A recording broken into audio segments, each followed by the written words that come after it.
was good.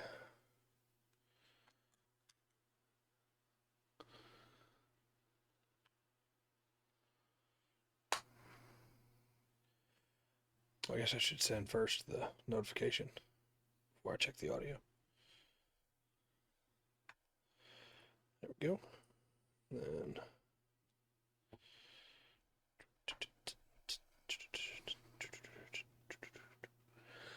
can I hear us? Can you? I don't know. We're streaming. I can hear me. All right. I can hear you. Perfect. All right. Well, it'll be good. Good enough. I can get a little bit closer, I guess. I can Yeah, that'd probably help. sit up anyway. I got drinks. I got my water. any water. Got And my a last little bit, swallow of Dr. Pepper. little bit of Dr. Pepper left. If I pull this on top, that should be all right. Yeah. Looks like everything's going good. If you need to, you can even full screen it, but it will shift it on there. I don't want to Oh, hear sorry. me. Yeah. There we go. There we go. But dude, you get a month free. Yeah. I do have a pre-show topic for us. Yes. I don't think it's a good pre-show topic, but I don't think we necessarily need a long pre-show either. Sure. So, as you know, Claire Obscure Expedition 33 was announced. We watched the Xbox Direct, and they showed it off there. It's a new turn-based RPG that's coming out. It has led to a discussion on how that game is going to fail because its name is Claire Obscure. Okay. And thank you, King. Thank you. Appreciate it. Also, I pointed to where my camera would normally be instead of that one. Yeah. Whoops. Yeah. Got to get that straight in my head. Yeah. Why would you be way over here? It's a bad position to be playing a game on the computer. That's right. Actually, it may not be too bad. But we need some wireless stuff. Right. Sure, I'm not gonna leave that on. But the discussion was that the game was going to fail because that was a terrible name for an RPG, which I thought was a really terrible argument. I think so. There's terrible. There's stuff that like no, that's a terrible name, and it's gonna hurt sales. Yeah. I know you think Returnal. It's it's a great game. Apparently, That's my understanding. It's my understanding. Hate that name. Yeah, but there's people that didn't play it because Go ahead and take of the these name. off, just in case. I think it's a really weak argument to make. Unicorn Overlord. When one of the most successful RPGs of last year was called Unicorn Overlord, and one of the most successful RPGs of all time is called Chrono Trigger. Yeah. You know, Yeah. like you can name your RPG anything. There's Octopath Traveler. Look, Look, if we're really getting, okay, I know where you're going. I don't think you're intentionally going there, but that's going to lead to look. We get Japanese games over here that are being converted to English. Yeah. And super, I don't know, the super remote extra deluxe. You know. Yeah. Oh, yeah. And it works. Hurry up. Look. There's Will. You need to calm down, Betty. Yeah, Legend of Zelda is a name. And then, hello, Rimas. Hi, Will. Also, like, even games that are made over here, like Undertale is an incredibly popular game, but its name is Claire Obscure is not a terrible name. You know what? Undertale? Butthole. That's what it's. I mean, that's true. That's true. not. Wait, that's not the way to spell it, is it? No. All right. Well, never mind. It's under the story, Undertale. Oh, okay. No, I didn't think we'd need a long pre-show tonight. I felt like people would be excited for this, but I thought that was a really weird argument to make. I get people being like, I don't like that name, but to go, that's a bad name for an RPG. Yeah. Like, yeah, that's a difference. Like that. Yeah. Hey, that works good. That works very good. You should be able to hear it tonight, Will. No, we can. That was, wow. I'm trying to think of the weirdest. I think the weirdest RPG name I know of is Infinite Undiscovery. Yeah. And that still was like, it's a cult classic, you know? Yeah. But immediately I think, well, never going to be able to 100% that. Do that. I say we give it 2 more minutes and then we kick in. All right, that's fine. I'm excited for tonight. 395 slides. All right. Golden Sun, that's another good one. I like that name. I thought it was a bit like, well, yeah, but you can't look at it too long. It's mostly we say yellow, but Golden Sun works. But actually, I thought that was that something about that name, Golden Sun. I don't know, like here, it's like, okay, that means something. Yeah. It's got a... Even like recently, I don't like the game that much, but Sea of Stars, like that doesn't tell you that's an RPG. There's not a name you could tell me that makes me think that's an RPG, you know? No, it's just an ironic one because I played the one when it came out that was supposed to be that dude's Final Fantasy. That was supposed to be the last one. Well, in Dragon Quest, it's not always a dragon you're after. Sometimes it's demons. Sometimes it's like fallen heroes, you know? Yeah. So, Slimes. Monster Hunter is an excellent name. Absolutely. I got to stop pointing over there and point over here. That's a... well, the chat's over there. That's true. That's where I'm reading from. That's true. Where that screen is where it's the easiest to read. If we point over there, we're pointing at you. Yeah. Remember. All right. Let me make sure. Bit on. I think I've sent all the messages to make sure everybody knows we're going live with this thing, because I don't think it's going to take that long really to get through these, but we're in a Persona doesn't screen RPG. Yeah, for sure. No, it doesn't. But it. Parasite Eve. And Eve, that's one of my favorite games of all time. Yeah. Anyway, I should probably send one to Dark and just say, "Hey, we're live." Metamorphic Fantasia. Look, Daylight. We're about to go through Gundam. Speaking of Gundam, you know, Gundam Lane sounds like a Tomino name. Yes. I'm gonna try not to just reference jokes I put in this thing the entire time. No, okay. I see you have given me the control. Yeah. I figure. I was kind of debating on how I should do that. No, it doesn't. No, it doesn't. So this is every Gundam series that we have seen in this watch through. So it is first Gundam all the way through to 00. I should say hello and welcome. Yeah. I'm Trey. He's Rungren. I didn't put our names on screen this time, so hopefully you know us by now. If this is the first stream you've ever seen from us, or the first video you've ever seen from us, he doesn't like Gundam as much as I do, but we both love Gundam. Isn't that right, Rungren? Love is a many-faceted word. The Greeks had 4 words for it. Yeah. 4 different distinct words, and we fall short. English doesn't do... Love doesn't do it. Yeah. Okay. Yeah. Well, I realize we're going to get comments. I mean, I'm ready. Oh, yeah. I think he meant from us. Oh, okay. So, we start with 0079. Okay. Now, I got a chart. I'm going to put these on a tier list. For me, one thing, I couldn't help but think about it. Yeah. Over some stuff. And I can try to give the score right here at the beginning and then see if we change it after we go through it. Right? Sure. I think that'd be fun. Yeah. Okay. So, for me, this one, which I do like this one, right? Yeah. Okay. This one goes to A. Okay. Right? Okay. All right. So I'll put 0079.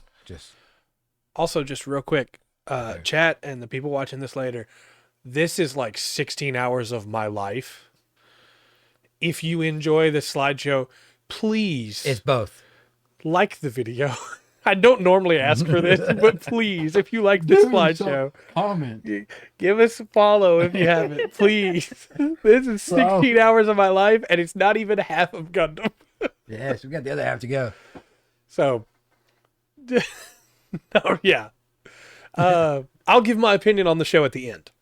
Okay. So, right, first Gundam. Come on, Trey. Do you want to? That's fair. Do you want to read these out, or just let people read them on their own? No. We can read them out. Somebody might not be looking, right? Mm-hmm. You go ahead and take the first one. We'll switch them out. Okay, that'll work. In the year 0079 of the Universal Century, the Principality of Zeon, led by Zeon Zum Daikun, declared the independence of the colony Side 3 from the Earth Federation. After Daikun's death, the Zabi family declared war on the Federation. This war would be called the 1-Year War. Yes. All right, so we're still in the credits. Yes. Yeah, On January 3rd, Zeon seized Sides 1, 2, and 4. A mere 5 days later, Zeon dropped Side 2 on Sydney, killing millions. Yes. And yes, that is photorealistic Sydney down there, as you can see in the Opera House. This is the last, First Gundam's the last one that I did a lot of the white backgrounds on. I got better at it as I went because I realized this was going to blind people. Yeah. But Amuro Ray, son of scientist Tim Ray of Side 7, is dragged into the war when Char Aznable finds a mobile suit factory in the colony and attacks.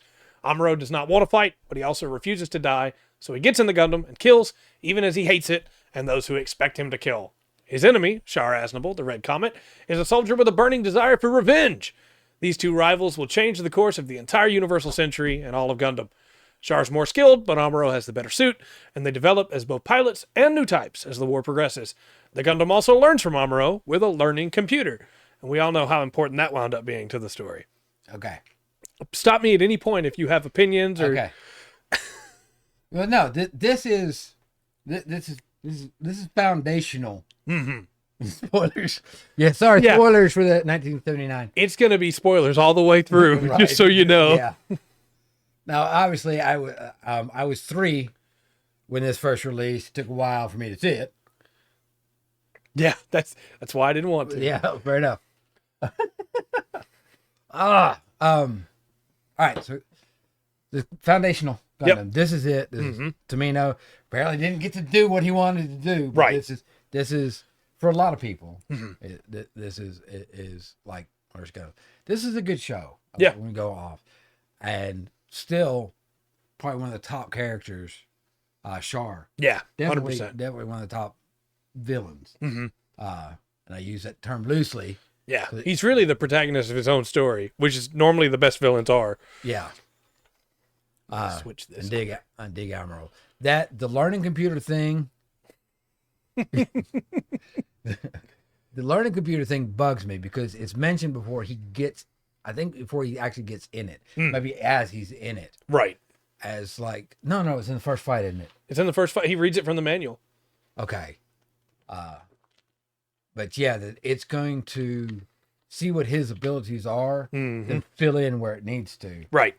And that just gets lost. Yeah. It's like, no, he has to become a better pilot. Mm-hmm. But like the Gundam, that was what, and when you start the series, that's what sets the Gundam apart. Yeah. Other than like, no, if you're going to drive a Zaku, the better pilot wins. Yeah. Hands down. 100%. With this on the field, not necessarily. The better pilot wins. It is, like I said, like you said there, it's a better suit. Mm-hmm.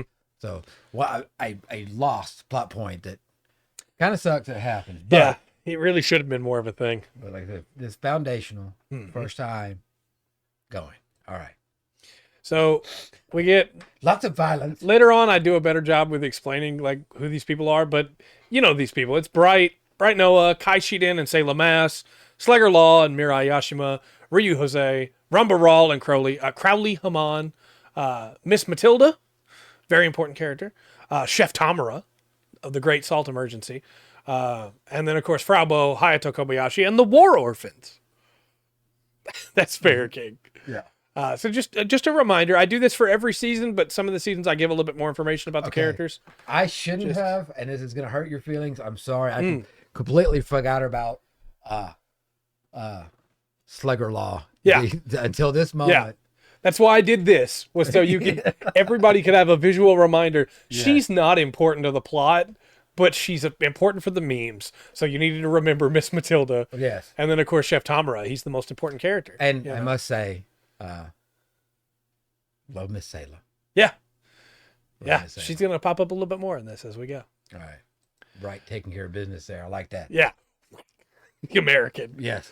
Look, man, if I could be the American, the Japanese That's right. thing, That's right. holy cow. So there's a lot of outstanding scenes in First Gundam. We can't cover them all here. We have a lot of shows to go through. But I want to remind you all of Tim Ray, who built the Gundam, Amuro's dad, who suffered oxygen deprivation and it damaged his psyche. And yet he dedicates his time to make new things for the Gundam, though his creations are just junk. I'll do this with every season that I think had some like really stellar scenes. I'll highlight a couple of them. Yeah. Because I think that's important. This was kind of a very, I didn't think it didn't hurt the show at all, but yeah, it like gives him that. It's like you hold on to hope that will work. Yeah. And But then it does something, it doesn't. It was like, okay, now I can change colors or whatever. And I bet they were like, I wish we had thought of that. They would have thrown like 500. If it was made today, it absolutely would have been a new backpack for the Gundam or something. Right. Unleashes. Amuro and Char fight many times, but Amuro also fights a few other notable characters: Makuve and his Gian, the Black Tri-Stars, Mash, Gaia, and Ortega, Rambaral and his Goof, Dozlzabi and his Big Zam, and even Lala Soon and her Elmeth. I've realized now I don't mind reading all these if you don't want to bother trying to remember how these names are pronounced. Yeah, fair enough. If you want to read some, by all means, but my upgrade worked. Yeah, he really thought. Yeah. They never do. Yeah, Tim Ray, that's the last time you see him, unfortunately. Okay. In the first, for me, in the first series, Rumbarall, great character. Yeah. That little arc is I think that's some of the best writing in the first series. Yeah, and we've got more from Rawl in just a minute. That goes. Yeah. Mm-hmm. He gets a full kind of arc in the thing. I had to give him some time. It's really kind of quick as far as the series goes. Mm-hmm. But yeah. But I try to highlight some of the big enemies they fight, and here's Rawl. The encounter that affects Amuro the most on Earth is with Rambaral, a Zeon soldier that breaks bread with him before they have to fight when Amuro has deserted the White Base. Rambaral defeats Amuro in battle and then boards the White Base to try and take it down. In the process, he mortally wounds Ryu Jose. He intends to blow up the White Base, but sees Sayla, recognizing her as Sayla Daikun, and is shot by Ryu. Rawl leaps from the side of White Base with bombs in his arm, intending to destroy the Gundam with his death and leaving only scorch marks in its hands. The crew mourns Ryu's death.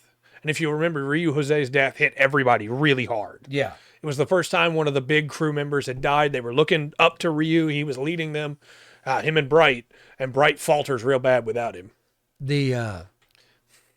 I know her name is actually Artesia, but Sayla is the shorthand. It should be Artesia Daikun. That's another thing. Her relationship, her and Char's. Mm-hmm. It really, I don't think it's given enough depth. No, I agree. It needed more time. That, mm-hmm. Or I would at least like some, like that. I would take a flashback for, like, for sure, kids or whatever. Like, give me a little bit more of that. I didn't include in here Hamon's death, Rumbaral's wife that comes to attack the White Base in revenge for him. Just because, again, if I did that for everybody, like Garma dies at one point, his girlfriend comes to get revenge. There's not enough time for it. But speaking of Garma, Char's trying to bring about the end of the Zabi family, and when Garma Zabi comes to fight the White Base, Char betrays him and leaves him to die fighting them, which he does. When his father Degwin hears it, he breaks, and Girin, the oldest of Degwin's children, takes this chance to seize more power. It's rather golden. Is that because of their hair color, Rimas? Is that a reference to that? That's what I'm taking it as that. I don't know where Rimas is going with that. So. Amuro fights Dozel and his Big Zam at the Fortress Solomon, and Slegger sacrifices himself to defeat Dozel. Dozel even gets out and tries to fight Amuro with a machine gun and is killed in the explosion that follows. Almost like a circle of hate. Yes. Lala Soon was a new type that connected with both Char and Amuro, and though Amuro and Lala just wanted to understand each other, she gives her life to save Char, her death affecting them both deeply. Yes. With Lala dead, and the Federation, briefcase full of gold. We go back. Yes, go back one, sorry, please. yes. Lala Soon. Yeah, okay. But make sure I remember the last name correctly. Mm-hmm. I tried to give last names every time they're mentioned the first time. Gotcha.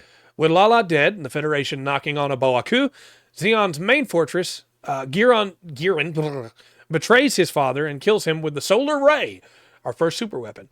In response, his sister Cassilia shoots him in the head. Yes. Cleaned up that end quite quickly at one time. Yep. All right. Also, I just want to point out here, I could not remember how to spell Abawaku. Google Sheets knows how to spell Abawaku and told me it was wrong and fixed it. If anybody knows, let me know what that means. Yep. So, Char had been using the Gelgoog, but Cassilia gives him the Zeong, which is 80% complete. Just means it didn't have legs. And he and Amuro fight at Abawaku. Meanwhile, the Federation is closed in on Abawaku, and fierce fighting begins. The Federation brings out their Jim mobile suit in great numbers.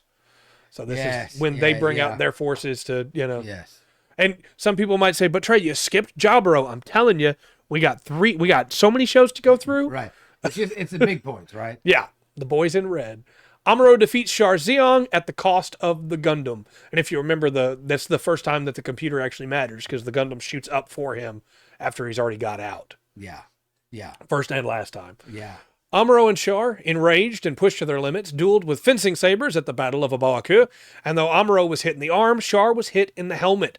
Char's sister, Sayla, begs them to stop fighting, and Char refocuses on his original goal. He asks Amuro to join him and leaves to kill the last zombie as revenge for his father, Zeon Zum Daikun. Now, of course, Amuro doesn't accept that offer, but Right. it's just really interesting that Char was like, hey, you want to come help me? Yeah. Which he does kill her, that is. Yes. You know. Yeah. Best headshot in history. Or in at least anime history. Right. The white base was destroyed in the Battle of Obaku, along with the Gundam, gun cannon, and gun tank. The crew escaped, and the battle was a resounding victory for the Federation.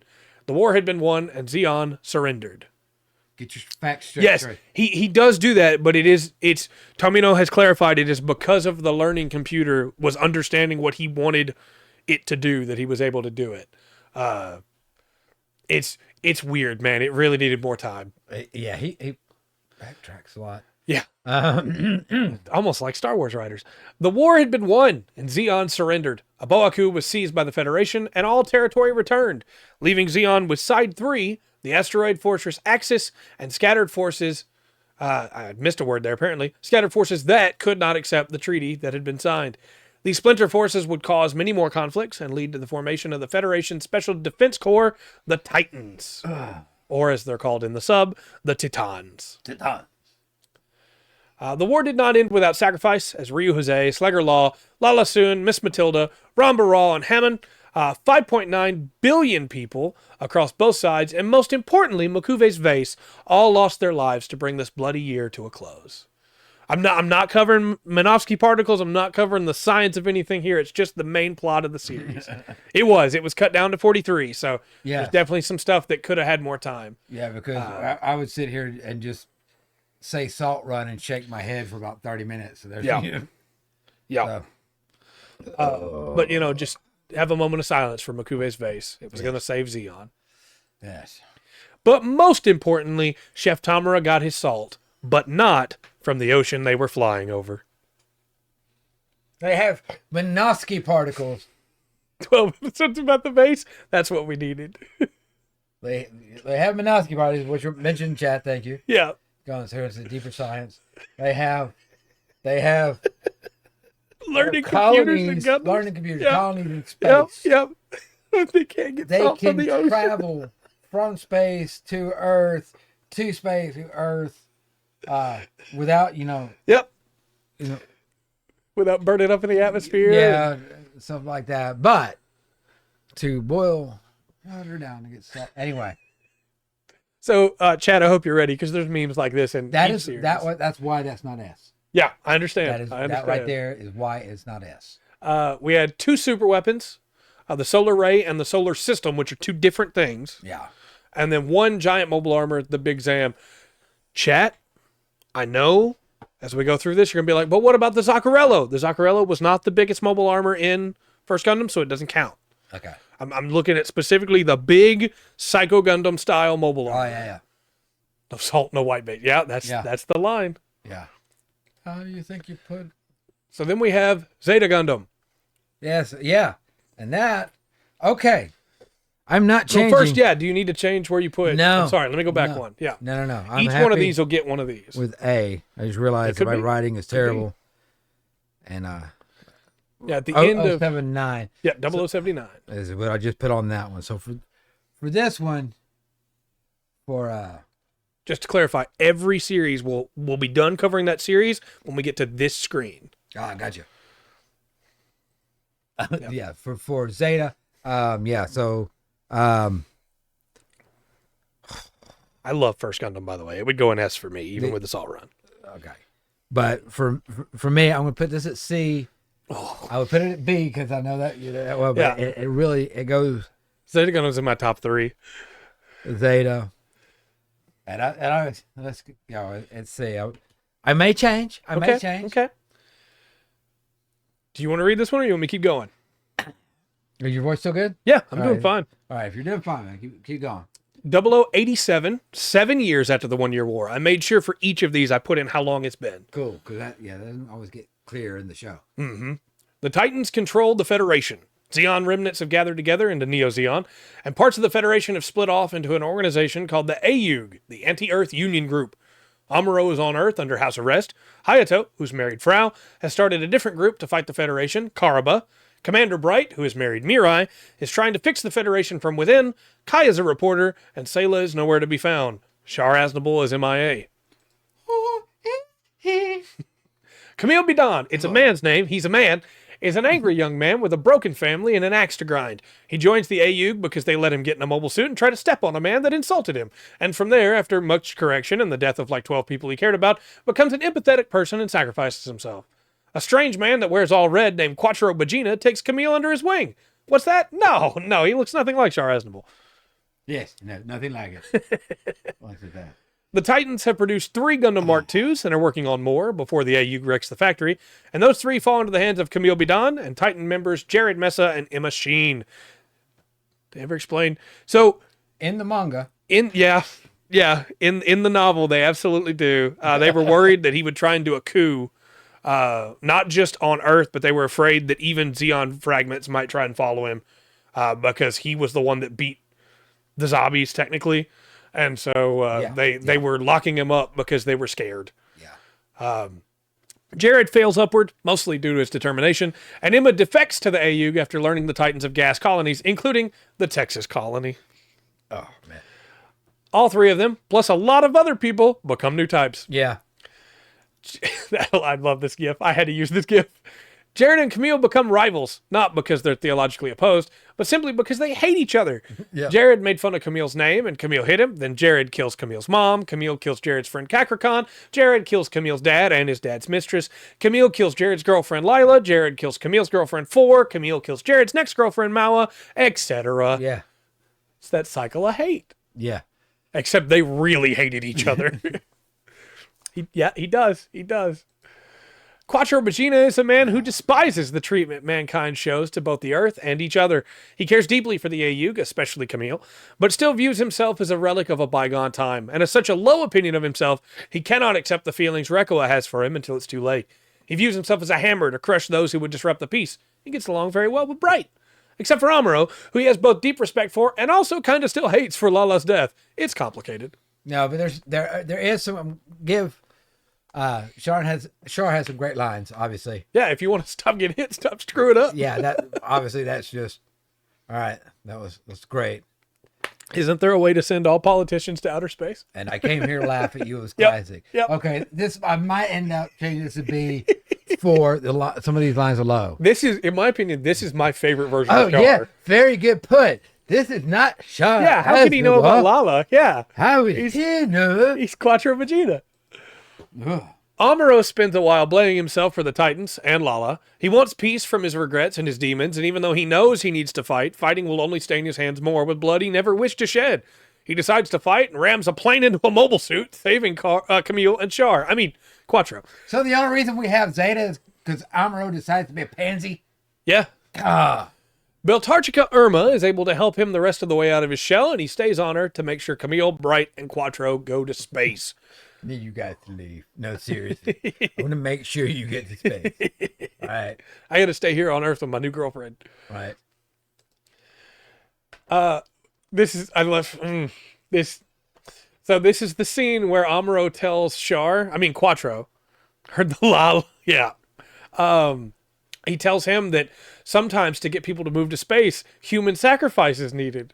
So, wait, no, Amuro, don't tell him that. Don't make him the sacrifice. Amuro, he's going to drop axes on Earth. Turn around, Amuro. Amuro! Maybe human sacrifice running your family. Yep. This was really hard to put together, by the way, and make it fit, but I love it. It's so good. Hey, Dark, we're in Zeta. What's up, Dark? We're just got a Zeta. If you want... So my score for original 0079 tier list was an A. Mm-hmm. Doing the S through F thing, right? Mm-hmm. So it was an A because of the back. Right now, initially I give Zeta a C. A couple of Char's lines maybe pushing up to B. But that's fair. Now he's too far gone, dude. Yes. All right, go. We'll get there. When Commodore Blex dies, he leaves the AUG in Quattro's hands and asks him to change the world. Quattro reveals himself as Char Aznable and vows vengeance against the Titans for Mount Kilimanjaro. I mean, he plans to show the world that the Titans aren't in the Federation's best interest, which proves to even some of the Titans that are there to kill him that they should switch sides and get killed as soon as they do.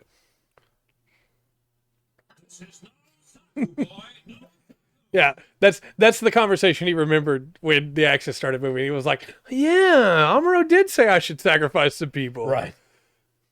Yeah, they start getting evil real quick then.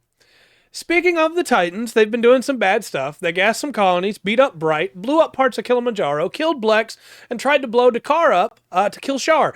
Teamed up with Axis Zeon and eventually built a colony laser out of Grips too.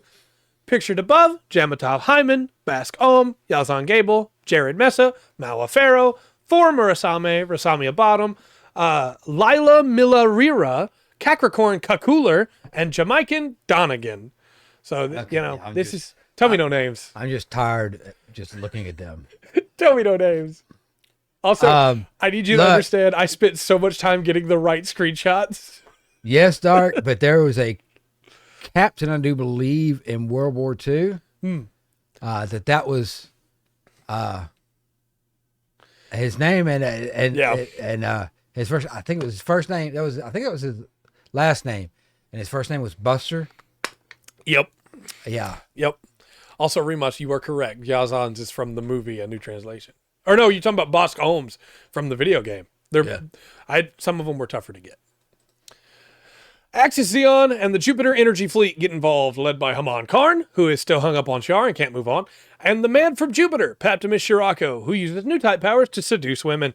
Rekua defects to join Shirako, and Sarah, a girl that Kotz, remember him, likes, also joins Shirako. The Ayug, with Char and Bright at the lead, head to the final battle, and a lot of people are about to die. They call him Kill 'em all Tomino for a reason. Oh, thank goodness. All right, you know what? I think you did a good job with this. We're not here very long. All right, yeah, so. I'm moving it along quick.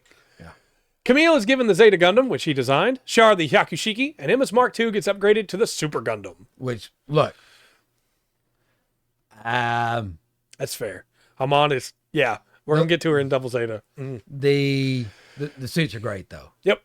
Those look really good. Yep. Not a big fan of the gold, but it still looks good. Yeah. A lot of characters that Camille cared about had died before the final battle, both Apoli and Roberto, Char's wingmen, 4 Murasame, a cyber new type who Camille loved, and Razamia Bottom, a cyber new type that thought Camille was her brother.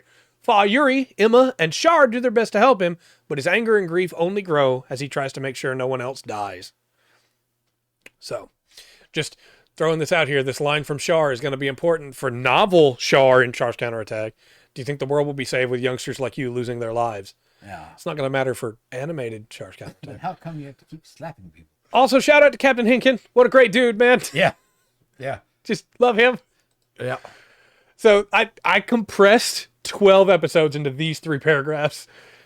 Despite Camille trying to use the wisdom Char gave him to convince Kotz to stay back, Kotz won't listen and shoots Sarah, and then tries to kill Yazan's men before Yazan scares him and he runs into an asteroid. In the moment where Emma turns to check on Kotz, Yazan attacks her. Captain Hinkin uses his ship, the Radish, to shield Emma, who he loves, and is killed by Yazan. Camille kicks Jared into the exploding Radish. Camille goes to try and help Char, who's fighting Haman and Shirako, but is stopped by Yazan as Emma fights Rekua. Emma defeats her, but as she tries to check on her former friend, Yazan shoots Rekua's suit, and Emma is mortally wounded. Camille's Zeta Gundam is protected by the spirits of the dead, and he kills Yazan. He then finds Emma and holds her as she dies. Camille and Fa rush to Char's side, but his Hyakushiki is already badly damaged. Haman tries to flee, and Char gives chase, and is seemingly destroyed when he blows up the ship he has chased her to, with them both inside. Everyone's dying. The crash, I don't think, is animated until Build Fighters. Captain Bright fires the colony laser, wiping out the Titan's fleet. He's really conflicted about it. I didn't have time to put that in here, but he's really conflicted about it. Yeah. Protected by the spirits of his loved ones, Camille rams into Shirako's stalled mobile suit, the O, and impales Shirako on the tip of the Zeta Gundam shield. Shirako, unwilling to die alone, uses his own new type strength to break Camille's mind in his final moments. Camille is effectively in a coma. Fa becomes his nurse. And that's the end of Zeta Gundam. Fall in the dark. Fall in the dark, indeed. See, we're going to get through these quick. We're doing great. Okay. Man. Grips 2 Colony Laser, Psycho Gundam Mark II. Going back through that and it being a little more concise, I don't think it's bad. Because there's parts of it I was miserable through. Yeah. Well, and that's one thing I definitely want to mention here. If you walk away from this and go, man, that show's better than I thought it was. No. Just remember, I am cutting out all of the chaff. No. Just keep that in mind. Because when you do this, the stories look great. There's some really good story beats in there. Well, it's not that I don't recall at least in these two that we've gone over, any point for good or bad where I was like, oh, okay, this is, I'm sure. And then in the next episode or whatever. Yeah. That's what happened. Well, and Zeta wasn't afraid to kill people throughout the course of the show either. It's not like it just waited till the end to kill everybody, Yeah. Side switching. Yeah, there were a lot of people that defected each way. As far as Gundam animation goes, I think I'm gonna put it up to B. Yeah, I'll take that. Zeta is my third favorite Gundam series of all time. Okay. Of course, as we know, according to some people in this chat, I have bad taste. I do like Jared a lot. Okay. Yeah. See. Yeah. There we go. So next up, I think it's a C. Okay. That's where I had it originally. There's a little bit of favoritism in that towards the tray fish. I appreciate it. I'll take Bade taste. I like having Bade taste. Okay. This did not need to be 47 episodes. This is going on D. Tier. I think D is a very fair score to give it. That is probably higher than I would have off bat.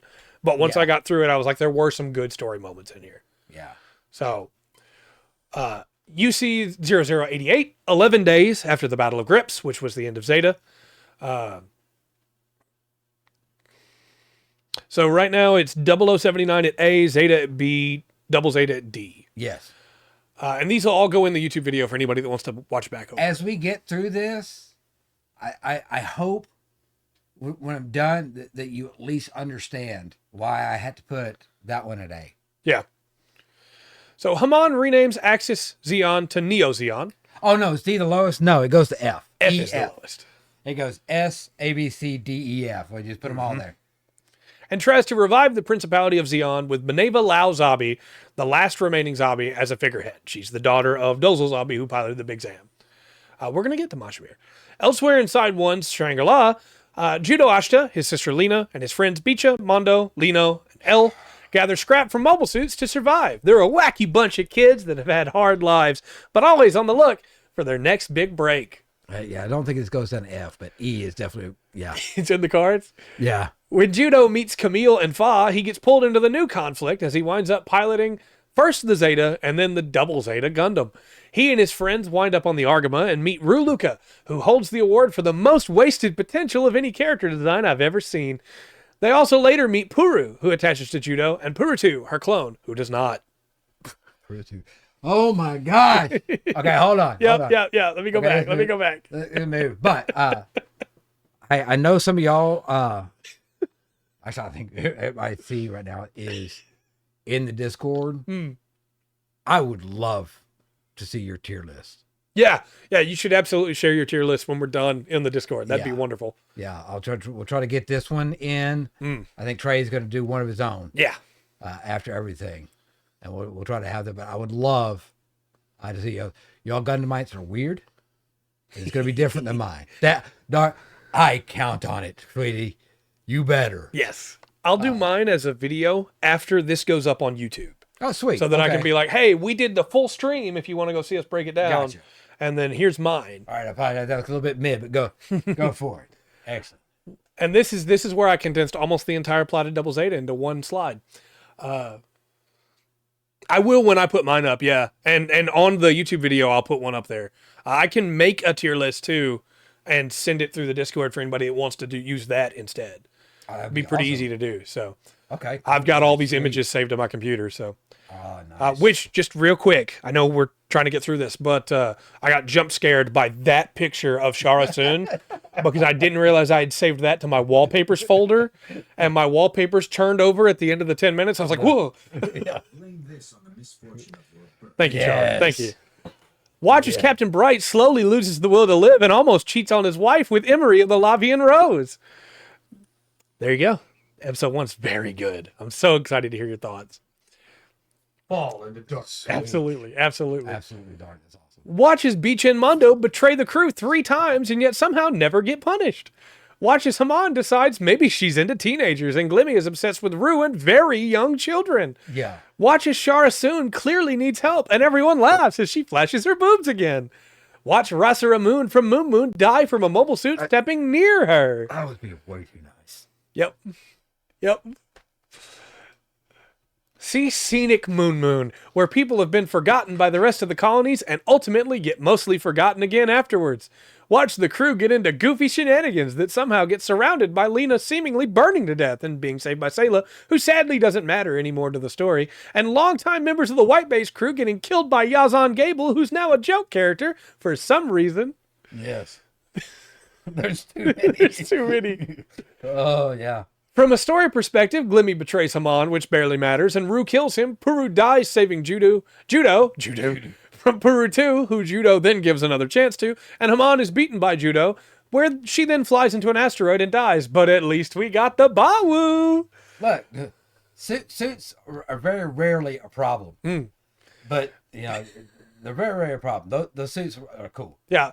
I'm fine with those ones as a villain, as you know. I like Suzaku. I don't know why they have to run so far from that. That was a perfect...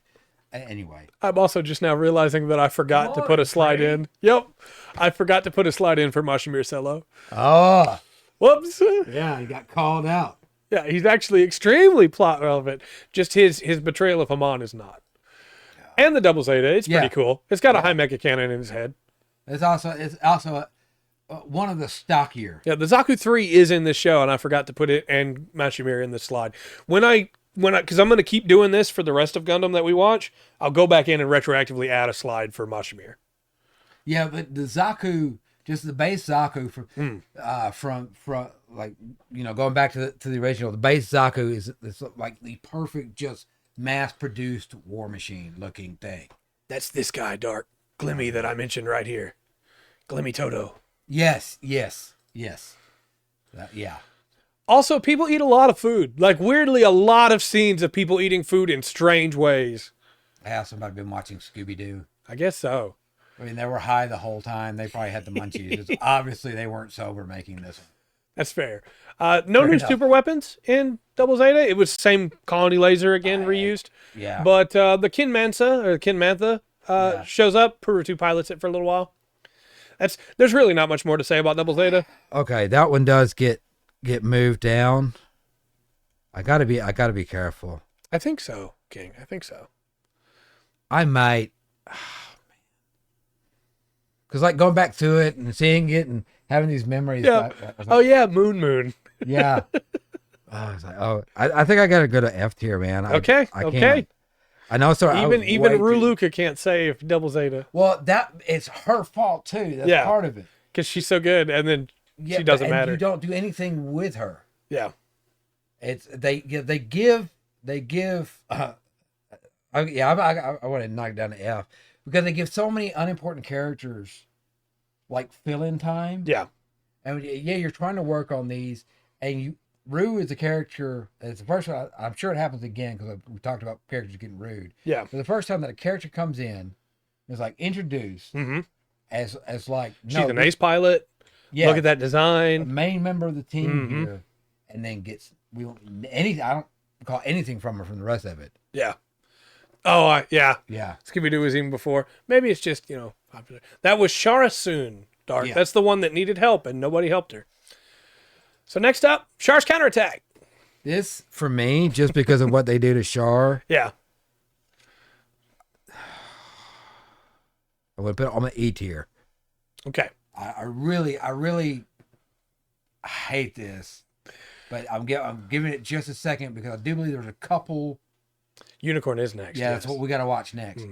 Because I think there's a couple scenes in here that were solid. If I don't remember correctly. Yeah. But this is this is very likely to be moved out at the end for sure.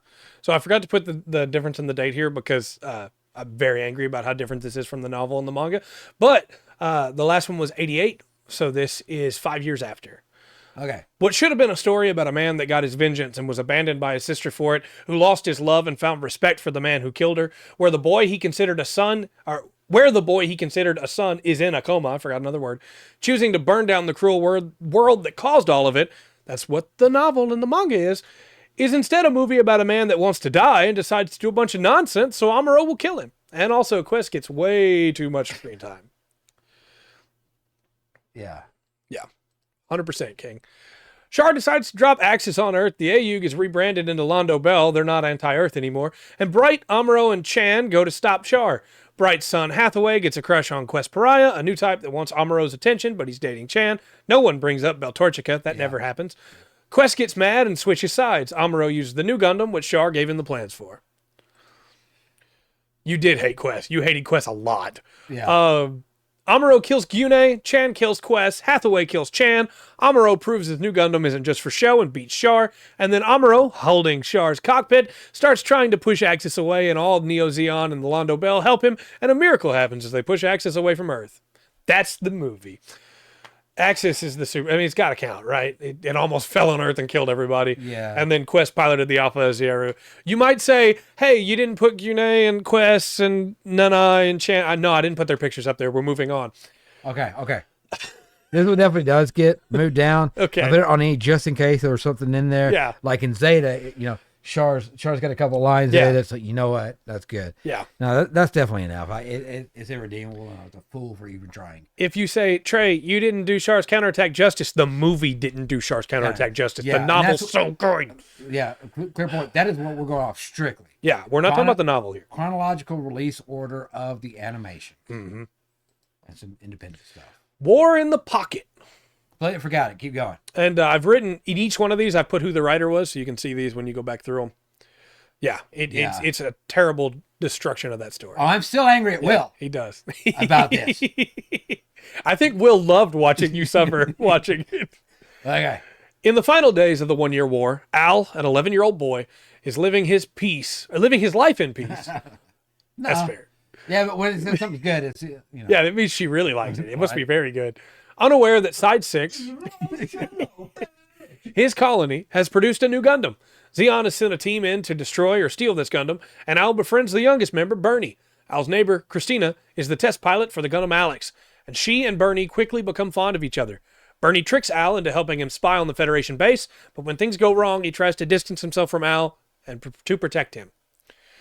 At first, the Zeon crew don't like Bernie much, but his earnestness wins them over, and when they're found out by the Federation, they give their lives so he can escape. Also, Misha has a sick fight with the Alex in his camphor. I loved these guys. All three of them were so interesting.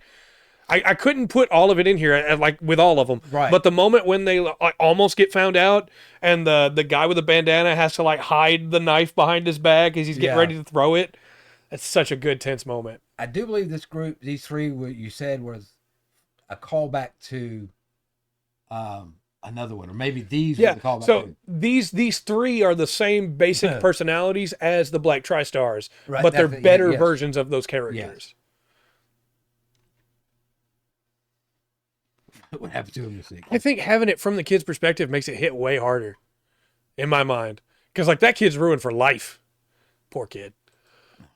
So we have the Gundam Alex with the Chobble Mormor, the Gundam Alex without it, the Camphor, and the Zakutu Kai. Okay. Summer in Australia. And those are okay. I like it with the armor. I think it actually sets it apart from a lot of other Gundams. And I love the Camphor. But Al finds Bernie again after realizing that Bernie and Christina are both pilots, and finds them right as they fight to the death. Bernie puts up an incredible fight in a Zaku and is able to defeat the Gundam at the cost of his life. Al is left in shock as we see a farewell message Bernie recorded for Al. Sounds good, King. Say hi to Chris for him. Yes. No super weapons, no giant mobile armors, just a fun little story. Yeah, that's fair. That's fair. So where does this one rank now? Okay. Well, one, I didn't give the ranking at the beginning. Oh, I'm sorry. I didn't mean to skip that. That's all right. We got to keep moving. It's kind of falling between C and D for me. And I think I'm going to lean... Oh, I love War in the Pocket. I think I'm going to lean close to C because they get back to... I really like the Zaku design on that. That looks like, kind of a classic, updated but classic design. It's a Zaku 2. Yeah. But it's still a Zaku. Yeah, before it became the upgraded, yeah. Yeah, so I think that one for me is C. We're going to leave it on that one. Okay. Stardust Memory. And you yeah. might see all the people that wrote the episodes here. If you ever, hi, King's wife. Hello. If you ever go, man, it kind of feels like this show was Hello. written by different people. It was. Is. I did not know that until I was working on this. 3 years after the 1 Year War, Zeon remnants, known as the Dalaz Fleet, receive intel that Anaheim is working on a Gundam with a nuke, and so they send Annabelle Gato, the Nightmare of Solomon, to try and steal them. He's able to get away with the GPO-2, though Ensign Kawasaki manages to stop them from taking the GPO-1. Okay. There's 2 of the 3 GP units, the GPO-2 and the GPO-1. Yes. Should be bringing back some memories. Yeah. We're getting there. One of these suits I like a lot. The other ones they're good, but I don't know that. Yeah. They're okay. Ko is interested in Nina Purpleton, who designed the GP units, and declares he will get the GPO-2 back. He doesn't know Nina is Gato's ex. Gato, along with his friend Keith, his CO, South Burning, which has my favorite name in Gundam, and a team of pro pilots try to hunt down Annabelle Gato. The Federation decides now, while knowing the enemy has a nuke, is the best time to do a naval review and brings all their ships to Solomon for some reason, which then gets nuked, because of course it does. Gato nukes Solomon, which the Federation has renamed Kampai Island. Ko's GPO-1 is wrecked, but he damages the GPO-2's arm so it can't shoot nukes anymore. Ko receives training from Mancha and South and the new GPO-3. And that's the backpack for the GPO-3. Yeah. That's a great scene, as much as I think it's really stupid that the Federation did the naval review once they knew they had a nuke. Yeah, I'm remembering this one's being pretty bad. The Dalaz fleet teams up with the SEMA fleet, intending to bring back Zeon, and even convinces a man who lost his arm in the war, Kelly Leisner, to take up arm again and fight in his custom mobile armor. Ko befriends Kelly, but ultimately has to kill him. Yep. All the ships are already en route. What are we supposed to do? The atomic bazooka. Ko befriends Kelly, but ultimately has to kill him. South Burning fights SEMA after an incredible fight with 2 Gelgoog Marines and finds the plans for Operation Stardust. His GM Custom, having sustained damage, explodes as he tries to return to the Albion with the plans. Bask Ohm of the Federation brings the Solar System 2 to kill the 2 fleets, and SEMA betrays Dalaz, kills him, and takes his flagship, now working with Bask Ohm. The true plan is a colony drop, which Bask Ohm is willing to allow to give him more power. Ko defeats Gato's GPO-2. Gato gets a big mobile armor. Bask Ohm fires the Solar System 2 with Federation forces in the way to hit the colony. Gato, in the New Azil, destroys SEMA's new flagship. SEMA launches in the Gerbera Tetra and is killed by Ko. And Ko, Nina, and Gato all meet face to face in the control room for the dropping colony. Ko shoots Gato, but Nina shoots Ko, causing him to flee as she chooses to side with Gato. Gato pushes her away, telling her she knows nothing about the world. It could have been to protect her, to be fair, and ensures the colony will still fall before heading out to fight until his dying breath. He and Ko fight one last time, where they are both struck by the Solar System 2. They both survive, though heavily damaged, and Gato orders his men to break through the Federation forces and retreat. They do not make it through. Gato, heavily damaged, rams his New Azil into a Salamis cruiser in a final charge. Ko is at first court-martialed and punished for his actions against the Federation, but when Operation Stardust is redacted, Ko is reinstated. He and Keith meet Nina and Mora again. Bask Ohm convinces the Federation that they need more power to stop things like the colony drop from happening, and starts the Titans. So we have the Solar System 2, and the New Azil, and the Dendrobium Stamen. I do like this Solar System 2. I thought that was really cool. I don't think it's enough to save this one for me. Yeah, it does get points for Mora, the big mechanic girl. I definitely agree there. But other than like a couple things that I needed those pictures for sure to remember, this one was very forgettable for me. I do think it's beautiful art-wise. Like the animation on this is so good. So, but I'm with you. I think it ends up on D. Just 'cause I don't. There's nothing that really stands out for me. I can't think of a line. There probably is one. Yeah. But it's just... I also really don't like Nina Purpleton. I think she gets no comeuppance for what she does, you know? Yeah. Gato! So now we have my favorite Gundam movie. Poor thing. Gundam F91. It was originally supposed to be 50 episodes. 44 years after the 1 Year War. The Crossbone Vanguard Militia, starting out as a group that fought for colonial freedom, has become the aristocratic Cosmo Babylonia. Led by Meitzer Rona and Iron Mask, they suddenly attack the Frontier 4 colony. In the conflict, Seabook Arno and his group of friends fight back with an old gun tank variant from the Mobile Suit Museum. Seabook loses one of his friends, and his sorta girlfriend, Cecily Fairchild, is revealed to be Barrow Rona and is taken to her grandfather Meitzer. Seabook is saved by the Federation's ship, Space Ark, where he finds his mother and the Gundam F-91. I'm pretty sure we're supposed to hate her. I think so. Iron Mike, not quite. We don't get a lot on any of these characters, but that also means they don't get ruined. So, also, Seabook pilots the Gundam F-91. It has a biosensor that makes it learn from the pilot. That also won't matter here because it didn't get a full series. Yeah. But these characters have cool designs. This guy dies. I think I remember talking about this because there is a little bit of an animation change. I'm trying to remember watching this as we did. There was something about this I hated. That's fair. I don't remember if I put the scene in here or not where the woman gets killed by the shell she's carrying her baby and the shell from a rifle hits her in the head and kills her. Yeah. I don't remember if I put that in here or not, but the heavy gun is it is, I agree. I was just pointing out he died, Birgit. Yeah. The F-91 is the shortest Gundam. It's got a very interesting design. I wish we got more of it. There's a blue one in the Crossbone manga. Oh, okay. Seabook's a great pilot as well. Plus, this movie's pretty. Yeah. It is very pretty. Yeah, we were close to the scene. I don't think I included it in here, but it's close. Okay. Cosmo Babylonia uses drone blade wheels called bugs to keep colonies in line, and they were CG. That might have been what you didn't like. That's what it was. The crossover CG, it wasn't good. And also, anyway, go ahead. To keep colonies in line and to fight the Federation, as well as their mobile suits from when they were a pirate militia. Iron Mask, Barrett's dad, is their military leader and seizes all of Cosmo Babylonia from Meitzer. Yeah. At one point, some idiot tries to kill him by shooting him in the helmet. His name is Iron Mask, not Iron Heart. Zabine Shiro is a cool eye patch guy that falls for Barra immediately, but also maybe he just wants to be the boss by marrying her. I remember the CG bothered me, but I was like, okay, that's why we're watching it in order. We'll put it in the time that it is. Yeah. Try new things. Okay. Yeah. I do believe this is like one of the first ones. It's like, look, they have watched this and they've watched that. Yeah, that's fair. This. That's fair. All of a sudden, we've got Destro in here. Yeah. And he even says a couple of lines. But, that's what I remember. There was some copy stuff that wasn't clearly, wasn't very well veiled. Yeah. That's what I do believe. Birgit, that was the guy that we saw in the heavy gun.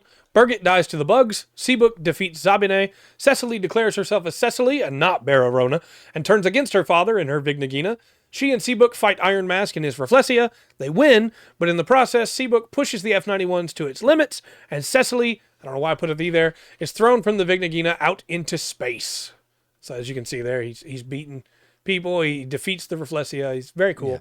Yeah. Seabook searches for her, but the F-91 is too damaged to use its sensors. He opens up his mind and hears her voice and reunites with her as the credits roll. Yeah, and it ends with an eye roll. That's what it was. See, I love this scene. I think it's very sweet, but I understand. Yeah. It is definitely a little much when we haven't had the time to develop that they're both new types. Yeah, it's a D for me. Okay. No super weapons, but one giant mobile armor. That's not what is that? That's a spaceship. Yeah, it is. It is. That's not. If you only see the animated, they live happily ever after. Everything's fine. That's if you read the manga. The other ones go. They do want. I won't spoil the manga. Victory Gundam. Okay. You want to give a score ahead of time, or you want to keep going like we're doing and giving it afterwards? No. I'll go ahead and give my first score because you've caught me a few times where I'm talking about one and I use the name of another. Yeah. Accidentally. I think this is one's actually pretty okay. The difference between those two scores. Yeah. Hey, look, everybody has different preferences, Yeah. I'm going to tell you I think two of you are lying. I'm going to tell you that having gone back through this again, Victory Gundam is higher in my personal ranking than it was before I started working this. Right now, I'm put it at. Right now, I've got it at C. Okay. That's what I've got it at. So I just put Victory for it. Yeah. All right. 20 years after Cosmo Babylonia, guillotines. Victory's really dark. Lots of people die. Also, the first few episodes are out of order so they could show the Gundam off sooner. The Zanskar Empire has taken over the colonies and started beheading anyone who disagrees. They are led by Queen Maria, Pure Ammonia, that's her name, who has the power to heal anyone, though the real leader is Fons Kagetier, and people follow him even though he's beheading people because he says Maria trusts him. Chronicle Asher is the younger brother to Queen Maria and is a test pilot for the Shiko. He winds up being Uso's second biggest enemy over the course of the show. Okay. Here's one of the things that I have a problem with this. Okay. Apparently, he fails at this and has to go on to be the heart guy in Captain Planet. That's fair. And of all things, he ends up being the heart guy. It's just not working out well. Okay. All right. Yeah. Uso Ewan, 13, lives in Casarelia, along with his friend Shakti. They refer to Casarelia both as their home and also a place of peace. Close by is a town called Uig, where Katagina Luce lives. Uso's pen pal and a girl he has a crush on.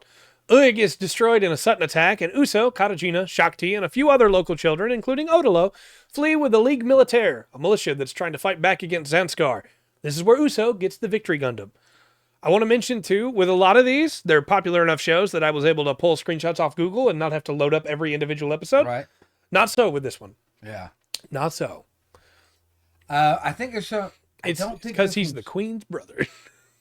Too bad, but I think after what we just went through, there was something about the story of this. It was like, okay, I've got, it was a little bit more palatable on some things. I actually really like the story in this now, having gone back through it all again. Yeah, yes. I do like this. Oliver's the man. Yeah. The Ligue Militaire includes a bunch of old veterans, some of whom fought in the Grips or Neo-Zeon conflicts, which is a double Zeta. Yeah. Marbet, a great pilot that gets nerfed constantly by getting injured suddenly and not being able to keep piloting. Is it Nightbot? Is it? Oliver and the Shrike team are other members of the League, though Oliver only has eyes for Marbet. They're also led by Uso's dad, but he's got a body double, Jin Gehinum. I always try to call him Ginganum. That's coming. Uso starts with the Victory, then gets the V-Dash, and then the V2. Yeah. Which the V2 is kind of a nice suit. I really like the basic Victory, too. I think it's simple, but... the Victory is nice. I'm not a big fan of the V-Dash. Yeah. There's a couple other stockier suits, and I think that pulls off much better. Yeah. I mean, probably dark, but officially, Marbet is who they say. I mean, if I was... Anyway. In the process of evading and fighting back against Zanskar, Uso gets captured and is put in the bath with a weird Zanskar soldier named Lupe. He bites her breast to escape. Katagina, who defects to Zanskar, sends a squad of bikini-clad women to try and kill Uso, but he brutally murders them with a beam saber. Yeah, we're hardcore in the 80s now. Victory, I almost said Victor, is also full of little meaningful moments that really capitalize on having such a young pilot, such as Uso, hearing the screams of the dying as he kills them and being shocked. Uso also meets a Zanskar soldier that's been left to die, Godwald, running out of oxygen on an abandoned colony section. Uso gives him air and tells him of Casarelia, but they are still forced to fight, and Uso has to kill him when he comes out with a pistol to try and take his Gundam. There's also the Zanskar soldier Watari that blows himself up once he realizes he was trying to kill a child, unable to live with the realization that his side was in the wrong and his friends had died to a child that was forced to fight. He blows himself up with a grenade, by the way. It's a really powerful scene where he cries as he pulls the pin and says, "Have we done this to you, child?" Yeah. Ugh. And then just Godwald, in his final moments when Uso is killing him, he just gives like a to Casarelia. There's some really good scenes in Victory. Yeah. Victory also has some incredible shots. It's a really beautiful show. This is maybe my favorite shot in all of Victory, much as I hate Katagina. Because that's what it feels like to her. Like she's all alone, Oh, he's a baddie. Yep. The second Victory? Yeah, that's the Hexa. Oh, okay. I think it's the Hexa. All the Shrike members are killed one by one. Oliver sacrifices himself to try and stop the Zanskar flagship. It doesn't even slow it down. The old men go out in a blaze of glory with the Reinforce. Romero and Leonid in a ruined Gun EZ. Captain Gomez and the fake Jin Gehingham, who was once a coward, all giving up their lives to save the youngsters and destroy the fleet, protecting the Angel Halo as Galaxy with You plays. The best scene in Victory, in my opinion.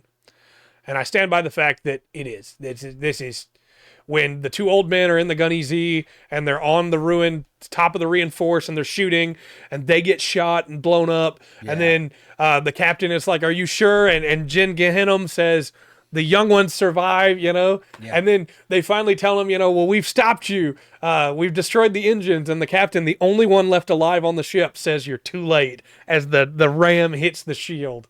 It's so good. This is such a great scene. Shakti winds up being the daughter of the queen and is set to use the Angel Halo to control everyone. Uso reminds her who she is. Katajina kills Odilo.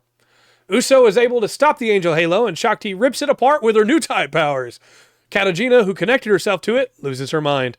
Chronicle hits his head on it while ejecting and dies. Katajina is left blind, destitute, and lost near her destroyed hometown Uig. Shakti gives her a new compass and leaves her. Katajina leaves, crying, knowing that she has lost everything, and the others will survive just fine while she dies alone. Shakti, Uso, and the other kids return to Casarelia with the pregnant Marbet, and Shakti sheds some tears for Katajina. They have returned to Casarelia, but now with fresh graves for their lost friends. Peace at great cost. Shakti and Uso will raise Carlman. Yeah. Katajina is blind in this scene and pretends she doesn't recognize Shakti's voice, but as she drives away, she begins to cry. Also, throughout the show, Haro gets bigger and bigger until he could consume the world. And Uso had a cool dog named Barnabas that sometimes chased Haro. Victory would be an incredible 25-episode series, by the way. Great stuff, just surrounded by some really weird stuff. Yeah. Then we had the Kalos Gilly, the Angel Halo, and the Dagoria. Yeah. Look at that. Man, there was some very pretty scenes in this. Mm-hmm. For sure. For me, this one's a C. Okay. And like solid C. I think we're going to start moving through pretty quickly now because we've got the setup for a lot of this. Like G Gundam has some stuff to get through, and then like Wing, but I think we got a good pace going now. Where are you going to put G Gundam? Okay. G Gundam is terrible. I love it. Yes, that's exactly where I'm at. I love it. It's such a weird nonsense show. But it's also the most 80s Gundam that could possibly be done. Yep. I do believe. Yep. It is so cliche. And yeah, I'm with you, King. You know what? It goes down just because how thrown off it is. But I'm going to put G down at D. But there is, it's just so, there is nothing original in this show. All right, the suits, except the suits. I'm working on it. Where? Got So, Sorry. Future Century timeline. We're in our first new timeline. The 13th Gundam fight.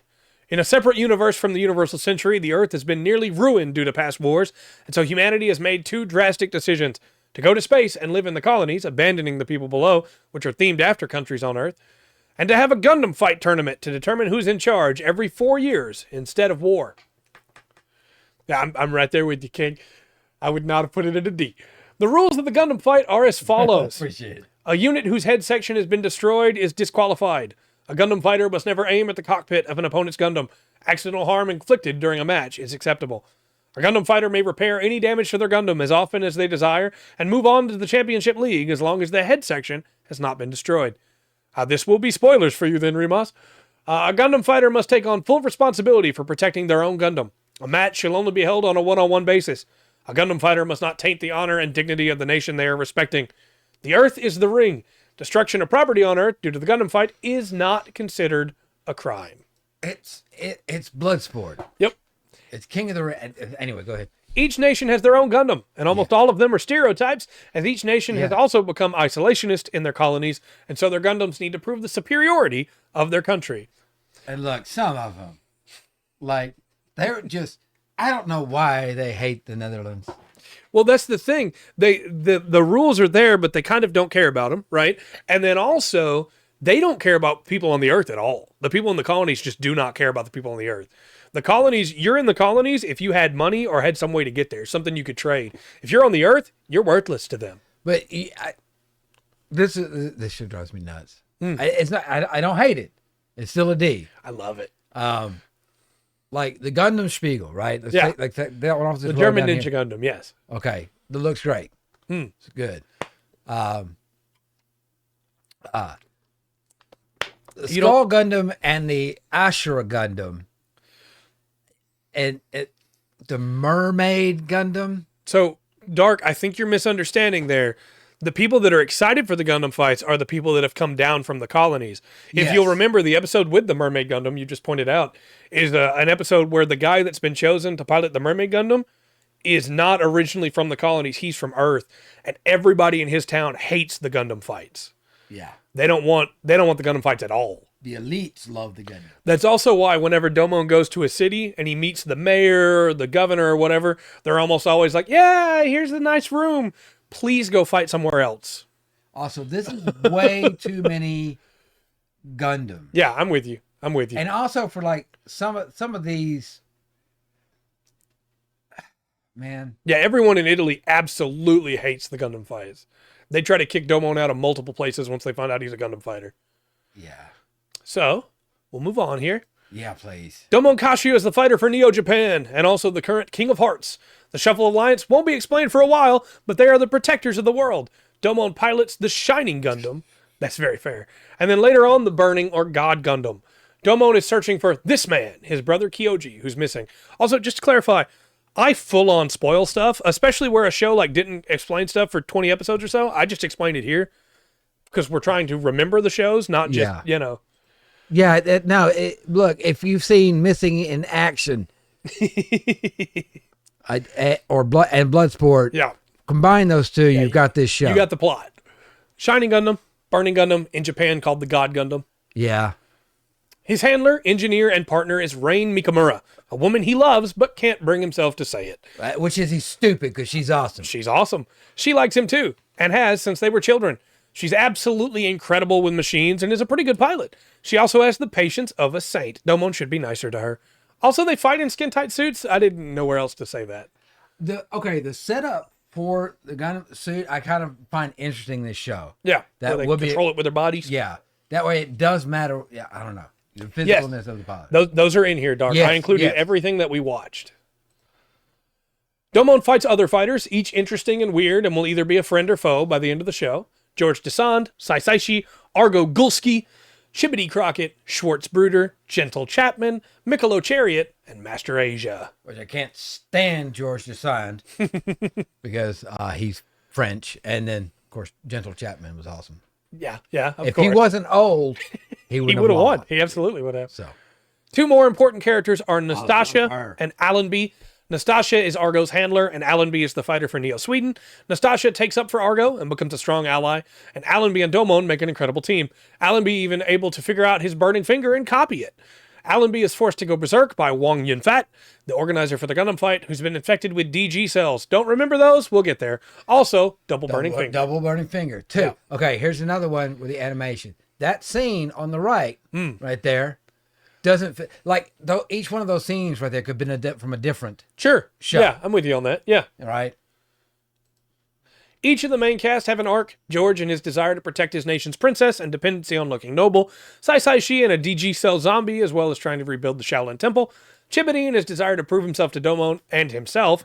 And Argo Gulski dealing with Neo Canada's fighter who blames him for the loss of his wife in a space station accident where Argo tried to save her. Argo even offers his life. I meant to add a line there at the end and forgot. These are not all the same. Some of them are much better than others. Specifically, these two are much better than these two. Yeah.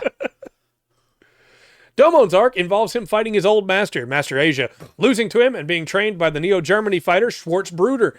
Schwartz tells him that he needs to stop relying on his anger and to master it. You're not going to beat him just because you're upset.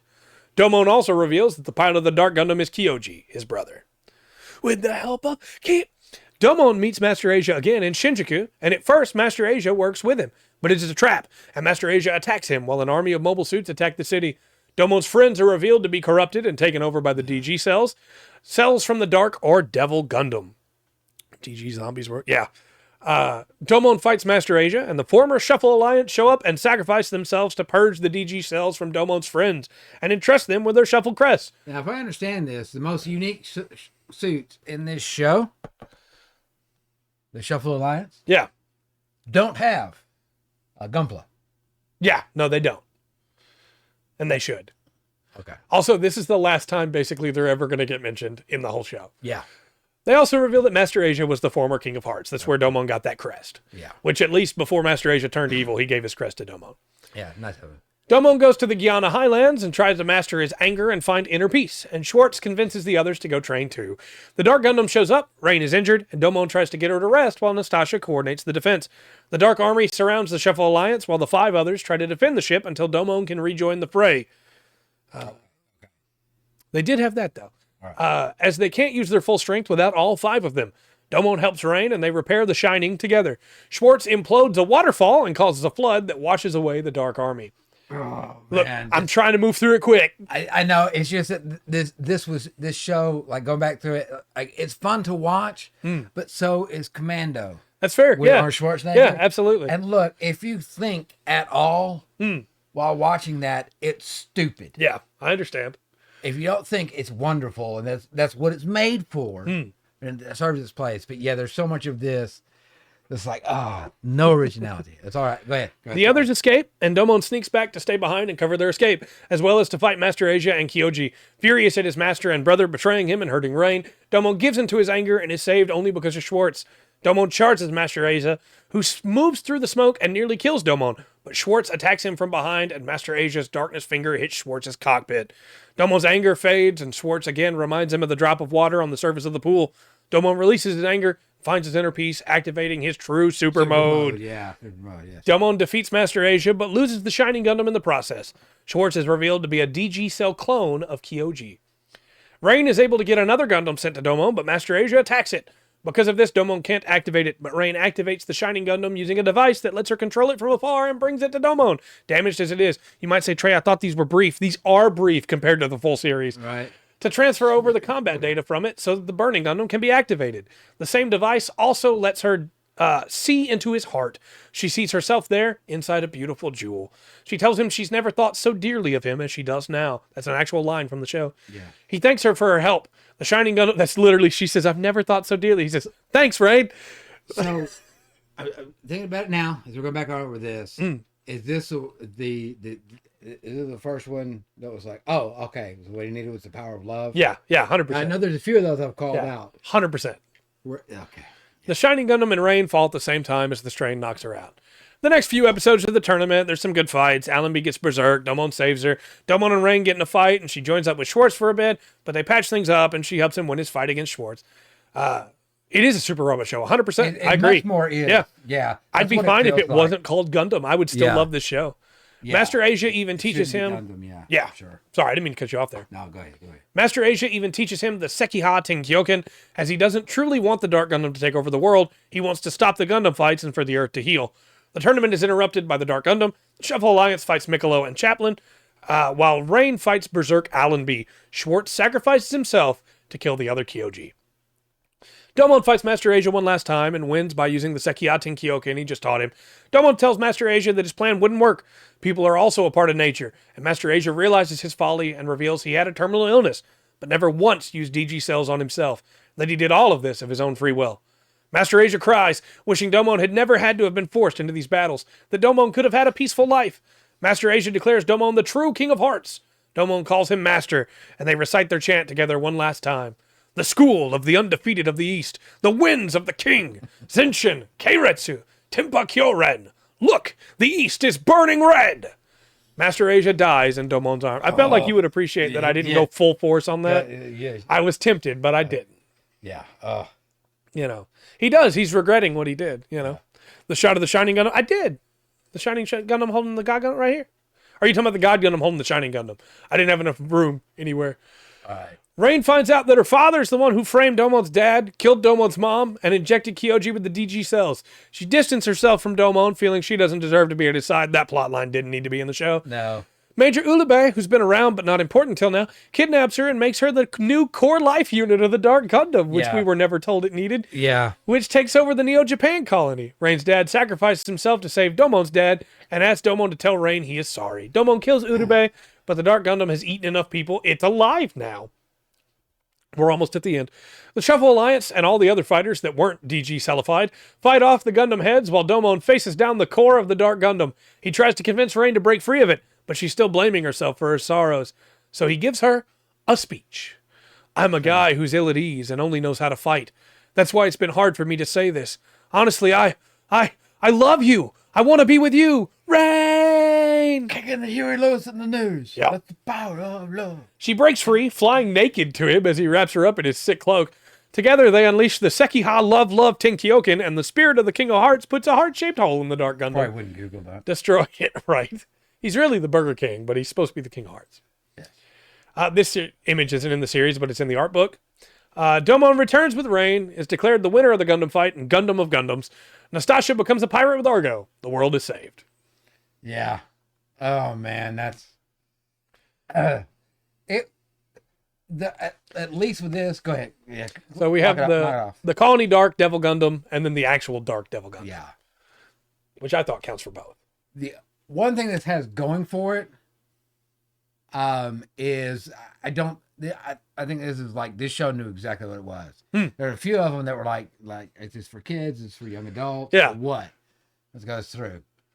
I think this one understood it was what it was. Too. It's very, very campy. Yeah. Oh, for sure. Very it's a campy, super robot show. And it is. Also, right here, that is not a Gundam from this show. I don't know why they put. I don't know why they put it there. The Wing Gundam is also in here for some reason. I'm going to disagree. I have to disagree with you, Dark. I don't know if potheads could follow this plot. So where are you gonna put it? You know what? I'm leaving it at C. Okay. I think that's fair. Okay. I do think we get some great suit designs. You C or D? Because you got it at D right now. Oh, I got it. Excuse me. I got it. Leaving it at D. Okay. I just need a clarification for when I do the YouTube edit. Fair enough. Yes.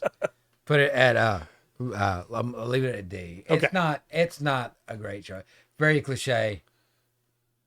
Yeah, they launched their old Gundams. I agree. It's cool. It's a weird moment when the Wing Gundam launches when it doesn't exist yet, when the show was made. Okay. I love the movie Top Secret. Yeah. It's stupid.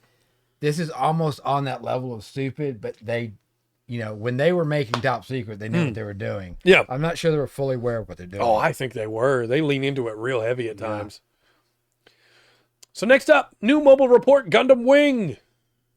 Gundam Wing. Okay. Oh yeah, sorry. Yeah, you got to rank it first. Gundam Wing. I do believe when we started this series, I said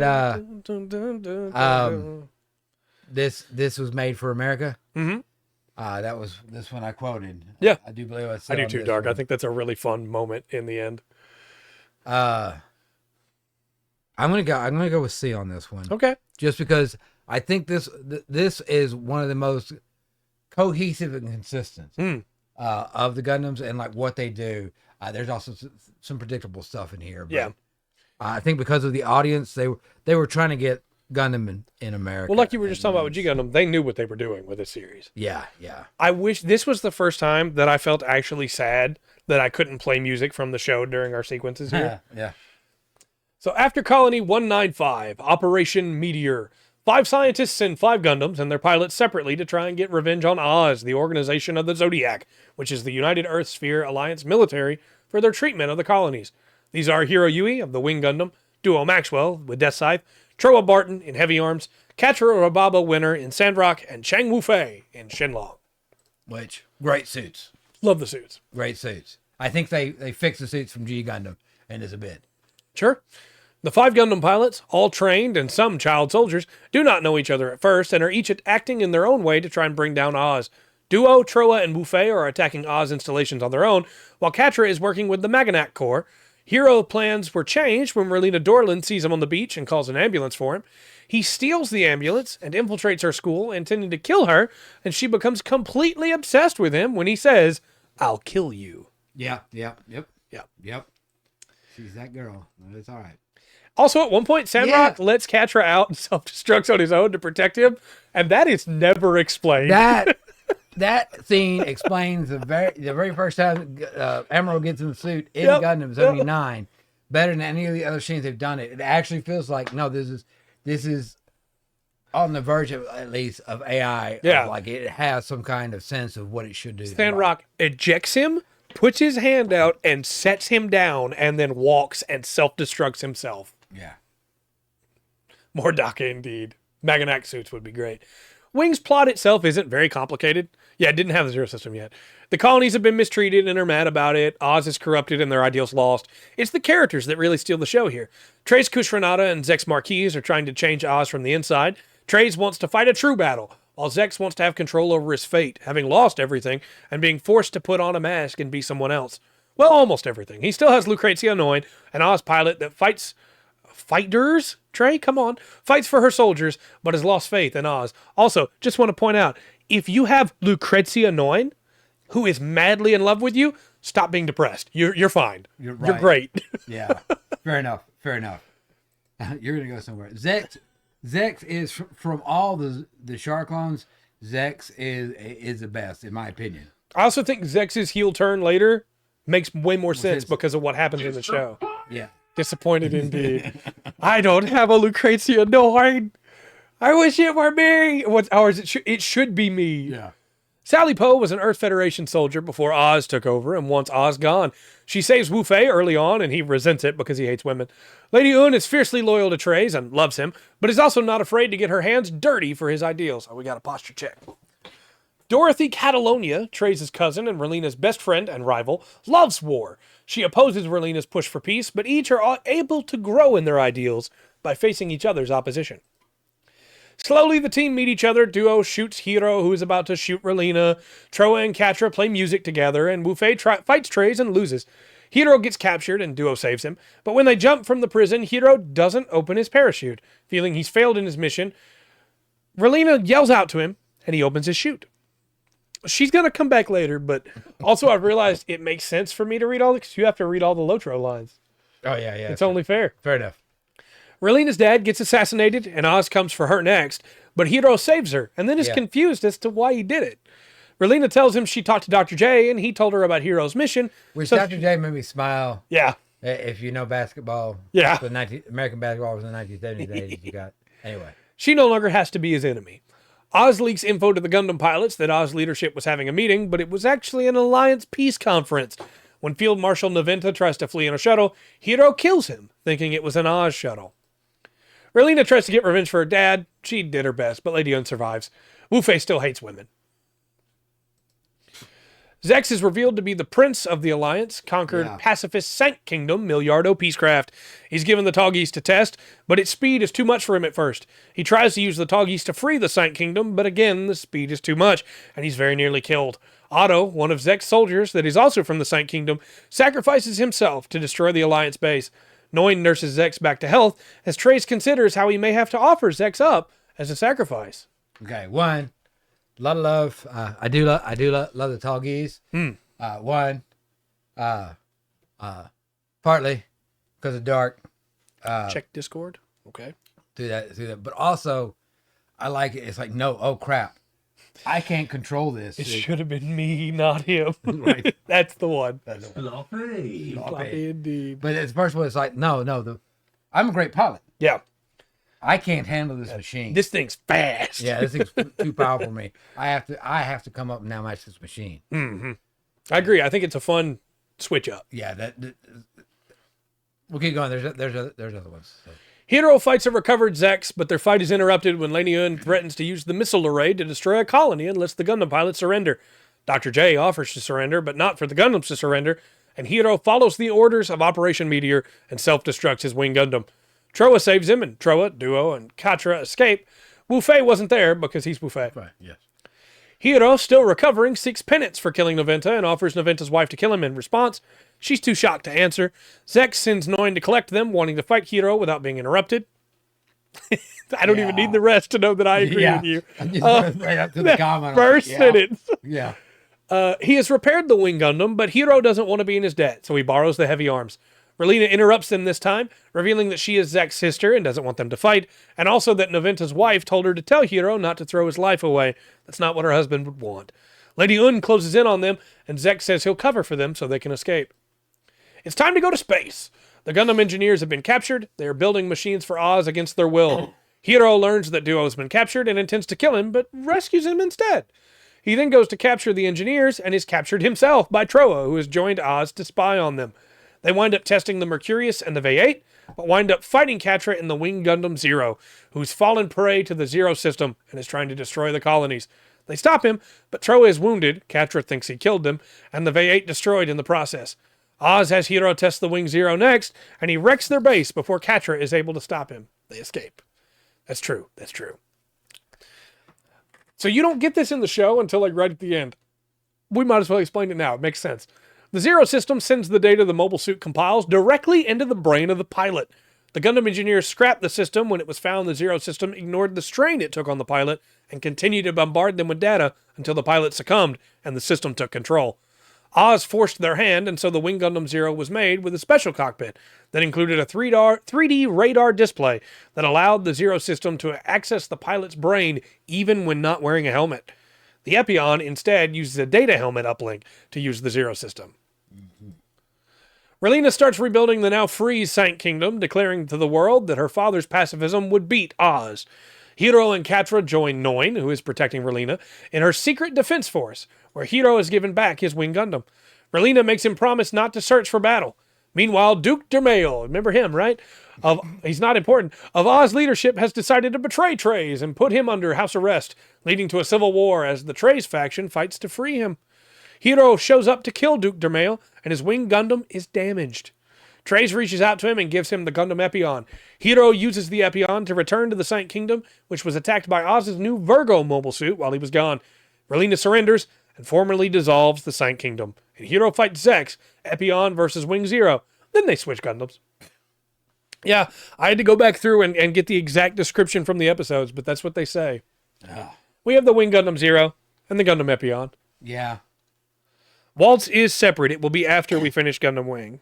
I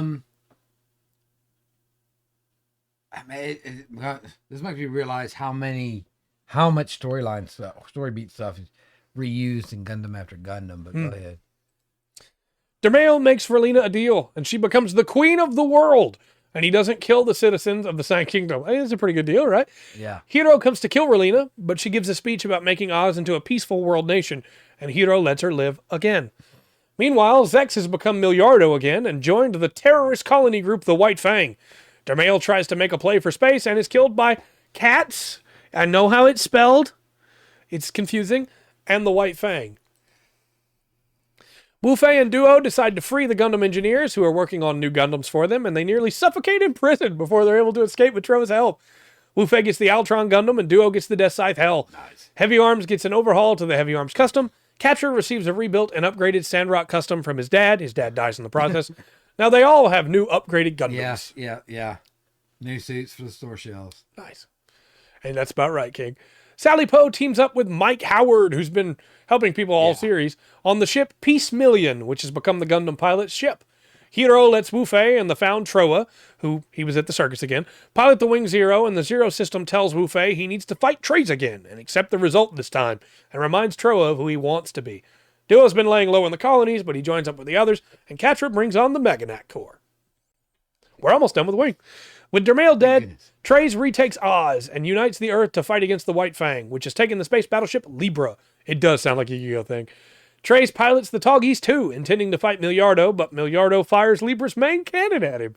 Lady Un saves him in the Wing Gundam, which is destroyed. Again, she doesn't die, even though she probably should have. Not that I wanted her to. I like her as a character. Yeah. The White Fang launches robot Virgos, mobile dolls controlled by Dorothy Catalonia, on the Libra, and Treize is disgusted. The stage is set for our final battles. Peace Million sounds like something. There's an old Disney movie, sci-fi movie. It's really weird for the Disney catalog. It's called The Black Hole. Yeah. And something about that name makes me think of that. Let me answer this real quick. This looks like, I like it. The Toggies just looks like no, I'm a gladiator suit. It does. It does. For the fourth best Toggie. Nice. There on the right, that looks like no. I do battle. Yeah, I love the Toggies. Zex takes Relena prisoner when she comes to talk him out of using Libra against Earth, and he fires it anyway, telling her Epion showed him how to bring true pacifism by forcing everyone under your heel. This is when we also see that his eyes have that yellow tint that shows the Zero system has taken over. Yeah. The final battle begins. Wu Fei fights Treize. Hiro takes on Milliardo. Catra fences with Dorothy. Hildy defects from the White Fang. and Duo saves her, and Troa fights his way into Libra and blows a bunch of stuff up. Yeah, he only wants bloody war, not drone war. Wu Fei asks Treize if he knows how many people have died for this war, and Treize tells him he knows the name of every soldier that has died under his command. Treize charges Wu Fei, finally receiving the battle he longed for, and Wu Fei kills him. Wu Fei misunderstands, thinking Treize let himself die and is racked by grief, realizing Treize is the kind of man that he could understand. We could understand each other. Mm-hmm. Catra lets Dorothy stab him in the side, winning the battle by defeating her ideology. He points out how she claims to love war and yet deeply resents that it took her father from her, and she gives up. Troa arrives and takes Catra away. With the mobile dolls no longer controlled by Dorothy, the battle quickly turns away from Libra. Keenes plans to fire the cannon again, and Sally rams Peace Million into the cannon, wrecking it. Keenes then sets Libra on a course to ram it into Earth. It isn't enough. I mean, Wu Fei does hate women. Yeah. Duo gets the engineers to Peace Million's engines, where they rig them to push Libra away from Earth. Keenes tries to stop them, and they blow him and themselves up to trigger the engine. Hiro fights Milliardo and is able to defeat him, but does not kill him. Milliardo, realizing he's lost and seeing clearly again, self-destructs the Epion to stop Libra. A chunk of Libra survives the explosion and falls toward Earth anyway. Hiro flies out, declaring he wants to live, shoots it with the Buster Rifle. The Gundam pilots try to find how to live with Operation Meteor over. That's such a weird scene where Hiro himself is the heart of outer space. And then Wu Fei's like, naturally, like he actually knows any of them. Yeah. Hiro watches over Relina from a distance. Duo and Hildy work with Sally and Howard. Troa returns to Catherine and the circus. Catra goes back to his father's business, and Wu Fei roams the world. Noin doesn't believe, is the word I forgot to put in there. Zex is dead. Lady Une mourns Treize, and the world moves forward in an endless waltz. Oh. So we have Libra there. Oh. That was Hildy. I've got to put the jokes in when I can. Yeah, come on. So you want to rate this with wing and just keep going? Or you want to rate them separate? No, it is one full story. Yeah, no, I'm definitely keeping wing at C, even with some of the rough things. Okay. So 1 year after Operation Meteor. That's fair. The Gundam pilots send their Gundams hurtling towards the sun, deciding they won't be needed. Right afterwards, a rebellion starts on the L3 colony, led by Marimea Kushranada, who claims to be Treize's daughter. She, at the behest of her grandfather, Dekim Barton, captures Relina and tries to take down the new Earth Spear Unified Nation. Catra rescues the Gundams from the sun, and they've all been upgraded since the end of the show. Wing Zero now has actual wings. Death Scythe Hell has bat wings. Heavy Arms is blue and has twin double Gatlings. Sandrock has new shoulders, and Altron's now green and has 2 extendy arms. Yeah. Troa and Wu Fei are working for Marimea. Troa is doing so because he killed the original Troa Barton, that was Dekim Barton's son, and stole his name. Wu Fei because he believes he stole Treize's life, and that there's no place for him or any soldier now in this world without war. He works for Marimea despite the fact that she's a woman. Curious. Wu Fei fights Hiro, hoping Hiro or Zero can tell him what to do again. Meanwhile, Hiro's going through it. With Dr. J gone and the mission done, Hiro was left alone with his thoughts and the guilt of the people he'd killed. It's revealed he killed the activist Hiro Yui as a child soldier and was given his name as a cruel joke. Hiro also remembers a young girl and her dog that he killed without meaning to, and how they haunt him. How many more times must I kill that girl and her dog? Just once. Dekim tries to drop L3 on the Earth, but Troa reveals he was a double agent. Freeze, I don't know why I put 2 S's there, a captured Duo and stops the drop. Wu Fei keeps fighting Hiro and asks what exists for soldiers. When there's no more foes to fight. Hiro stops fighting, asking him how many more times he has to kill that girl and her dog, and Wu Fei has no answer for him. Wing Zero falls into the ocean, leaving Wu Fei to ask why he keeps fighting. You're right, yeah, once she's older, then he'll hate her. Dekim's space base gets wrecked by Preventer Win, Zex Marquis. Yeah. Sally Poe created the Preventers to protect the Earth, and Zex not only survived the end of Wing, but now free of the Zero system is choosing his own path and joins the Preventers with Noin and the Gundam pilots. Dekim retreats to his Brussels base with Marimea, Lady Une, and Relina. We get an extended televised battle between the Preventers and the Marimea Army's Serpent mobile suits, where the Preventers don't kill a single enemy soldier. The people at first blame the Gundams, but Dorothy Catalonia whips them into a frenzy of nationalism, and they come out to defend their homes themselves. And the Serpent's pilots surrender, not wanting to kill innocents. It's actually a pretty good Dorothy scene, where she's, what are you, a bunch of dogs? We're not dogs, but you're the tail that's wagged. Yeah. So, Yeah. Also, the Yeah, fight it's scenes are very pretty good. 90s. You know, Yeah. we're almost done here. Yeah. Hiro asks if the bunker they're sheltering in still has functional shields, and Marimea tells him to see how powerless he is. Mission accepted. Hiro fires his Buster rifle, then does so again, greatly damaging the shelter. He prepares for a third shot, and Relina tells Marimea that now she understands fear, and tells Hiro to fire again. Wing Zero does not survive the back-to-back Buster rifle shots. Yet they do. It's really interesting. In the manga, Dorothy and Catra get together. Dekim sees that everything's falling apart and tells Marimea it's time for her to become the ruler of the world, to bring the people in line, and she steps up to speak. Lady Un goes to slap her, but Relina gets there first. She tells Marimea that now she understands fear, she can reflect on her mistakes. Dekim tries to shoot Relina, but Marimea gets in the way. Dekim is shot and killed by a Trey faction soldier in retaliation, and the Marimea revolution ends. Note that she gets shot in the chest. That's going to be important in a minute. That's very dark. Marimea survives, and Lady Un takes her in her wheelchair because she can't use her legs anymore, even though she got shot in the shoulder. And I'm pretty sure that bullet did not hit her spine. Either way, to Trey's grave. Right. Went over. Yeah. Wu Fei joins the Preventers, even though they have women in there. Zex and Noin head to Mars for a new colony project, and the boys blow their Gundams up, deciding yet again that war is finally beaten and a lasting peace is gained. Hiro continues to watch over Relina. No change to her scoreboard. Yeah, that was a D. That one actually falls behind Wing for a little bit. Child trauma. It could be. It could be.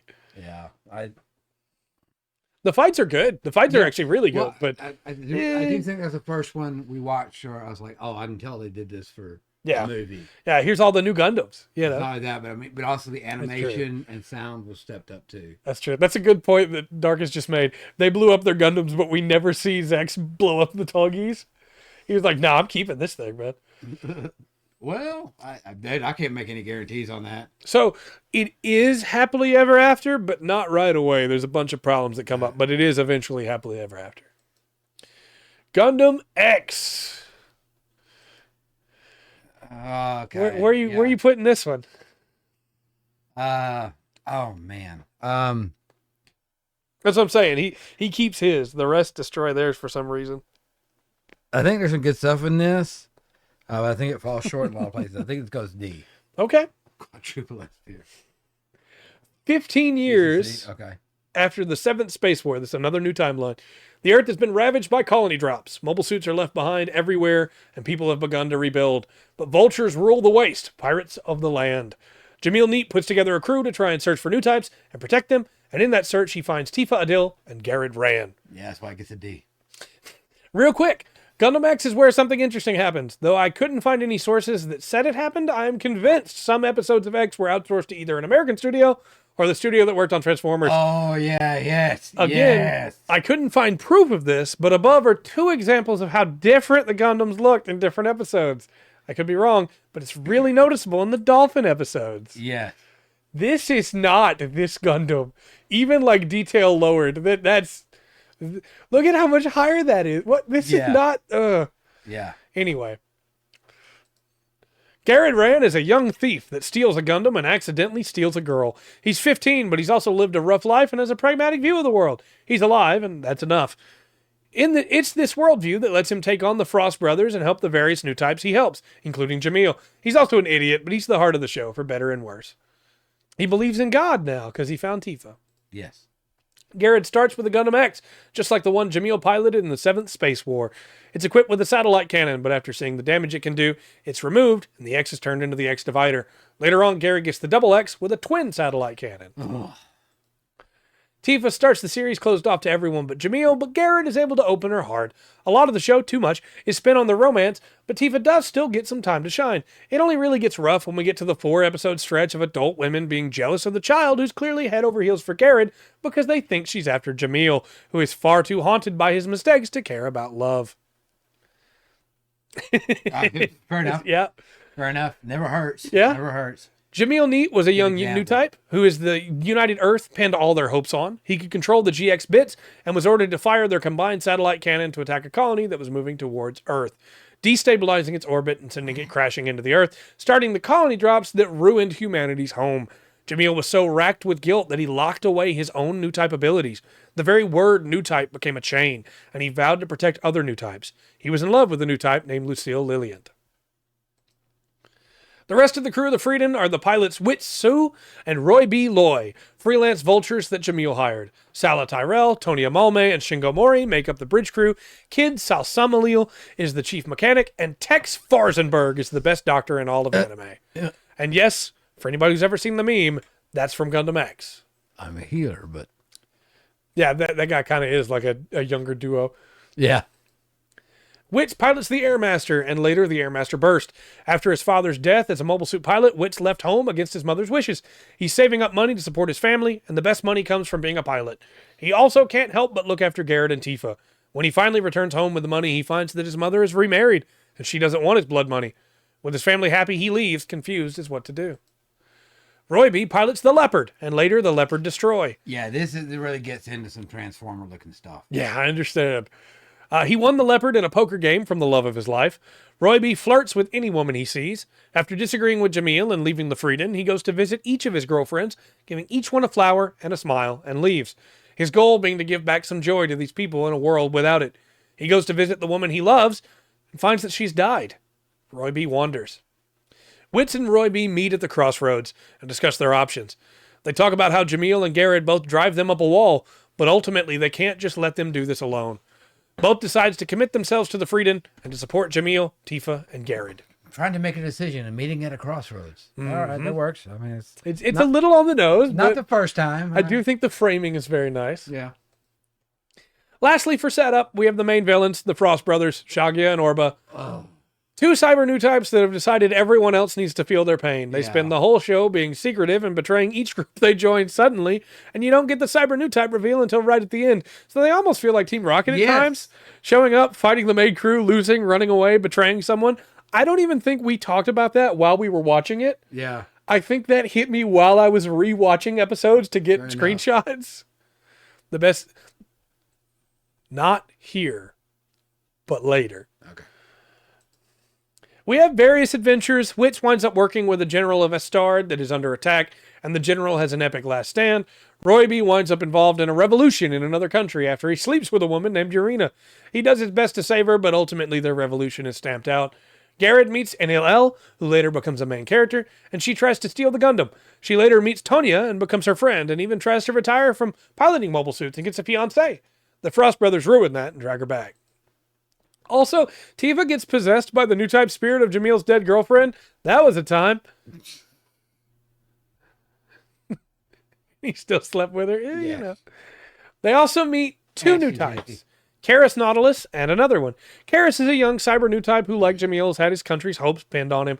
At first, Garrett can't compete with him, but little by little, he improves as a pilot, and after some coaching by Jamil, is able to beat Karis, proving to him that his abilities are not the answer to everything. Tifa crushes his hopes when she tells him she's a natural new type. Garrett gets through to him. He gets shot, but survives. Even though it looks like he got shot, like pretty close. The other new type they meet is a new type dolphin. Oh. Yep. The white dolphin is awoken to being a new type, and Tifa swims with the dolphins, who wind up saving the crew. Garrett gets jealous of the dolphins at one point. This is a weird set of episodes. Yeah, that's the salt run cubed. Yep. The new United Earth forces come out of hiding and captures Tifa at the hand of Katok Alzamil, an old soldier who holds a grudge against Jamil because his wife and daughter were on the colony Jamil shot. Tifa tries to explain that Jamil is hurting from it too and didn't know what would happen, but it's Garrett explaining that Katok and the new UNE have dragged their generation into a war that ended 15 years ago that finally gets through to him. Katok betrays the new UNE and helps Garrett steal the Double X while Jamil saves Tifa, but Katok is killed protecting Garrett. Yeah, I'm with you, Dark. We did not need to see that. I skipped, by the way, from that moment to now, I skipped about 10 episodes. Eventually, Tifa starts talking about Dome. Which stands for what? We're going to get there. NLL has come out of retirement and joined them, and the Frost brothers reveal that they've always been working for the new UNE. Ooh.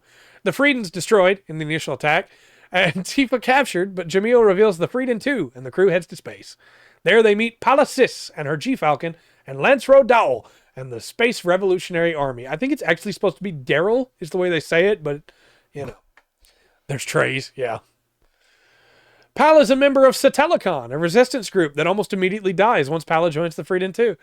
Lancero Darrell is Jamil's old rival and is shocked to see how much Jamil has changed and encourages him to fight again, though not as an enemy.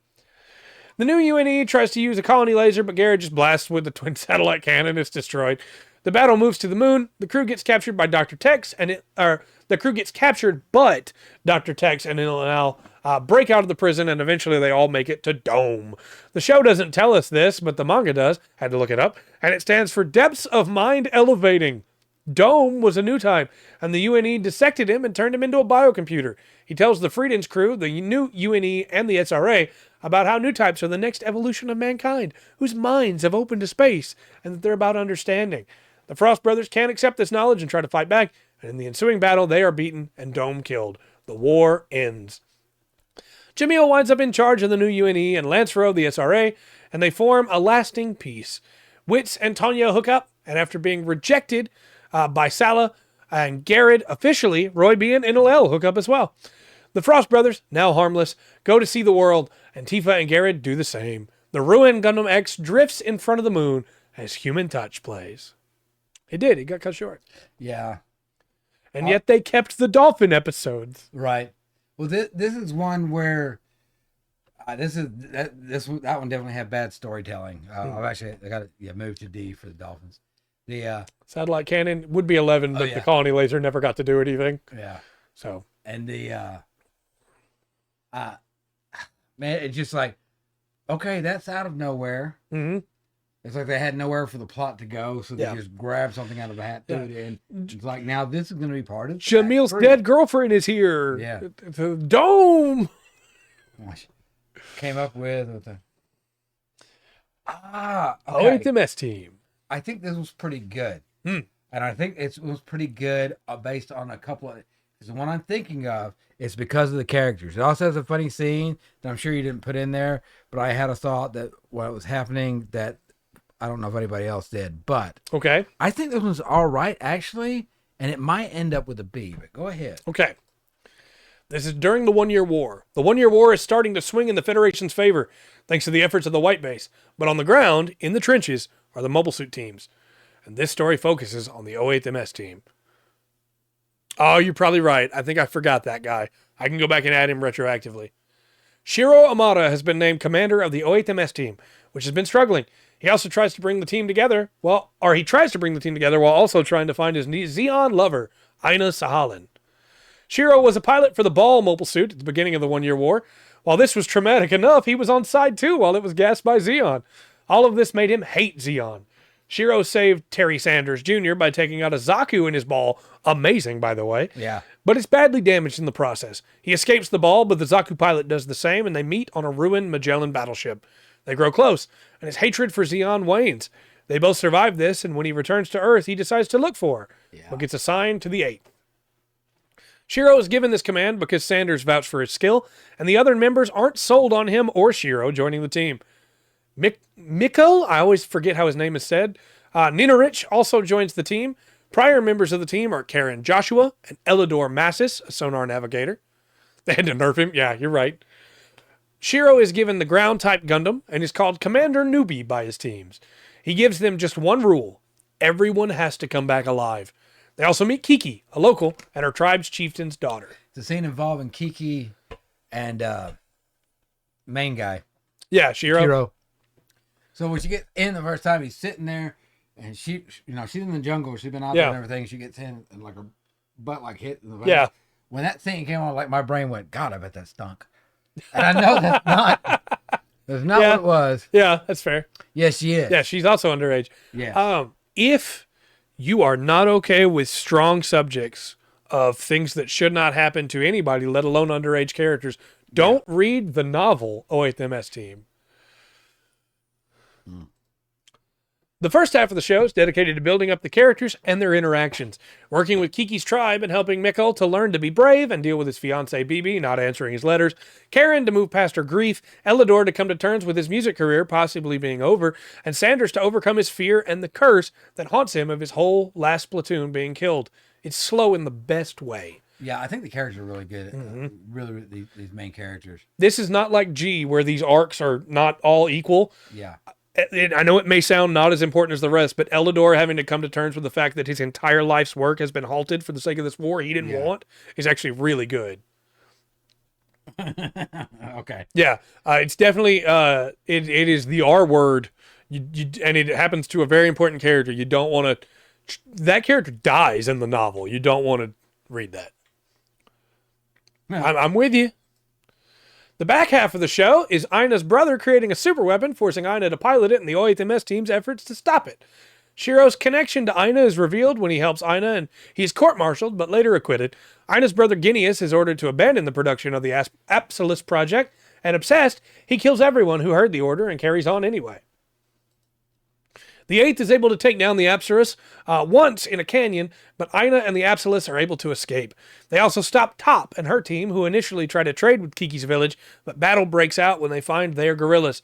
Shiro tries to get them to stop the fighting, destroying Herzaku's legs, but the villagers attack it, and Top moves to kill them, forcing Shiro to kill her. I don't know if you remember Top and her team, but she's the one that once her Zaku falls, all the villagers come up with spears intended to stab her. Yeah. We get an extended fight sequence that is absolutely the highlight of the series, where Norris Packard fights his way through the 8th to kill 3 gun tanks that would be able to shoot down the escaping Kerguelen transport cruiser. This is no Zaku, boy. No Zaku indeed. It kind of looks like it's got the eye. I don't know what he. Right. In this fight, Shiro reveals that he's going to live and marry Ina, and Norris said that he has found the place where he is to die. We also get a really cool sequence here where Norris takes out Shiro's main camera in this EZ-8, and Shiro has to quickly try to fix it while Norris uses his Gundam as a shield. After a tough fight where Shiro even rips off the EZ-8's ruined arm to use as a club to defend himself, he's finally able to kill Norris, but not before Norris can destroy the last gun tank. This was a very nice looking Gundam as well. Yeah. Really start some of these, especially we get later, the animation gets really great, whether the story's good or not. Right. Ina and Ginius launch in the Apsalis 3, and Ina tries to use it as a deterrent to help the Kerguelen escape, and at first it works. But when Ginius destroys the various ground-type Gundams around, Federation Captain Isan Reiner has a GM sniper shoot the Kerguelen. Enraged, Ina aims to vaporize the base, but she sees Shiro's EZ-8 and shoots a mountain instead. Ginius shoots her, calling her a traitor, and Shiro catches her when he dumps her out of the Apsalis. Ginius turns to kill them, but the GM sniper shoots the Apsalis, destroying one of its Minovsky drives. Shiro and Ina work together to destroy the Apsalis, which fires its main cannon one last time, killing Isan, the GM sniper, and Ginius in the process. Shiro and Ina vanish and are declared KIA. Miko, his fiancée, moved on and got married while he was at war, and Kiki don't give up on them and keep searching for them. Eventually, finding some children that Shiro and Ina have taken in. Look, these kids are either new types or cyber new types from the Flanagan Institute. It's kind of unclear. Eventually, the kids trust them enough to bring them to Shiro and a now pregnant Ina. Credits roll. Yes. Yeah, the GM sniper was lore accurate. That's what they're supposed to be able to do. Yeah. Also, Ina's neck is huge in every scene she's in. Yeah. She's a giraffe woman, and you can't convince me otherwise. None of the other characters have her long neck. Yes. And we have it's a big. What is that their thing with crabs? I don't know. They do that. They've done that a few times. Mm-hmm. Also, these come out as legs. Yes. What do you think? I'm keeping that as a B. Overall, it's really not a bad Gundam. We're really making a lot better time than I thought we would too. We're well over halfway, and we got a couple series that are gonna like real quick move through them. Okay. Where's the 2? I didn't include the 2 in here because we don't actually get to see it fight for very long, so I just skip straight to the 3. MS Igloo.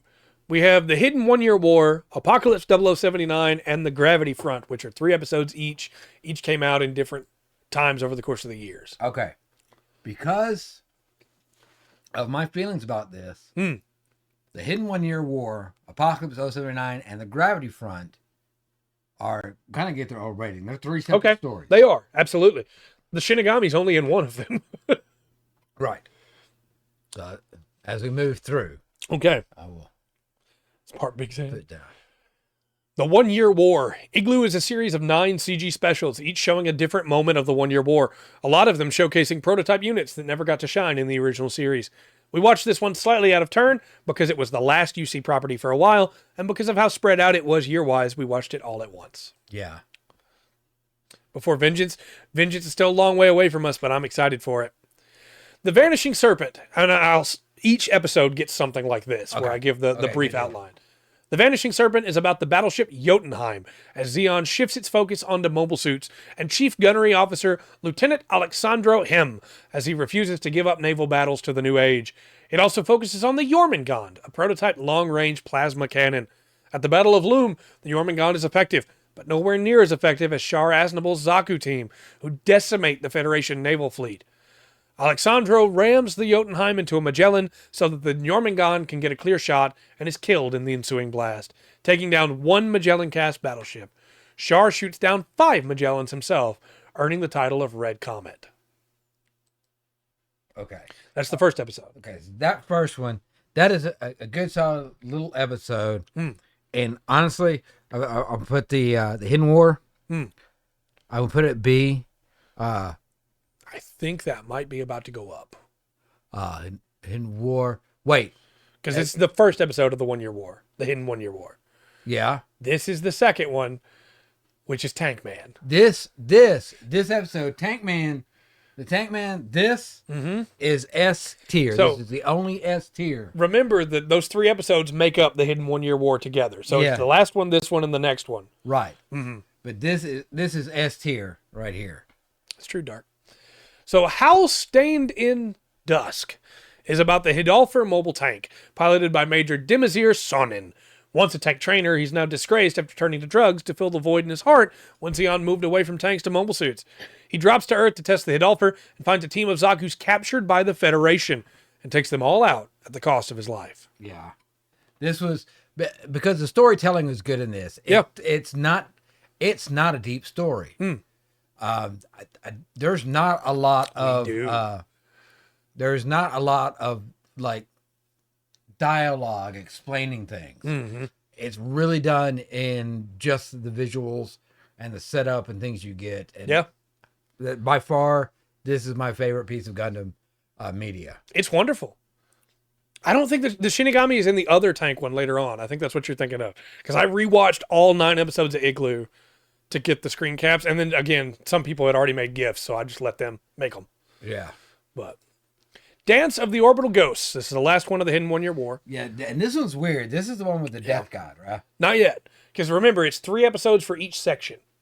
Oh, so, yeah. Okay, I got you. So okay, got you, yes. So Dance of the Orbital Ghosts, the last episode of the Hidden 1 Year War, is the story of the Zuda, the mobile suit that nearly replaced the Zaku.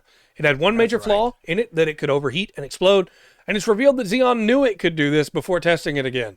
Major Jean-Luc Duval tries to redeem the Zuda by sorting in it and puts up a great fight before his Zuda faces the same fate. Now that tank, there's another tank guy. He's coming up. It's not Tank Man, it's Tank Guy. Fair enough.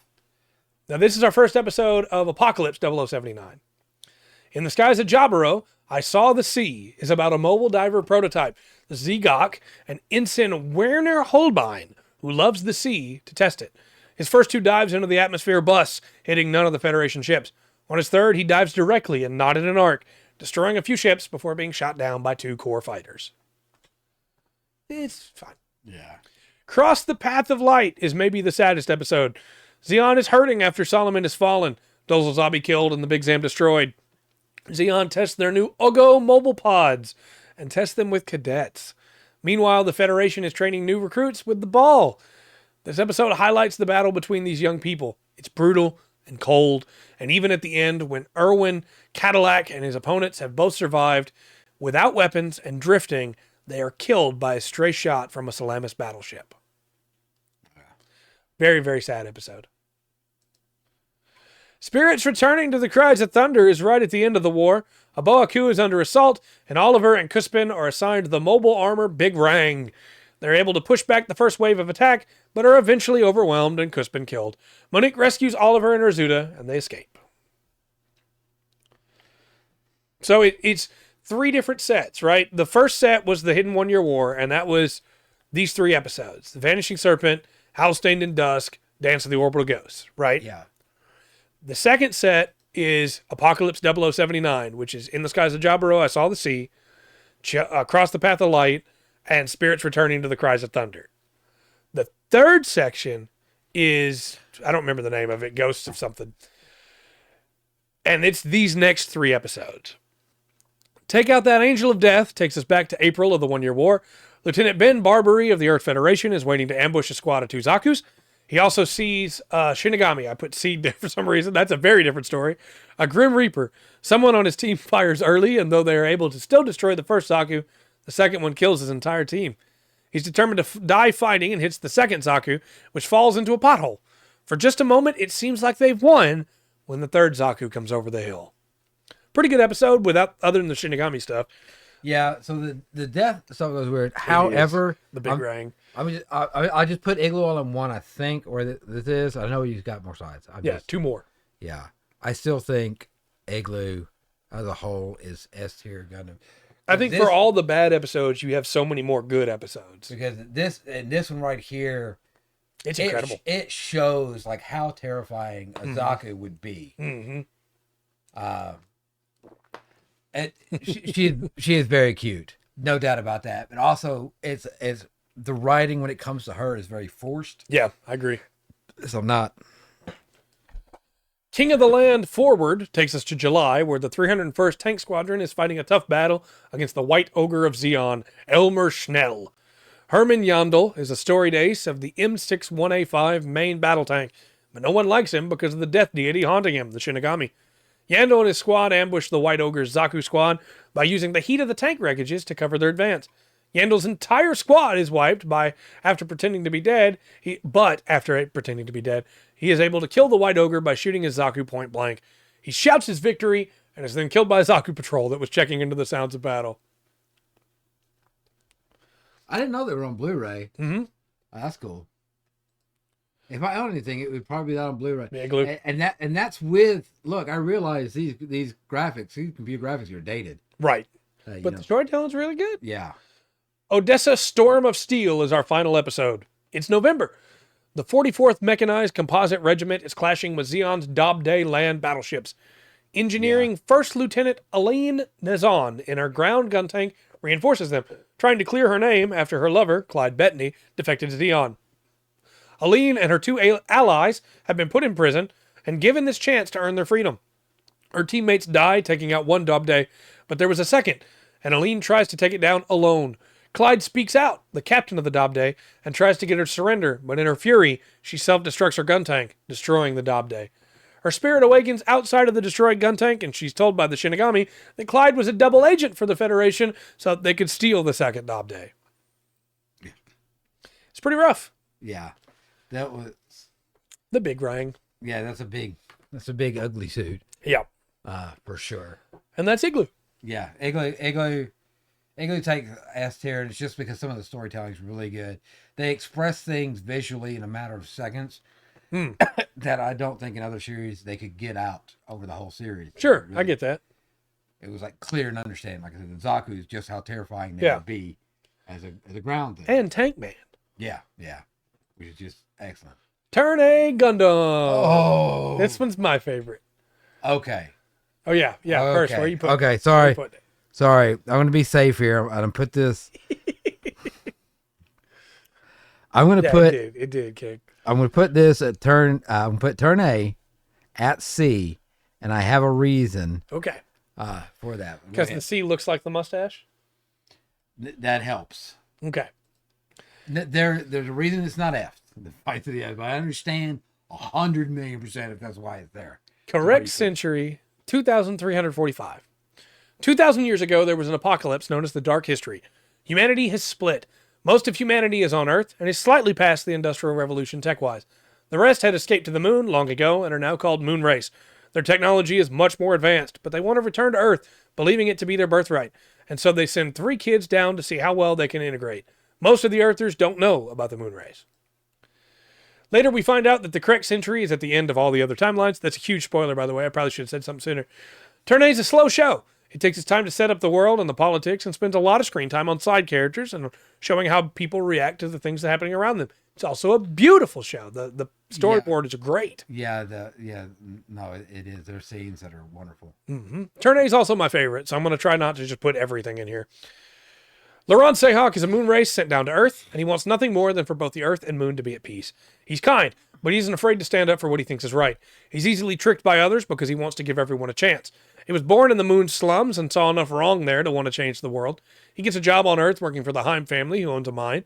Learning and following their custom leads him to the Turn A Gundam. He has a deep admiration for Diana Sorel that turns into love. People try to say Laurent is a pacifist, but he's absolutely willing to fight. Yeah, he's not a pacifist. He just tries not to kill. Oh, we're going to get to that. Yeah, we're going to get to that. Yeah. The Turn A is from the Dark History, known as the White Doll by the militia and the Mustache by the Moonrace. Its capabilities surpass even the Moonrace tech, but Laurent doesn't want to kill, and so rarely uses its full capabilities. The other thing holding back the Turn A is that most of its weapons are 2,000 years old, so they break upon using, leaving Laurent with just the beam sabers that he can rely on. The Turn A was designed by Sid Mead, the first Gundam designed by a non-Sunrise employee. The young heirs of the Heim family are Kiel and Sochie. Kiel looks exactly like the Queen of the Moon, despite being a pampered lady and not needing to work. She has been working as Gwen's secretary. She's resourceful and strong-willed. She falls for Harry Orr to the Moonrace, but does not let that stop her from trying to find a peaceful resolution to the war. She supports Gwen at first, but eventually turns against him. She and Diana spend a lot of time switching places to learn more about each other's situations and try to find a middle ground. Sochie is Kiel's younger sister. She sees her sister's more carefree persona as a problem, so she's much more serious. She's young and doesn't understand why the Moonrace is invading, nor why they took her parents from her. She's determined to fight and gets increasingly annoyed when Laurent and Kiel try to make peace. She almost marries Borjanin pilot Gavanguni, but he's killed in a nuclear explosion. She gives up her hatred of Moonrace after the nuke, realizing the cost this war has had on everyone. She has feelings for Laurent, feelings he does not reciprocate. She's able to move on from him by the end of the show, choosing to live for herself, not Laurent or her sister, for the first time. Diana Sorel is I'm getting all this out of the way quick so we can move through the plot. Diana Sorel is the first queen of the moon. She was chosen as queen and was sent to the moon with the first group that left to colonize it. I'm telling you, we're going to get there. She was in love with a man named Will Game and planned to bring him with her, but it was decided that she would be put in cryosleep until the Earth healed from the damage it sustained, so she was brought to the moon without him. The Maintainer family ruled in her stead, which is a really apt name and too much on the nose, Tomino. Yeah. And she was made to be a figurehead, waking her only to arbitrate on matters and to show her off. Now she wants nothing more than to see her people live in peace on Earth. She tries desperately to talk down the war faction, but is nearly killed many times. She switches places with Kiel Heim to try and learn more about the Earth of today. In the end, Kiel and she switch places permanently, and Diana lives in solitude, bless you, with Laurent, finally living the peaceful life she wanted. Oh, I love it. I love it. Guinsard Lineford is a politician, the son of a politician. He wants to rule in Glessa, and he will play anyone to reach that goal. He lies to Diana, Lily Borgiano, Kiel Heim, and even Gim Gingham. He courts Lily because her dad is the president of Louisiana. He defects to the war faction whenever he gets the chance. His plans are always derailed by either Laurent's kindness or by the militia's ignorance. He's the reason the Moonrace thought they could claim the Sunbelt, as he told them they could have the Sunbelt if they share their tech, but did not tell anyone else, intending to be able to fight them off by the time the Moonrace arrived. Harry Ord's the captain of Diana's guard and the best pilot in Diana Counter, the armed force that accompanied her to Earth. He pilots the Gold Sumo. He respects Laurent, and though he first thinks that Laura Rolla is the pilot of the Turn A, he figures out quickly that it's Laurent and doesn't hold it against him. He supports Diana completely, wants peace, and falls for Kiel, but pushes her away at first to protect her. He at first chooses his loyalty to Diana over Kiel, but by the end he's willing to give up everything for her. He stays by Kiel's side at the end when she becomes Diana. The disguise. Yeah. Had to put that on there. Gim Gingham is the head of the anti-Diana Moonrace faction, and though he himself appears too late in the show to have the impact he should have, he's the reason people like Poe work against Diana. He wants conflict, and Diana intended for him to stay in cryosleep with many of the other soldiers, but while she is on Earth, he is thawed. He comes to Earth like a hammer, smashing all those that stand against him. He pilots the excavated Turn X Gundam, and fights Laurent in a final battle both with swords and with Gundams. He's killed when the Moonlight Butterfly from the Turn A overwhelms him. There are a lot of side characters in Turn A, but a few of the most important ones are Keith Leger and Fran Dahl, the two other Moonrace selected to come down to Earth early, Joseph Yacht, who also becomes a pilot, and Meishe Kun, Soche's friend, who also pilots a Kapul. Keith becomes a baker, marries a baker's daughter, selling his bread to people on both sides of the war. Fran becomes a reporter and marries Joseph. She tries to show the corruption on both sides. Joseph starts out as a mining assistant, but when they excavate mobile suits from a mountain cycle, he expects to be a pilot, and the Kapuls are given to the militia instead. Joseph joins, and when they steal a Wadum, he's allowed to pilot it. Now, we'll get to the plot. I'm going to burn through it real quick. Just stop me if you got anything to say. I know you don't like this show, so I'm trying to get through it quickly. The moon race lands on Earth. Poe of the war faction shoots Nokis with a beam with her Wadum, is attacked by biplanes, little bit of an overreaction, starting a battle and injuring Kiel and Sochia's dad, which leads to his death. Their mother's mind breaks because of the attack. In the battle, Laurent is inducted into the Inglesa militia by Gwyn Sard Lineford under the alias Laura Rola. Whether this is because Gwyn wants Laurent to be a girl because he has feelings for him, he asks Laurent to be his Laura later on, or because he knows about Laurent being moonrace is hard to say. We find out that for the last 2 years, Gwyn has been in communication with the moon and was telling them he was preparing for them to move into the Sunbelt, but he was actively trying to steal their tech so he could become the ruler of Inglesa. Thank you. With their tech, the moon race is easily able to overwhelm the militia, but Diana keeps a grip on them and starts moving her forces and her battleship to the Sunbelt. The Inglesa militia fights back, but other than the Tournay, they have only blimps, planes, and bombs. However, them fighting back encourages the war faction, led by Phil and Poe, to fight as well, and Diana's grip on the Diana counter starts to slip. Harry and Laurent intervene multiple times, but I don't know why I rolled that R, but Gwyn encourages the militia to keep fighting while telling everyone he wants peace. Kiel and Diana switch places. The militia engineers begin excavating the mountain cycle, since that's where the Tournay was found. They find the Kapuls. Soche and Meche join the militia and are made Kapul pilots. Yanni and Michael start coordinating attacks against the Diana counter, and the war escalates. Louisiana gets involved, and we meet Gavanguni and his Borjanin Zaku squad. Kiel and Harry draw close to each other as he figures out she's not Diana, but he also does not out her. She stands firm against Phil, who even tries to call her a fake and gives himself the title of Commodore. Eventually, Harry has to escape with her, and Diana and Kiel work to convince the Diana counter that Kiel is not a fake. Gavan becomes enamored with Soche, seeing her bravery and declaring that he's fallen for her. He asks her to marry him, and in an attempt to make Laurent jealous, she agrees. It does not make Laurent jealous. He's busy taking care of Diana, who he pretends is Kiel, but like Harry, has figured it out. Diana is not happy with Soche's decisions. We get a few episodes where it seems like things are going well. Diana does laundry, Laurent's helping her. Some of the moonrace, annoyed by the way Diana counters treating them, defect to the militia, including Horace, a moonrace scientist. Laurent moves a cow in the Tournay, as some of the moonrace are starting to starve, and the Diana counter, now led by Phil's, doing nothing to help them. Horace and some of his friends help maintain the Tournay, as well as the other militia mobile suits. Things take a turn for the worst. You just saw Will Game, didn't you? Yeah, keep going. When the militia finds a space battleship in the mountain cycle, which was being dug out and repaired by Will Game's descendant, Will Game.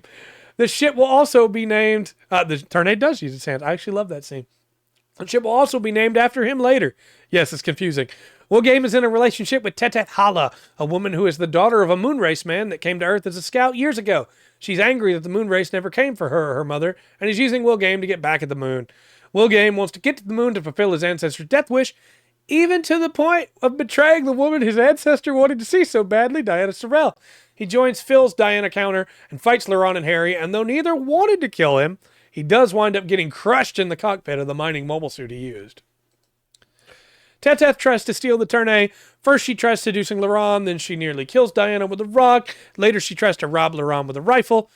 When Laurent stops her to run Irontown. Right, she does look like her. When Laurent stops her, she breaks down and tells them everything, including the name of the white doll is the Tournay Gundam. Meme Midgard, that's his name, her superior, shoots her in the head to silence her.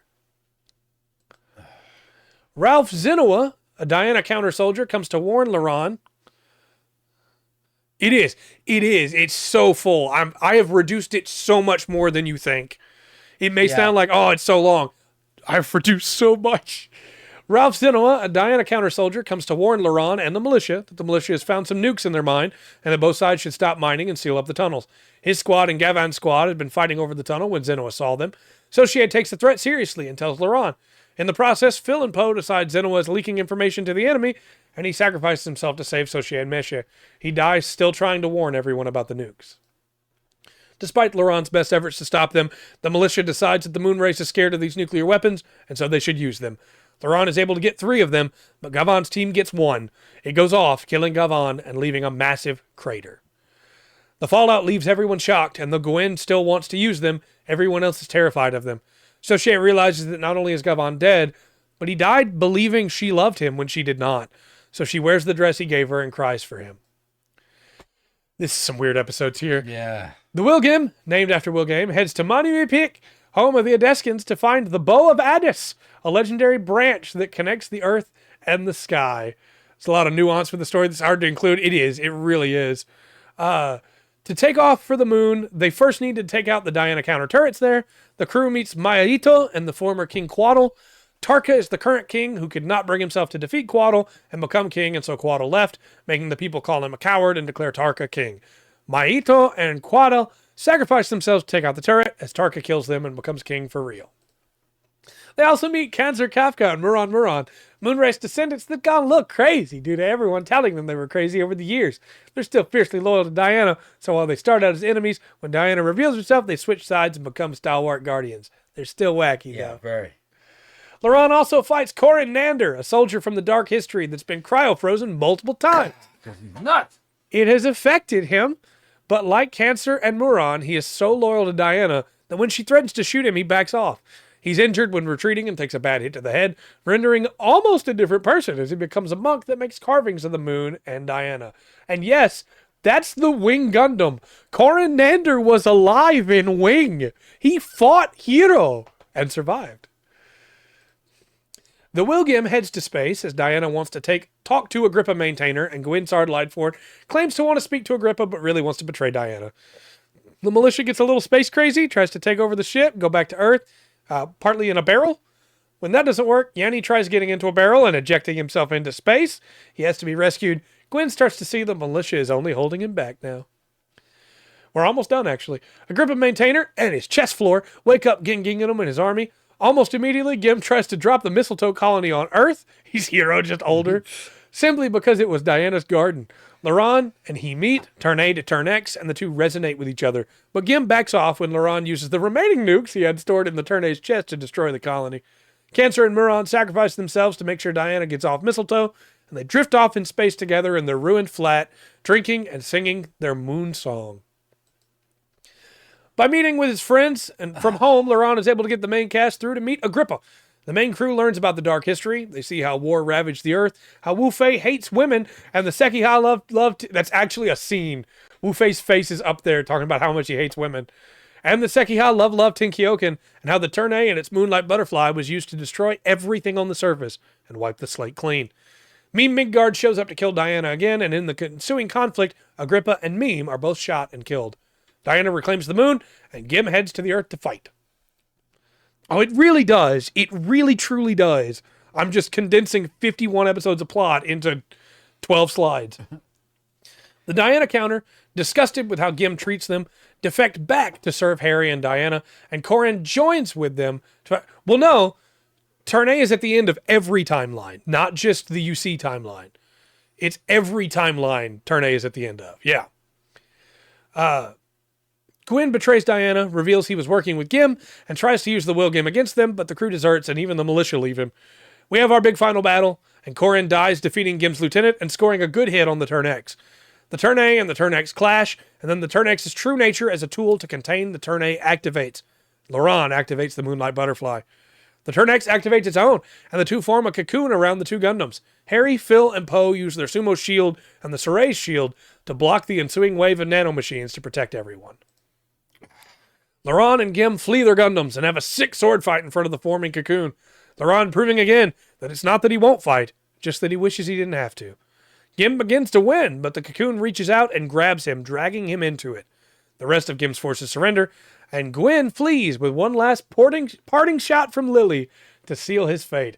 And she does control Ameria while wearing her skirt. Yes.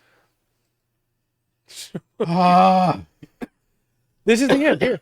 Gil becomes Diana as the two switch places for the final time. Harry swears himself to her. Saucier kisses Laurent just once and then moves on from him and from the war, choosing to live her life. Joseph and Fran have a baby. Keith keeps baking. The former militia and the former Diana counter work together to rebuild the destruction. Gwyn lives in shame, hiding his identity and trying to find a new reason to live. Laurent and Diana Sorel retire into the mountains, where she can live out her life in peace. The White Doll is sealed away, and the world has a reminder of the price of war as the dark history is revealed to everyone. I know it feels like it took forever. That was less slides than Wing and X. Go ahead. Also, at one point, Laurent cross-desses. It's Gwen's idea. Laurent Ryder kicks a Wadom, and Gim uses the shining finger. I didn't know where else to mention that. Yeah, fair enough. The blonde, that's Gwyn. He's right there. He's in a costume now, trying to pretend that's not who he is, because everybody on the world hates him. Does the Moonlight Butterfly count? I don't think so, but if you do, just add a number from here on. Okay. 1. A beautifully animated piece. Oh, yeah, absolutely. Music's great. Music. Top notch. Not by who you were saying, Trey. That made it much more entertaining. Yep. Made it so much more entertaining for me. It slightly pulls it out from another reason it's not an F. Oh, I firmly disagree. As far as like holding a story together, the story by itself for me is F tier. Oh, I firmly disagree. And I don't. It's beautifully animated. The suits are trash. I want to put on a thing at the bottom of the screen when I put up the tier list that says, just a reminder, this is Rungren's tier list. Right. I don't. There's stuff I love about Turn A. The biggest problem is, Turn A doesn't get to what it should be. Oh, I definitely agree there. I think Turn A has the capability to be something even better. I think Turn A could have easily been an S tier animation. Oh, I forgot about Age. Dark is going to hate Age. See, Dark, that's the thing. Everybody has their opinions. Mine are just more right than yours. Yes. We'll definitely have to get the... I'm really curious to see the list. Yeah. Get different sheets together. See really curious. So next up is G Savior. This one won't take long. Yeah. 70 years after Victory Gundam. That's the Prince and the Pauper. That is not... I hate that about the show. Oh, I love it. All that is the Prince and the Pauper. I love it. That is, I actually think it's done better than in the Prince and the Pauper. But you'll see. Where you rank G Savior, by the way, before I get into this? Holy cow, this one was just out of the blue, wasn't it? Yeah. I don't even know if this one belongs on the list. This is Gundam Sci-Fi. Also, like Sci-Fi the channel. Chat, we're actually almost done with this slideshow. We're really close. We've got this and then all the seeds and then 00 and we're done. Okay, I'm putting G Savior as an E because this one just throws me all off for different reasons. That's fair. We have to. We have to. So, the Earth Federation has collapsed. The colonies now call themselves settlements. The Congress of Settlement Nations, or Consent, is what remains of the Federation and the colonies, side 2, 3, 5, 6, and 7. The Settlement Freedom League opposes them and is side 1 and 4, as well as the Lunar Cities, side 8. Side 8, the settlement of Gaia, is neutral and makes a breakthrough that will lead to near infinite food. Consent doesn't want to lose their stranglehold on agriculture, so they try to suppress it by force when people on Earth starve. The Illuminati, yes, really, opposes consent. You can take that sentence and run with it. Man. Mark Curran was a mobile suit pilot, but now he works for Hydrogen, deep sea mining. He rescues another pilot and brings him to Hydrogen's underwater base. But consent troops show up and are led by Mark's old superior, Jack Hall. Jack tells Mark there are intruders, and when Mark goes to find them, Jack and his men follow him and kill one of the intruders. The other intruder, Cynthia Graves, surrenders, but Jack tries to kill her anyway. Mark steps in between. Jack arrests her instead and tells everyone that Mark helped them capture her and stop the many other intruders who were well armed. All of this is a lie. The acting was so horrible in this. This guy is the most wooden actor I've ever seen. It was terrible. Oh. Mark is declared a hero, and he and his fiancée Mimi go to a banquet where he runs into Jack and General Garneau. Garneau asks Mark to come back to consent, and when Mark says no to consent, Garneau says that if Mark questions Cynthia for him, Garneau will make sure Mimi gets her promotion. Yeah. Also, some of these are just Starship Trooper costumes. Oh, 100%. 100%. I disagree, Dark. Mark agrees, and Cynthia tells him she's working on a project to grow food underwater, convincing him to take her to the lab. Jack finds him, declares Mark a traitor, even shooting the prison guard to make it seem like Mark did. Mark and Cynthia flee and meet up with the Illuminati, who gets them to side 4. Yeah, well, look, it actually took some work to get Turn A out. I don't think they spent a lot of time on this. The worst part is I'm told the G Savior mangas are actually really good. I should read them sometime. Mark is given the G Savior, which at first he declines, but winds up piloting anyway. That thing looks so horrible. I'm with you, Dark. It shouldn't make sense. He and Cynthia get back to Side 8, along with Mimi and Cynthia's friends. There they meet Cynthia's dad, and Mark and Cynthia kiss, which Mimi sees. Then Consent attacks, as Mimi had betrayed Mark and given their location away. No! Garneau shows up while Jack and Mark have a CG mobile suit battle. CG's horrible. Oh, it's so bad. It is. Garneau shoots Cynthia's friend Kobe, who dies in front of Mimi, and she realizes she's working for bad people. She switches the purse that has the bioluminescent food water serum thing with her own, and follows Garneau onto the shuttle, and then blows them all up, hoping Mark can forgive her. No, yeah, it's real bad. Yeah, the igloos stuff. It's all kind of, man. You look at the time it comes out. It's also grounded, right? It's fits. all CG and not just a cut to real people, and it fits. So even though it's dated, yeah, in many ways, it's still. Oh, it would have been a much better option. Oh, that would have been a much better option. Oh yeah, but Mark. And I'm sorry, there's no excuse for this. Yeah, this is the reason we don't have a real live action Gundam movie. It really That's is. why it's never happened. It really it's because of this. They let these people try it once and they ruined it. It's awful. Mark and his G-Savior beat Jack and his MS Rye. The Illuminati shows up with a full battalion of mobile suits and the day is saved. Cynthia grows food underwater and the crisis is averted. Mark decides to go back to Earth to try and prove his innocence and asks Cynthia to join him on Earth, which she does. I mean, he could have stayed on Side 8 and no one would have cared. He literally has the Illuminati backing him now, but sure, it's good he clears his name. Yeah, no, that's it. That's G-Savior.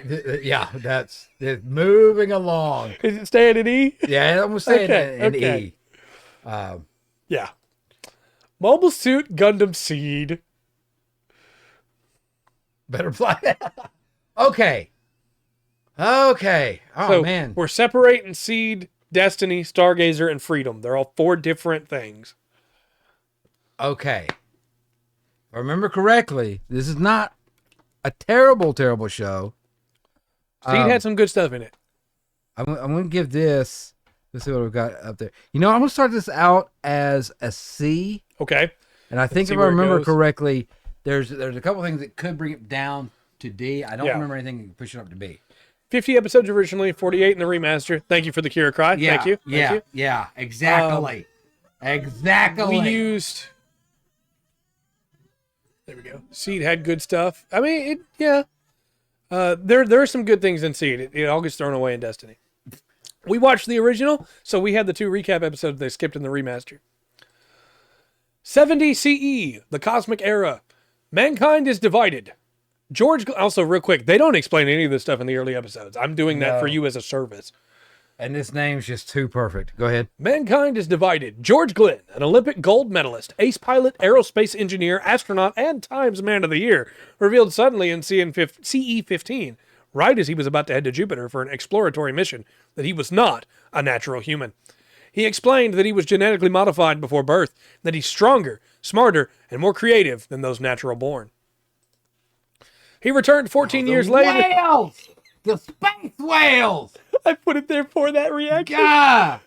He returned 14 years later in CE-29, bringing back Evidence 01, the winged whale, a fossil proving the existence of alien life. If you thought that was going to matter, you're wrong. In response, many religions and schools of thought crumbled. George Glenn drafted a design for a new type of colony that would allow mankind to move to the stars, the plants. In CE-53, George is assassinated by a natural, the first of many lives lost in the strife between natural and coordinator. Yeah, it is so painful. CE-70. The Earth Alliance is comprised almost entirely of naturals, and tensions are high between them and the coordinators of the plants. The neutral island nation of Orb tries to keep the peace, but is secretly working to build Gundams for the Earth Alliance. Nuclear missiles were fired suddenly at Junius 7, an agricultural colony, and this sparked all-out war. The plant's military wing, Zaft, takes control. They send neutron jammers to Earth, turning off all nuclear power around them and ruining entire cities. The remnants of Junius 7 are left to continue its orbit, neither side able to commit the time or manpower to remove it. This would become known as the Bloody Valentine Tragedy. Okay. Oh, Dark, I think you're going to hate some of the stuff we get to, and I think you're going to laugh at some of it too, because it's dumb. I mean, yeah, that's true. But it's not, but it could have literally been, they could have brought back a rock and Zaft would exist. All of this, I guess they did bring back a rock. Yeah. All of this backstory I am giving to you because the show doesn't give you the crucial context on coordinators until episode 12. Anyway, Kira Yamato's living on Heliopolis with his friends where the Alliance has a secret base with 5 Gundams and the warship Archangel. Zaft sends in a team to steal the Gundams and scuttle the warship. Kira Yamato is a young man who wants to avoid the war. He hates fighting and wants everyone to get along. He's also a coordinator. He's incredibly smart, but also kind of hasty, and overthinks things and then suddenly decides a course of action without thinking things through. This hasty nature is what allows him to save his friends in Kigali, however, so he's not all bad. His desire to protect all of his friends puts him in direct conflict with his childhood friend, Athrin Zala, and allows him to meet the love of his life, Lacus Klein. Toward the end, we find out that Kira is the ultimate coordinator, made to be the best. He can also utilize seed mode, or superior evolutionary element destined factor. Yep, everything in seed means something. No, it's always on flashback. Yep. Also, he cries, yes. like a lot. Yeah. Kira at first pilots the Strike Gundam, an all-purpose machine capable of switching backpacks with each one having a different loadout. He rewrites the OS on the Strike to make it easier to use, thus making it where no one else can use it till it's rewritten. When the Strike is destroyed in its final battle with the Aegis, Kira is given the Freedom Gundam. The Freedom allows him to use all of his Seed Mode Ultimate Coordinator powers to beam span as much as he wants. The Freedom and Justice both run on in-jammer cancelers, allowing them to use nuclear power to operate much longer. Yeah. Well, one of the things is, like, there are reasons to cry. Yeah. And like that wasn't really that much of one, and not that cry. He's got one that I think is like, that's a good reason to cry. Okay. Otherwise, yeah. Thank you again. Thank you. Thank you. We got to have that cry. Wow. Strong feelings in the chat tonight on Kira. Yeah. Athrin Zala. Oh, sorry. Go ahead. Kira too. Go ahead. Yeah. That's true. Athrin Zala is a serious young man whose mother was killed in Junius 7. He doesn't want to fight, but he doesn't want the Alliance to kill any more people he cares about, and so he fights. His father, Patrick Zala, is the leader of Zaft. He, along with the Le Creuset team, infiltrate Heliopolis to steal the Gundams. Athrin cares deeply for his friends, and it is this that leads him to not fight to kill Kira, and leads to the death of Rusty and Nickel, his fiance's Lacus Klein. Athrin at one point captures Kigali, and although he could have killed her, he winds up falling for her. Athrin turns against his father, viewing the war as a mistake, and Zaft actions is no better than that of the Federation. He made birdie for Kira. Oh, man. At least I'll never forget Athrin and Kira's name. Yeah, that's true. Athrin! Kira! Athrin! Shut up! We're going to get there. Athrin pilots the transforming Aegis Gundam, and then later on the Justice Gundam after the Aegis is destroyed. That was, I totally 100%, 1,000% was like, okay, he's dead. Yeah. Right at that scene. Yeah. He just wants to play piano. Oh, he's going to die. Athrin's style of fighting is to get in close and quickly, but the Aegis and the Justice fit him quite well in that regard. Also, there are 3 versions of the Justice, and I always mix them up. The other Gundam pilots are Isaac Jewell in the Dual Gundam, Diarca Elsman in the Buster Gundam, and Nickel Amalfi in the Blitz Gundam. Yeah. Isaac, on the 7th day? Isaac is a proud youth that believes he can put an end to the war himself. He's too prideful, brash, and angry, and takes a scar when he's beaten by Kira. Hey, Bandit! He keeps the scar to remind himself of how he lost, and of Rusty and his other friend's death. Isaac has a great character arc that is almost completely cut out of the show. Diarca is Isaac's best friend, a carefree guy that doesn't realize the consequences his actions have, and when forced to face them, grows as a person and tries to do better. His name was Nickel! He played the piano! So, that is the official spelling for Diarca's name. I know it's pronounced Elsman with a TH, but Elsman is the official spelling. Isaac's a pretty good character. Yeah, I love Isaac. He's wonderful. Gets rude in the second one. Yeah, if you were still going to talk about them, I'm sorry. He does get rude, yeah. Yeah, he gets rude in the second one, but Isaac's a pretty strong character. Mm-hmm. Nickel was there to die. But he had a concert coming up. No. And look, that hits me. I get that. That sucks. They also cut Shiho. We're going to get there. Yeah. I have a slide for that. Okay. Also important are Kigali Eula Atha, Princess of Orb and Kira's long-lost sister. She starts out rebelling against her father and his pacifism, and eventually comes to understand the world her father was trying to build. She winds up falling for Athrin. Right. Maru Ramius is the captain of the Archangel and the one who killed Rusty. Trained by Admiral Halbert and himself, Maru was put on technical duty after she lost an unnamed lover, assumedly in the conflicts before the Junius 7 incident. She's a reliable captain, though she also follows her heart instead of regulations. She falls for Mulaflaga. Two decent characters right there. Mm-hmm. in this series. No, those characters that bad. The whole, well, no, we're gonna get there. So, so the whole college crying thing is a bit much. But honestly, those two characters in there aren't bad. Yeah. I don't disagree with you, Dirk. I can't stand not Sherlock or Sound. Mulaflag is a mobile armor pilot assigned to the Archangel. He's an exceptional pilot, but everyone he trains winds up dead, as they just can't keep up with him. He has a connection to Raul le Creuset that is accompanied, confusingly, by a new type Flash. Raul le Creuset is Mu's rival, and as we find out later, a failed clone of Mu's father. He's also an exceptional pilot and has a brilliant mind for strategy. He's also twisted, and desires a world without any human flaws, a world without mankind. As a clone, he views himself as the direct result of human hubris, and proof that the universe does not need humanity. He believes that the world is already on its way. Why not speed up the process? After all, Rao is dying from accelerated aging. Yes, he's my least favorite Char. Oh, I disagree. I think he's way better than Neo Roanoke in Destiny. At least he has a goal. I'm not saying it's a good goal, but at least he has something he believes in. Lacus Klein is an idol who sings just one song for almost the entire show. She lost her mother in the Bloody Valentine. Her father's Siegel Klein, the current chairman of the plants. She pretends to be ditzy, but she's incredibly sharp. She leads a resistance movement within the plants to try and stop the war. Patrick Zala tries to have her killed, but she's rescued by Kira. They bond over her being the only other coordinator on the Archangel. Kira returns her to Atherin despite Nataro wanting to use her as a shield. She later becomes the captain of the Eternal, and she and Kira become a couple. We're almost done introducing characters. Nataro is the XO for the Archangel and is a strict soldier. Yeah. She does, yeah. It's better. Yeah, I understand. Yeah. Well, the men on the army base wouldn't have got them confused. I'm sorry. They wouldn't have. She can come off as cold, but she truly does care about the crew. She wanted to be captain and was very upset when Maru was made captain instead. She does her best to support her, and the two respect each other. Flay Ulster is a young woman who is so afraid to die, she directs that fear at the coordinators and uses anyone she has to if it means she survives.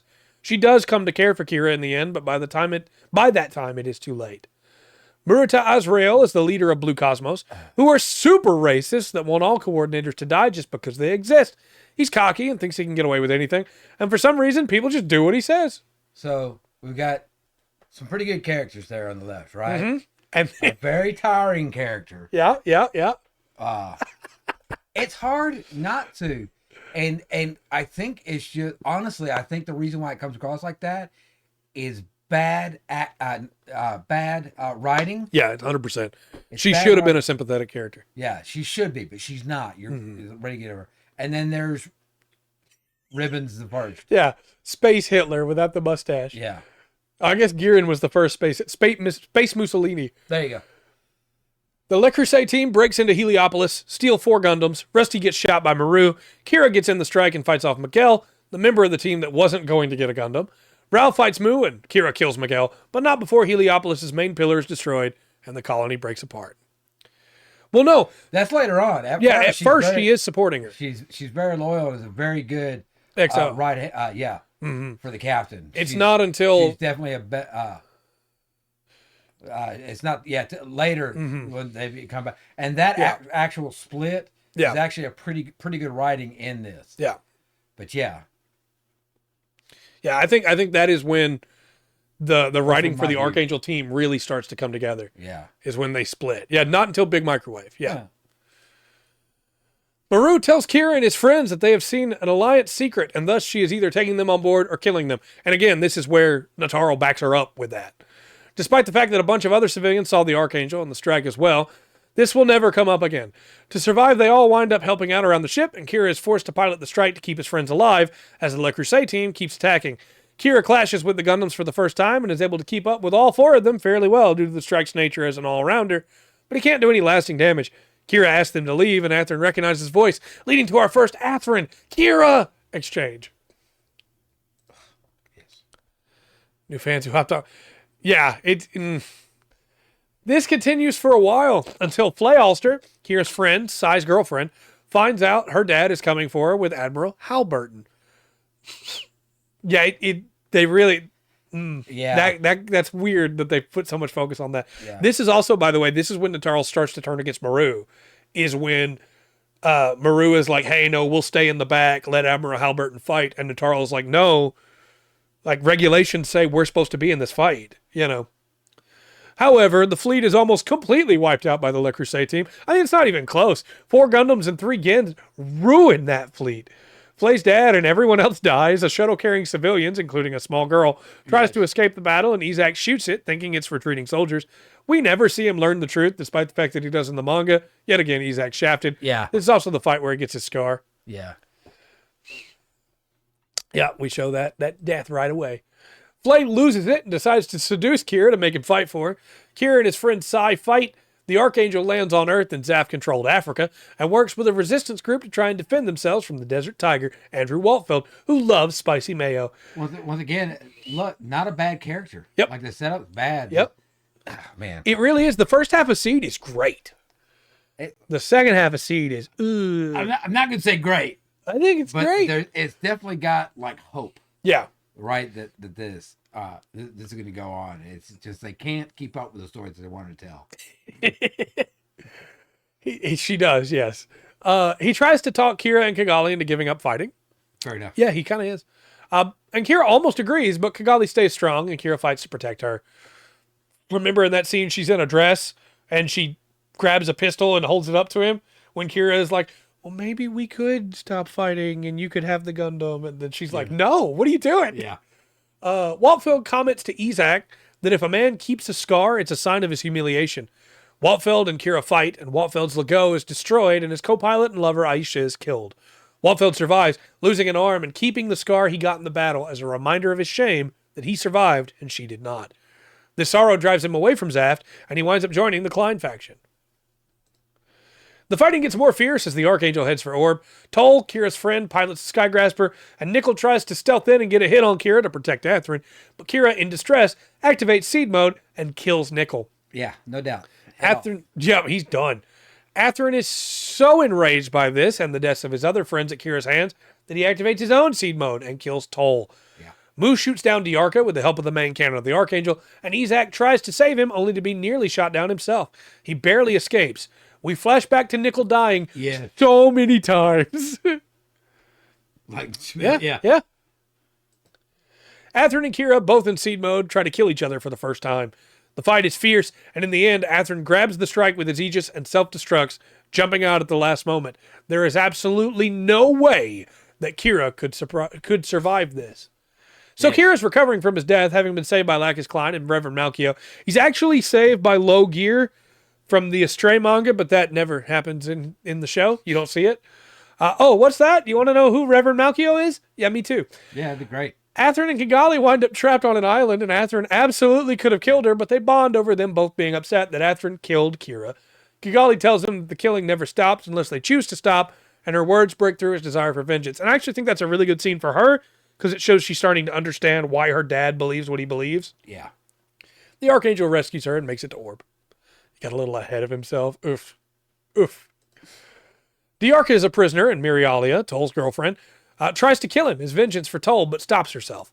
Flay tries to finish the job, and Mirialia gets hurt protecting him. This leads to her making sure he eats and checking in on him, even asking him why he's fighting. Diarca tells her that he lost people important to him too. She asks if he killed Toll. When Diarca tells her he did not, she softens towards him. Look, I got so little time, man. Right, We're going straight to Joshua. Yeah. The Archangel makes it to the Alliance base, Joshua, just in time for Zaft's Operation Spitbreak. Patrick Zala sends the vast bulk of Zaft's army to Joshua, not knowing that Raul Crusade had already leaked the attack to the Federation, who decided to rig the base to blow with a Cyclops system. The Archangel is ordered to remain in blast range, but Natara Badgerol, Flay Ulster, and Mula Flogger are ordered off the Archangel. Mu and Flay get suspicious, but Raul Crusade steals Flay away.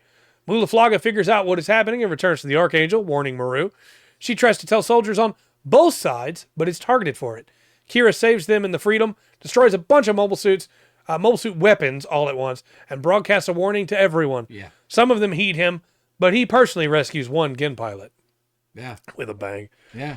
They Which famous line did I went out? Oh, the one where they find out that one pilot that got killed didn't have dandruff because they found his head and shoulders. Athrun returns to the plants and meets Nickel's dad. Izak also tells him to not die as he believes them to be the last members of their team alive. Left too long in the microwave. Patrick Zala gives him the Justice Gundam. He then meets Lacus, and while she tells him what Zaft has been doing and that Kira is alive, she gets attacked, and Athrun is shot protecting her. They get saved by the Klein faction. Meanwhile, Siegel Klein is killed. Athrun returns to Earth to find Kira. And it's actually kind of a tragic moment here because the Klein faction had to protect Lacus so she could meet Athrun, so they weren't there to protect Siegel. Yeah. So she loses her dad. Athrun arrives to find Kira and Diarca fighting the Calamity, Raider, and Forbidden Gundams, your favorite boys. Yeah. They're piloted by the extended biological CPUs, Orga Sabnak, Clotho Buer, and Shadi Andras. He decides to help Kira. Together they're able to fight off the 3 new Gundams, but not before a stray shot kills most of Shin Asuka's family. What's that? You don't remember seeing the shot kill them? Well, it happens off screen here, but we see it in Destiny. Orb is under attack from the Alliance because Maruta Azrael wants their mass driver and is willing to destroy Orb to get it. Kira, Athrun, and Diarca talk. Diarca finds out Kira killed Nickel, and Mirialia finds out Athrun killed Tull. Athrun offers his life to her, and Diarca tries to intervene, but she tells them both that hating Athrun or Diarca won't bring back Tull, and they should work to kill the hatred, not each other. They should have. Kigali's dad sends the Archangel and the Kusanagi to space, blowing up himself and the mass driver to stop Blue Cosmos from getting it. Also, Kira and Kigali find out they're siblings. Yeah. We get to see the control panel here, and I probably should have put a picture of it in here, but like, they could have just turned the controls and then left. They didn't have to die with it. Yeah, they're biological computers. Yeah. Turns out that's pretty much junky. Athrun leaves to go and try and convince his dad to give up the war. It goes poorly. Patrick Zala reveals he wants the death of every natural for the loss of his wife, and when Athrun tells him to stop, Patrick shoots his son in the shoulder. That's true. Athrun is saved by Martin DaCosta, Andrew Waltfeld's right-hand man, who takes him to the battleship Eternal, captained by an alive Andrew Waltfeld and Lacus Klein herself. The battleships meet and form the 3-ships alliance of the Archangel, the Eternal, and the Kusanagi, now captained by Kigali. She did, but then she saved him, you know. I haven't brought him up yet because, unfortunately, he kind of doesn't matter for the plot, but Kigali's guardian is Leonir Kisaka. Oh, yeah, Navajo Rambo. Yeah, and he should be so much more than he is in the show. He's the XO of the Kusanagi and later the captain when Kigali launches in her new Strike Rouge. Yeah, so's the Earth. Again, King, I didn't have time to put that in here, but you're right. Speaking of the Strike Rouge, Kigali pilots it, and Mulaflaga is given the rebuilt Strike Gundam. Natarl is made captain of the Dominion, a new Archangel-class battleship, and Azrael himself calls the shots as it chases after the 3-ship alliance. Izak and Diarca meet in battle against each other for the first time. Kira and Mu meet Raul Le Creuset inside the Mendel colony, where Raul reveals that Kira was part of an experiment to make the ultimate coordinator. He also reveals to him that he's a clone, that he and Kira are both in existence that shouldn't belong in this world. He launches Flay in a life pod with a key to win the war, which turned out to be the schematics to make Jammer Cancellors. Azrael uses that immediately and fires nukes at Zaft's Fortress Boaz. Lacus gives Kira a ring and asks him to come back to her. Kira and Athrun both get the meteor units, allowing them to stop the second wave of nukes. It's aimed at the plants. Zaft revealed Genesis, their super weapon. Izak warns Athrun, but also, giving up his grudge, tells Kira, just in time so they can avoid the blast from Genesis. Genesis kills half of the Alliance army instantly. It's fine, though. They respawn. Half the army dies like 3 times throughout Destiny. Brazilian Rambo. The second battle of Yakin Due begins. The Dominion closes in on the Archangel and the 2 ships clash. Maru doesn't want to fight Natarl, but it's far too late to turn back. Flay tries to warn the Archangel that the Dominion's about to fire on them, and Azrael pulls a gun on her. Natarl gets him to focus on her and orders the crew to evacuate. Natarl is shot, and Azrael tries to flee, but Natarl locks the bridge down. He shoots her twice more and fires the Lohengrin main cannon, but the shot is blocked by Mulaflaga, destroying the strike one last time. Didn't I tell you I could make the impossible possible? Maru fires the Archangel's Lohengrin in revenge as Natarl yells for her to fire. The Dominion is destroyed. Yeah. Yep. We see Mu's helmet floating amidst the wreckage. There is no way he could have possibly survived. The 3 extended are killed, 1 by Kira and Athrun and 2 by Kigali, Diarca, and Izak, who joins them. Diarca runs out of power and Izak uses his gun to kill the last one. It's one of the coolest scenes we've seen, and the fact that it comes without most of the great character beats from the manga to get there infuriates me. Izak was robbed! It was a great scene. Also, the fact that we didn't even get to see Izak and Diarca like come to terms again for Izak to join. That's just all off screen. Yeah. Yeah. Kira fights for Ala Crusade while Athrun and Kigali go to stop Patrick Zala. Patrick's gone mad in his fury and orders the Genesis to fire on his own fleet since it will ensure they hit the Alliance ships too. One of his own men shoots him in front of Athrun. With his dying breath, Patrick Zala asks Athrun to fire Genesis. Athrun steps back from his dying father and goes to try and destroy Genesis. He intends to blow up the Justice to destroy Genesis' core, but Kigali talks him out of it. She tells him to stop running, that it takes courage to live. He leaves with her and her Strike Rouge as the Justice explodes behind them, taking the core with it. Flay's escape pod flies by, and Kira tries to save her, but Rao kills her. Her spirit comes to tell Kira that it's okay, she's free now. And Kira kills Rao the Crusade. As Genesis explodes behind them, the Providence, Rao's Gundam, is consumed by the blast, and the Freedom heavily damaged. Kira floats out in space and wonders what the best path for humanity really is. Birdie flies to him, and behind Birdie, the Strike Rouge as credits roll, and Kira proclaims, "It's our world." Hey, Nathan. How you doing? We're spoiling Seed Destiny, Stargazer, Seed Freedom, and Double O in a minute, by the way. Just heads up. There's Genesis. Man, there. Oh, yeah. Sorry. Final thoughts. Go ahead. I'm definitely leaving it as a D tier. I thought because just so many characters, like Kigali's a good character. They do nothing with her. Yeah. You know, there's so many characters that like that's not a bad character. Mm-hmm. So, yeah, I think Seed has great characters. And if you like Seed, you should read the Seed mangas. They're actually really, really good. Yeah. She's definitely one of them. Destiny! This did not need to be 50 episodes. No, it didn't. Where are you putting Destiny, Rungren? I think it's going to go D tier. Okay. I think it stays with...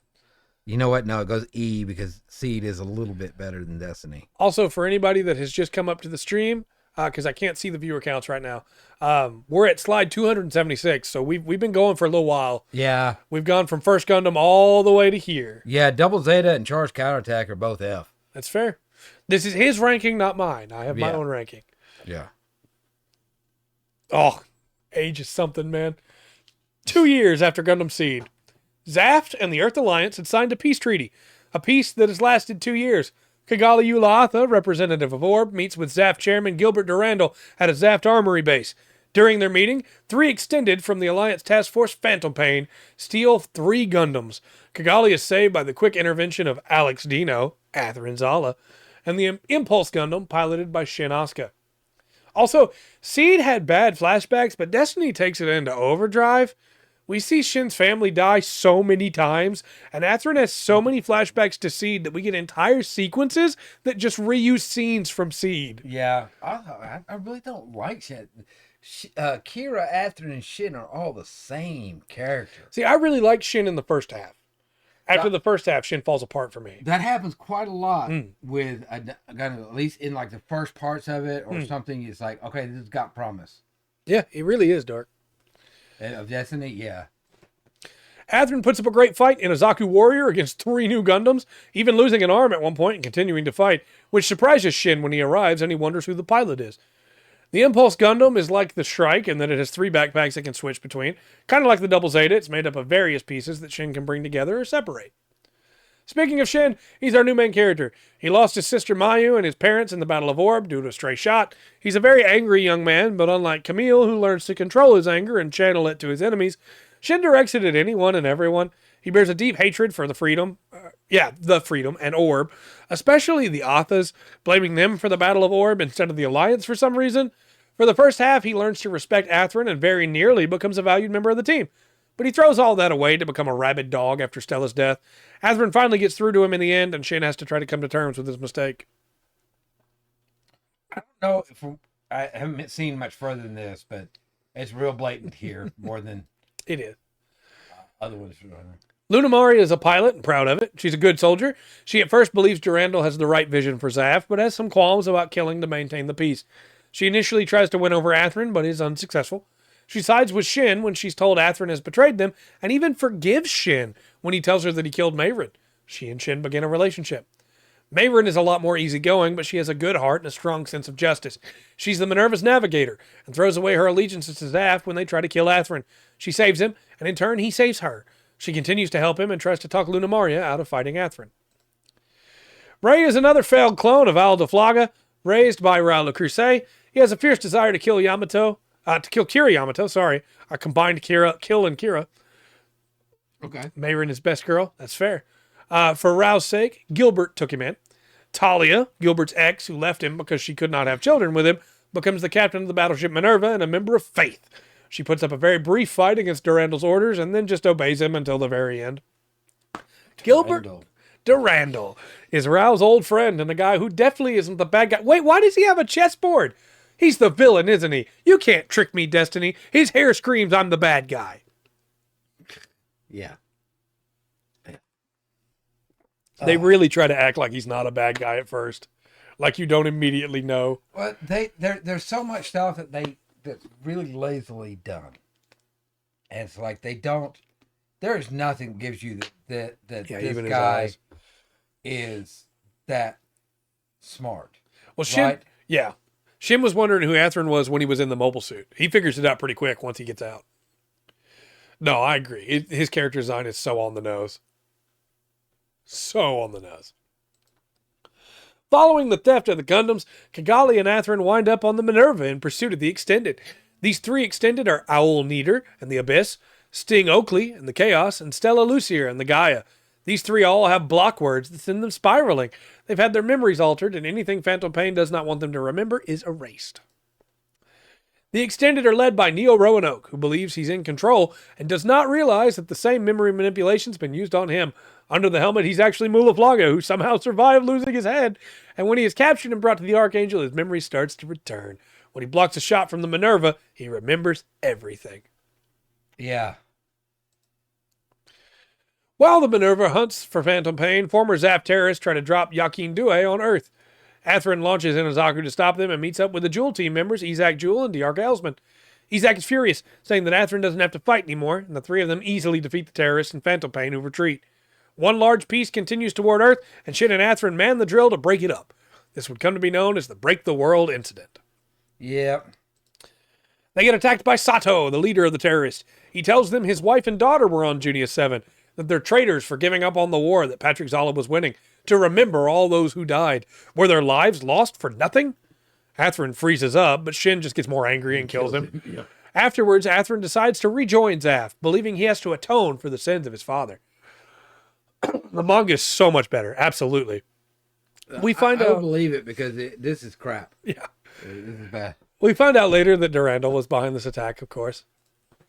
They get back to Orb, and Kigali is immediately taken away by Yuna Rona Seiran, who has never been mentioned before, but is apparently someone Kigali was supposed to marry. And it's at this point Kigali's no longer Kigali for most of Destiny. Yeah. She just lets Yuna put his arm around her, lets him lead her away, lets him talk down to Athrun, lets him take over the meetings. She just ceases to exist as a character, but she does cry a lot. Athrun gives her a ring. Yeah. One of the reasons why Destiny's so bad. Mm-hmm. Meanwhile, Kira's just staring at the sea, living with Lacus at the orphanage that Reverend Malchio runs. What's that? You want to know more about him? Me too. Kira will stay on this beach until Durandal tries to kill Lacus, and then he suddenly becomes the most interesting character in the show for a little bit, as he, Andrew Waltfeld, and Maru Ramius become spies and fight off hitmen. Then Kira launches in the Freedom and decides to fight again. Anyway, Athrun rejoins Zaft. It really is. The manga is so much better. Durandal makes him a member of Faith, meaning he can do whatever he wants, assigns him to the Minerva, and gives him the Savior Gundam. A lot of nonsense happens as the team chases the stolen Gundams. Athrun teaches Shin and Ray become friends, Luna and Mayrin try to flirt with him, and Gilbert Durandal introduces him to Mir Campbell, who's pretending to be Lacus Klein. Athrun just lets it go. Also, Shin kills a lot of people. The Alliance wants Orb again, and this time Yuna is keen to surrender to them since they will make him the leader of Orb. He tells Kigali she's marrying him, and that it's the best thing for Orb, and she just allows it. Meanwhile, Lacus was nearly been assassinated, and Kira's back in action, so he shows up in the Freedom, steals the bride before the wedding can finish, and the Archangel flies again. That's a problem with a lot of these shows. It feels like they can't tell the story that they want to. Yeah. Not like they have the inability to tell some of the stories. Like, it's way too big for you. Mm-hmm. You should have kept it a lot more simple. and y'all have been able to handle it. I agree. The Archangel arrives in the next fight between the Alliance and Zaft, trying to stop the new war before it escalates further. A new Faith member has joined the Minerva, Heine Westenfluss. He dies immediately, focusing solely on Kira in the fight, and is killed by Stella's Gaia Gundam when he leaves his back exposed to her. Athrun decides this man he just met's death is Kira's fault and not the Extended. Mirialia, who broke up with Diarca off-screen for reasons that we never learn, tells Athrun that Kira wants to talk to him, and they meet in secret. Luna Maria follows him and records their conversation, giving it to Durandal and planting the seeds of doubt. Kira tells him Kigali is crying. Athrun asks him if he really thinks they can stop the war by staying neutral, forgetting that he helped them do the exact same thing in the last war. They leave angry, and when they next meet, Kira cuts the Savior to pieces so easily that Athrun is left stunned. Yeah, there's a lot more story in the mangas. I'm sure this definitely needs a lot more filled in because it goes like characters completely change who they were. Yeah. Also, Diarca didn't kill Toll, but they did begin a relationship and then broke up off screen. Also, this is where my disc was scratched, so we had to hear Kira tell Athrun Kigali was crying like 4 times. Yeah. Shin meets Stella and falls for her immediately after he saves her from drowning. He shoots down her Gaia and is surprised to find her inside. The Minerva takes her prisoner and finds the lab where the Extended are made. The doctors on the Minerva are not able to keep her alive, so Shin and Rei steal her away, and Shin returns her to Neo, who promises he won't make her fight again. Obviously lying, he puts her in a Destroy Gundam and sends her out to fight. Always helpful. The Minerva fights the Destroy after it destroys most of Berlin. Shin tries to take Stella down, but she doesn't remember him. Kira saves him by killing Stella, realizing that she was too dangerous to let live. Shin carries her body to a lake and lays her down there, vowing revenge. Sting and I will have their memories of Stella erased. Yep, always helpful. Shin studies the data they gathered on the Freedom, realizes that Kira doesn't aim for cockpits, and goes for weapons, and he and Rei come up with a plan. In the next battle, they pull Kira away from the Archangel. The Minerva shoots the Archangel, and it goes down into the ocean. Shin, taking advantage of Kira's kindness, stabs the Freedom right through the cockpit. The nuclear power core of the Freedom goes off. There's no way Kira could survive that. Athrun is furious with Shin, and this is the moment that Shin decides he doesn't need Athrun anymore and becomes Durandal's dog. It's a good question. Durandal tries to win over Athrun and Shin by offering them the Legend and Destiny Gundams. He also makes Rei a Faith member. Luna Maria is given the Impulse. Athrun asks Durandal why Kira had to die, and Durandal tells them that anyone who works against them is their enemy. And Athrun realizes Durandal's just as bad as his father. He plans to defect, but Durandal, expecting that, sends a team of soldiers after him, declaring him a traitor. Mir comes to warn him, and he tries to get her to go with him, but she refuses. Mayron saves him, and he tries to act like she's his hostage when Rei catches them, but Rei tries to shoot her, so Athrun's forced to take her with him. They flee in a goof, but Shin and Rei launch in the Destiny and Legend to stop them. Athrun tries to talk to them, to tell them that Mayron is on board, but hears Durandal tell them that as an accomplice, she has to die. Athrun puts up a decent fight, but 2-on-1, and with him trying to protect Mayron, he loses his shield arm, and then Shin activates Seed Mode and stabs the goof with his anti-ship sword. The goof falls into the ocean. It's a good thing it wasn't an anti-goof sword. Right. Kira survives somehow, and he and Lacus steal the Strike Freedom, the upgraded Freedom. Athrun survives somehow and gets the Infinite Justice, and Kigali gets the Akatsuki Gundam. They retake Orb, and Kigali puts herself back in charge, punching Yuna. In the battle leading to her return, Captain Kodaka is killed by Shin after he stands up to Yuna. Shin has no way to know he just killed the man who saved him when his family was killed. Neo is shot down and captured by the Archangel. Kigali stays in Orb. Also, Owl and Sting are killed. Oh, they're not really important. Athrun... Yeah. I like that picture. Yeah, you forgot about Lord Jabril, didn't you? Yeah. Athrun chooses for himself to rejoin the battle, not for Kigali or Kira, for his father, or for Durandal, but of his own free will. He and Kira clash with Shin and Rei, but ultimately they all have to go to space. Also, and there was never really a good spot to bring this up, but Blue Cosmos is still around and is led by Lord Jabril, and he really only exists to be an excuse for Durandal to attack Orb and the Alliance. He's barely even a character. Either way, Jabril goes to space, so everyone else does as well. Yeah. Seed Destiny's rough. Rough. It's only been 2 years, but somehow Zaft and the Alliance have full armies again, so there must also be a super weapon to destroy those armies. Jabril fires Requiem, which, if you watch the sub, is Urequiemu, curving the beam through way stations that nobody noticed he'd built and hits the plants with them. Durandal declares that all of mankind needs to fight against Jabril, and people on both the Earth and the plants follow Durandal. Yeah, there are a lot of Aldaflaga clones for some reason. Zaf throws their full might against Requiem and captures it when the Jewel team taking some of the way stations, including Shihao Hahenfuss. Who's that, you ask? Oh, she's one of the best characters in the series. What do you mean she never gets a line? Where's her character arc? Why did you steal Shiho from us? Anyway, Jabril is killed, and Durandal takes over Requiem and launches the Destiny plan to control all of humanity through their genes.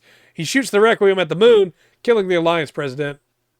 The Archangel goes to stop Durandal, and Neo joins them in the Akatsuki. On the way, they stop at the moon, where they meet with Nier.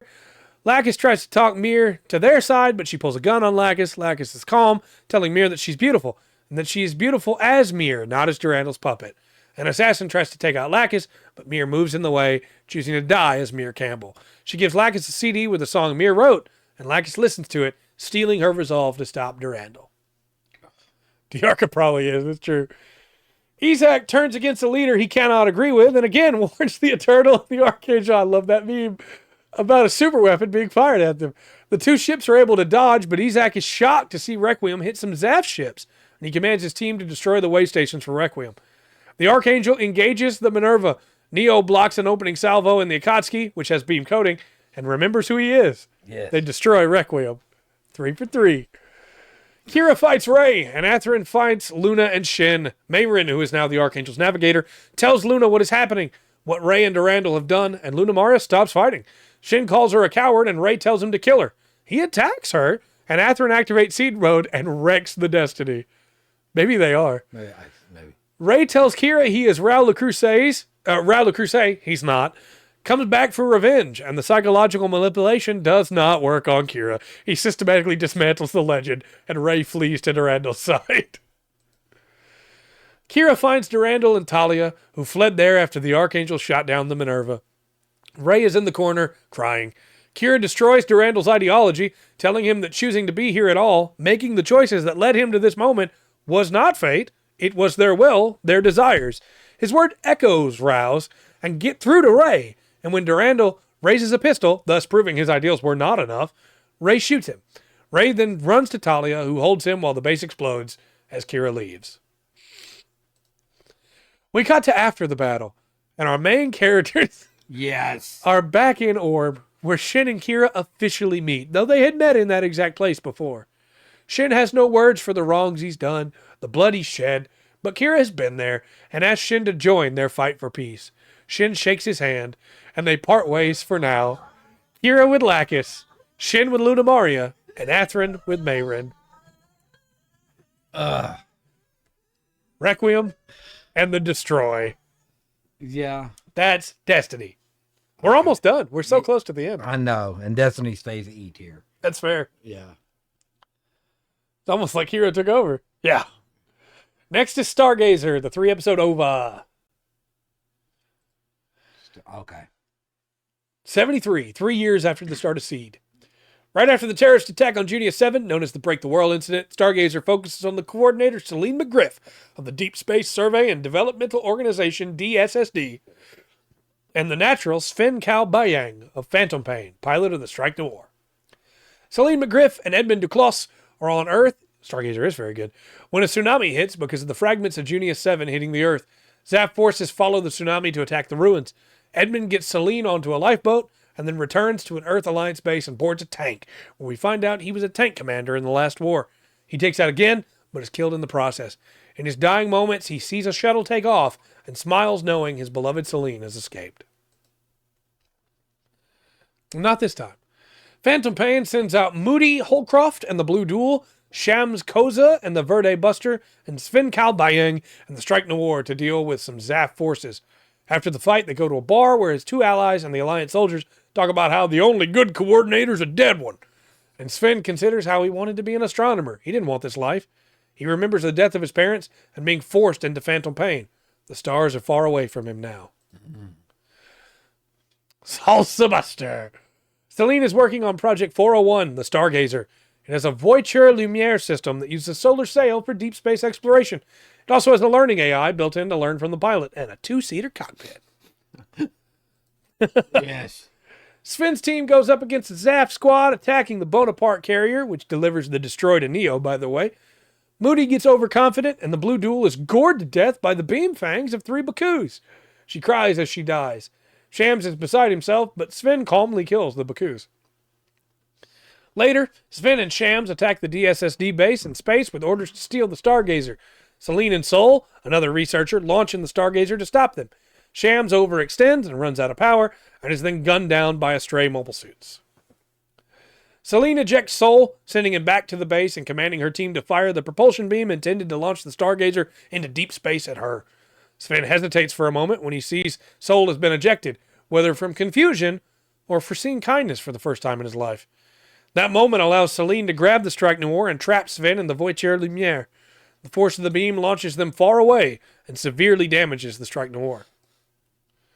Celine brings Sven on board the Stargazer and drains the power remaining in the Strike Noir. She sets the Stargazer on a course back to Earth and gives them both a drug to help them take in less oxygen. She tells them they should be able to live for 27 days. They drift away from the Strike Noir slowly, and Sven watches it as it goes. Sven asks why she saved him. She says she didn't want to die alone. The Stargazer deploys its solar sail, and they cling together for warmth. Sven sets aside his taut hatred of coordinators and rests his head on Celine's. He remembers looking at the stars and of the people who stood up for him and were either killed or fired for it. He remembers his parents, and then they sleep as the Stargazer flies, going ever faster as it catches the solar sail. You're right. Well, they went to cryosleep, so they wouldn't need to eat theoretically. Oh my gosh. But Stargazer ends as Sol finds the Stargazer 27 days and 10 hours after it set out on its return journey. Celine and Sven are do not answer. All right, Trey. When he hails them, so he asks them, the Stargazer, to respond, and it fades to black before we see the answer. We also watched the Astray shorts. They're mostly combat, but the red frame and blue frame are cool. Yeah. You know, those little 5-minute shorts. Yeah, okay, I remember those. Those really, I don't know, those were kind of cool, but they were just, you don't get a lot in the 5 minutes. I don't know if I can rank those. Should read the Astray manga. It's really good. It's a 10-hour difference. We don't know whether they survived or not. Yes. So, and that's Stargazer. Just a nice little fun thing. I think Stargazer's pretty good. Yeah, I agree. I'm going to give Stargazer a B, actually. A pretty dang good rating. The one in the red Astray, not the right guy? What do you mean? No, that's Low Gear. He's the one who saves Kira's life. He pilots the red Astray. The red frame. Then we get to Seed Freedom. Man. 1 year after the end of Destiny, Kigali and Lacus, now suddenly said Lacus, start the organization Compass. Kira is the mobile suit commander, and his team comprises Shin Asuka, Luna Maria Hawk, and Agnes Giebenroth on the battleship Millennium. The Millennium has a captain we've never met, and a scientist that looks so much like Sven, but is not Sven. Before we get into the plot, there's a whole other story called Seed Freedom Zero that is some very important information that this film should have either included or waited for that OVA to come out first, but since that OVA is still coming out, I'm not going to go into it all now. Just know that Zero gets into the creation of Compass, how the Freedom got stolen, will also presumably introduce us to the new captain, scientist, and Agnes, which this movie does not. All my homies, time to fall to darkness. Yes. Yeah. Terrible. Not in the red frame. You might be thinking of the out frame. Or the Delta. Anyway, Kira and Lacus are drifting apart somewhat. Probably because Kira's trying to figure out when and why she changed her name. Kira's trying to make a lasting peace, and he's so focused on that. Doesn't look like her. Nope. Shit about that. That he isn't spending time with Lacus in the house they built together, and the distance only grows. I'm trying to tell you the story of this movie, but it's really hard to convince me that Lacus would be mad at Kira for being tired from trying to help bring about peace. If anything, she would hold him and then also be busy trying to make peace. They've always been shown to be patient with each other, and this really feels like the movie trying to force tension. Remember the scene in Destiny where Kira begs Lacus not to go back to the plants and she tells him she has to? How she tells him that he has her heart and no matter how far the distance, she will always find her way home to him? How he trusts her to be careful and follows after her only halfway in the freedom and chooses to trust her and backs off, knowing that no matter what, she will come back to him? You cannot convince me these are the same characters in this movie. The Kingdom of Foundation has asked Compass to help them with some Blue Cosmos remnants. Lacus and Kira meet the Prime Minister Orphe Lamtau and the Queen of Foundation, Aura. They also meet the Black Knights, who are immediately hostile for no reason. Orphe tries to seduce Lacus at a party, and Kira gets extremely jealous, which has literally never been shown to be before this exact moment. When they all launch to go deal with Blue Cosmos, the Black Knights use Accord powers to control Kira and make him break the peace treaty with the Alliance. The Black Knights then attack Kira. They overpower his mind by telling him to fall into darkness, which also lets them read minds and force people to see things that aren't there. This is so bad. The Black Knights have apparently been planning this for a while because they sneak off and launch nukes, ambush and destroy the Archangel, and beat both Kira and Shin somehow. Agnes also betrays them, which might mean something if we knew anything about her. Well, we know one thing. She betrayed them because Kira didn't want to leave Lacus for her. Yeah. He's not dumb. Mu, Athrun, and Mayrin, thank you, got most of the Archangel crew off the ship in time, and Hilda, who I never talked about in Destiny, she was a member of the Klein faction, she showed up like twice in total, saves him. And I'm pretty sure she's only here so Shin can accidentally touch her boobs. Lacus is taken by Orphe. Kigali tries to make peace, but all the governments of the world immediately cut ties with Compass, disregarding everything that they have done for everyone before this moment. She's legit Quest. She really is. Athrun reveals that he and Mayrin had been spying on the Foundation and that Orphe and the others are enhanced coordinators called Accords and that Lacus is also one of them. He also tells them that Orphe plans to marry Lacus because they're designed to rule mankind together. Orphe then announces they've repaired Requiem. They blow up Moscow and then declared they're going to force everyone to accept the Destiny plan. Kira breaks down saying Lacus loves someone else and that he hasn't achieved anything, and Athrun beats the snot out of him. That wakes Kira up. They are given a repaired Strike Freedom, Destiny, and Impulse, and they set out to save Lacus. And I added this screenshot because that's how happy Shin is when they give him back in the Destiny. Yeah. And I thought that was a fun little scene. It's one of the only moments in this movie where I was like, that's kind of nice. Yeah, he just... Oh, my gosh. Shin also smiles when Athrun punches Kira. I just want to point that out. Orphe keeps trying to seduce Lacus, and she keeps telling him no. Man needs to learn no means no. Some members of staff defect to Foundation, and Izak, Shiho, and Diarca join with Kira to stop them. Mu takes down Requiem, reflecting the beam back into itself with the Akatsuki. Also, Shiho still doesn't get a line. Shin, back in the Destiny, takes down 4 of the Black Knights with the help of Hilda. Yeah. They try to read his thoughts, but the spirit of Stella shows up and terrifies one of them, and Hilda kills him. While the other 3 reel from the mental shock of his death, one of them tries to read his mind again and finds Shin isn't thinking. He is only rage. Yes. Shin murders all 3 of them in moments, that's my favorite scene in this movie, I think. Oh, there's one other scene. Luna Maria fights Agnes, asking her why she betrayed them, and she tells her because she has everything that Agnes wants. Luna beats her. Athrun fights Shura, Orphe's second-in-command, and his Zagok's armor breaks off, revealing the infinite justice underneath. Shura tries to read Athrun's mind, but Athrun thinks of Kigali naked, and Shura's so bewildered that Athrun just murders him. Yeah. That's my favorite scene. Yeah. Kira fights Orphe, and at first he's struggling, but Orphe can't read his mind as all he sees is Lacus when he does. She shows up with a new backpack for the Strike Freedom, and when they dock, it becomes the mighty Strike Freedom. Orphe isn't able to break through their shield of love, that's literally what they call it in the movie, and has to accept that Lacus will never love him, and then Orphe and his sister wife dies. Orphe's suit was cool, though, and the fight on the moon was pretty great. The final blow is pretty cool. The sudden katana was a strange choice when Kira had never used one, but hey, why not? Kira and Lacus go to Earth and stand naked on the beach together and then kiss. That's it. That's the movie. Here's another meme I didn't make. See you in Seed Freedom Zero, Kira. Maybe you'll remember how to say your girlfriend's name. So yeah. He thought about his love for Lacus. He thought about Kigali losing. You guys were thinking? Yeah. Yeah. I'm not counting Requiem again. It's literally just Requiem again. Yeah. So where are you ranking Seed Freedom? D. Freedom's a D. I'm surprised it didn't get lower. It's just, well, calling stuff like, there are, like, the two I have at F. All this is double Zeta and charge counterattack. Yeah, that's fair. There is some blatant just. That's fair. And it's all the first. And at least we got the Shin scene and the Atherin scene. Yeah. Those were pretty good. And Atherin punched Kira. That was pretty great. It helps. S tier for Happy Shin. Yeah. Double O. We're almost at the end. Oh my gosh. Okay, fine. Let's do it. 2307 AD, another new timeline.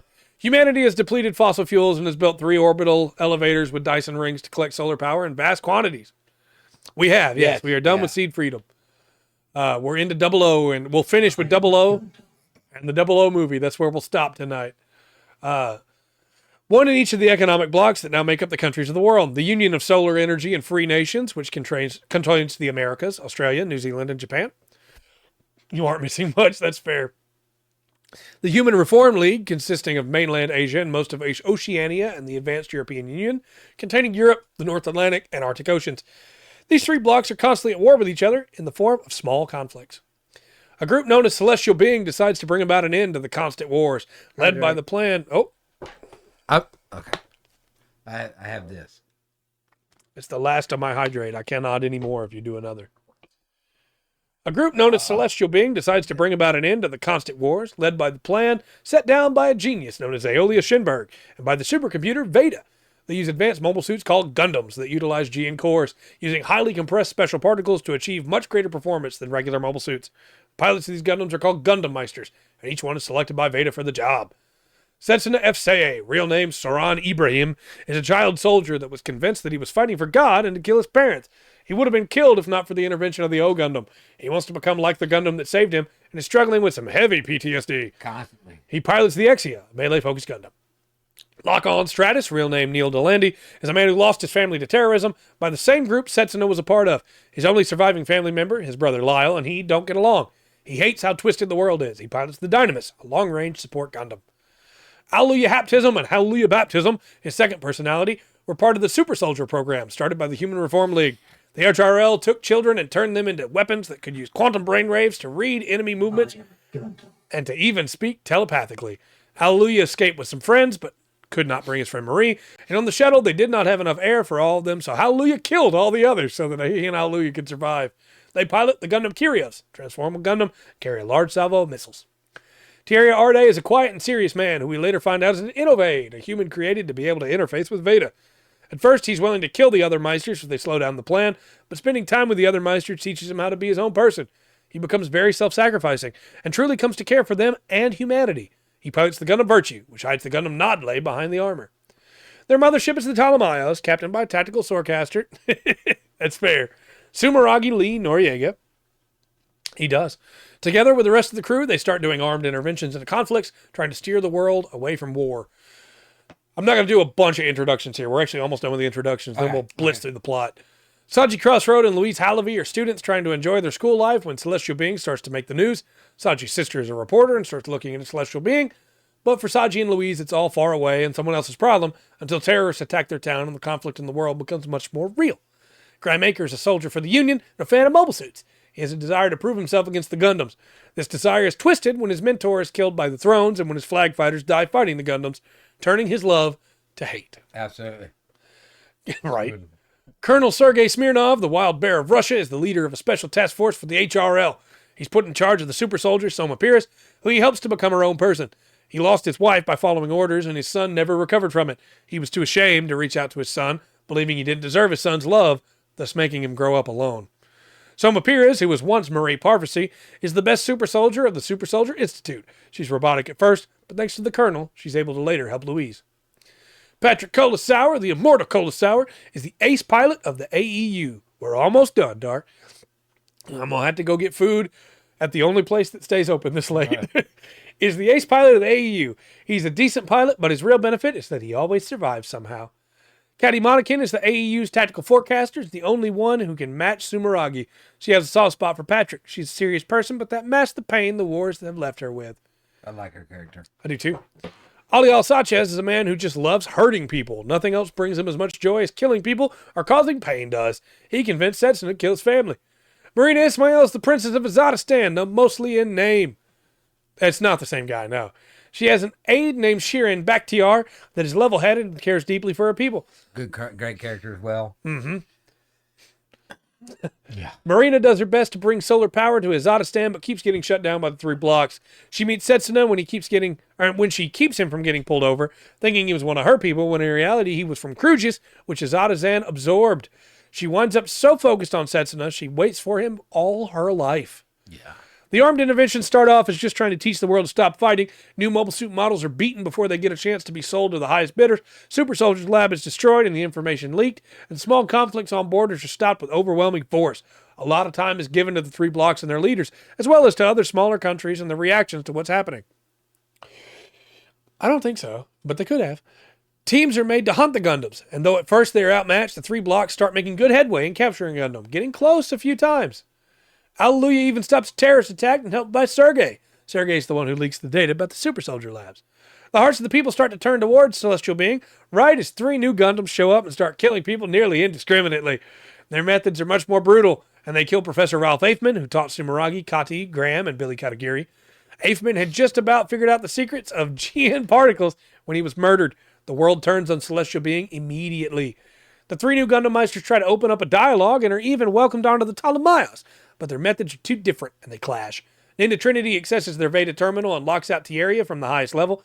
Ian, the mechanic on the ship, figures out that the Trinities are using pseudo-GN drives, more easily produced but not as efficient as the real ones. The Trinities continue slaughtering civilians, including Louise's family, leaving her without a hand or her family, and with GN poisoning. Celestial Being decides they have to do something about the thrones. Aliel Sanchez shows up to fight Setsuna, which leads to him revealing himself, and Lock-On finding out about Setsuna being a part of the group that killed his family. Tieria waits for Lock-On to shoot Setsuna. I came to laugh at you. Thank you.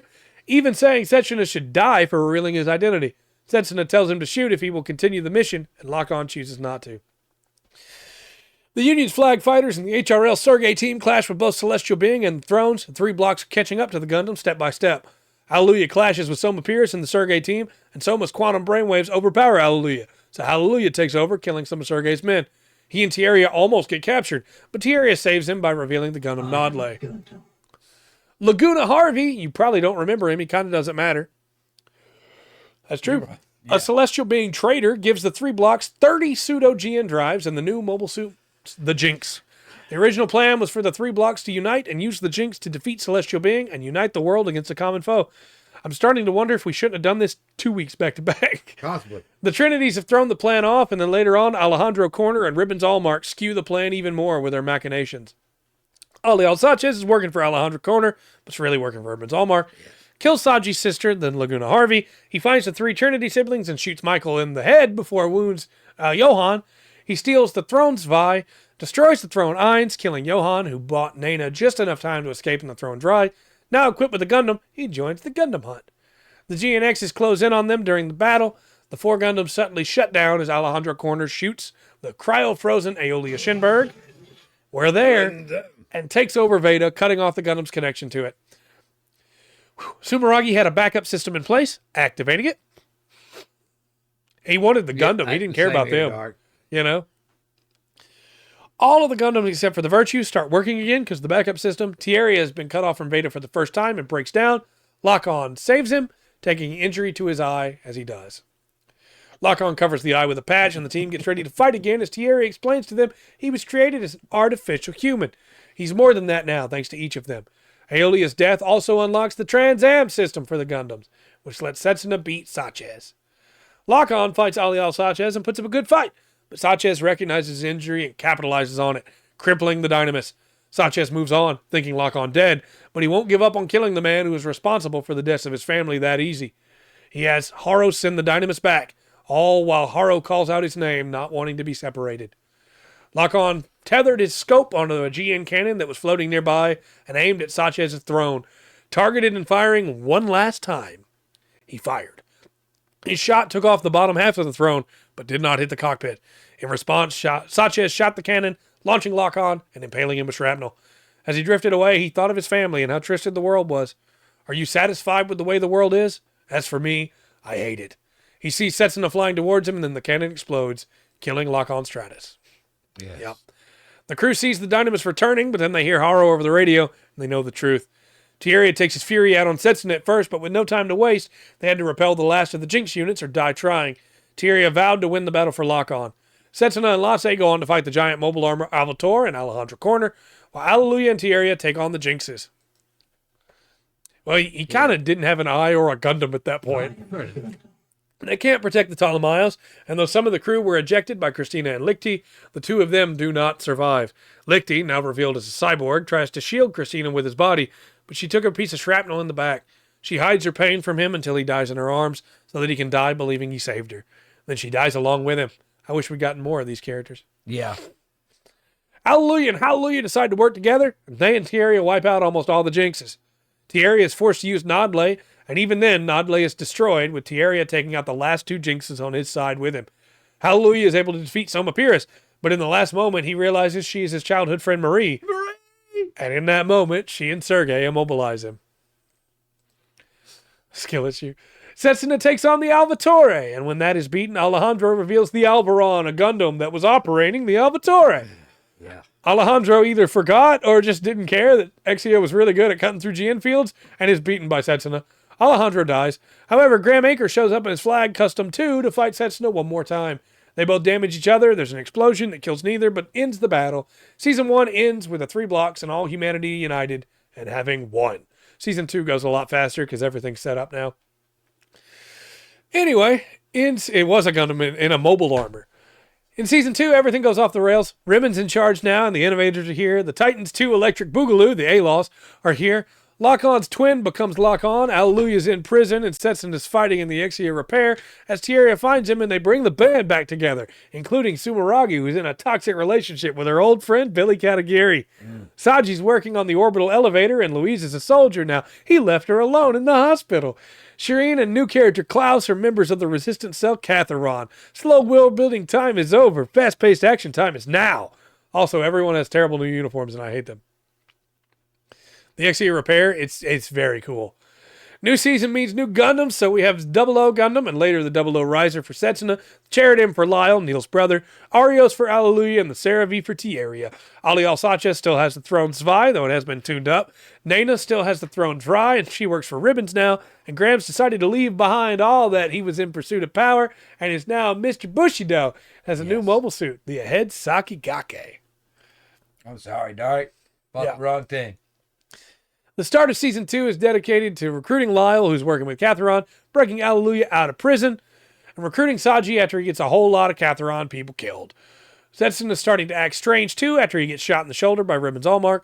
Or also Marina Ismail teaches some children how to sing a really annoying song. Yeah, that song is not near as good as they want it to be for that. Yeah. This show. I don't think this is a bad show, though. I really don't. The Ahead Sakigake is a mobile suit, thankfully. It's not a Gundam, but it is still a bad name, I think. They break Alleluia out of prison. The first thing he does is try to reunite with Marie, which he does after Soma Pyrrhus shoots him down. Her other personality wakes up, and Alleluia and Marie have a conversation. Sergei shows up and lets them both go, reporting that Soma Pyrrhus was killed.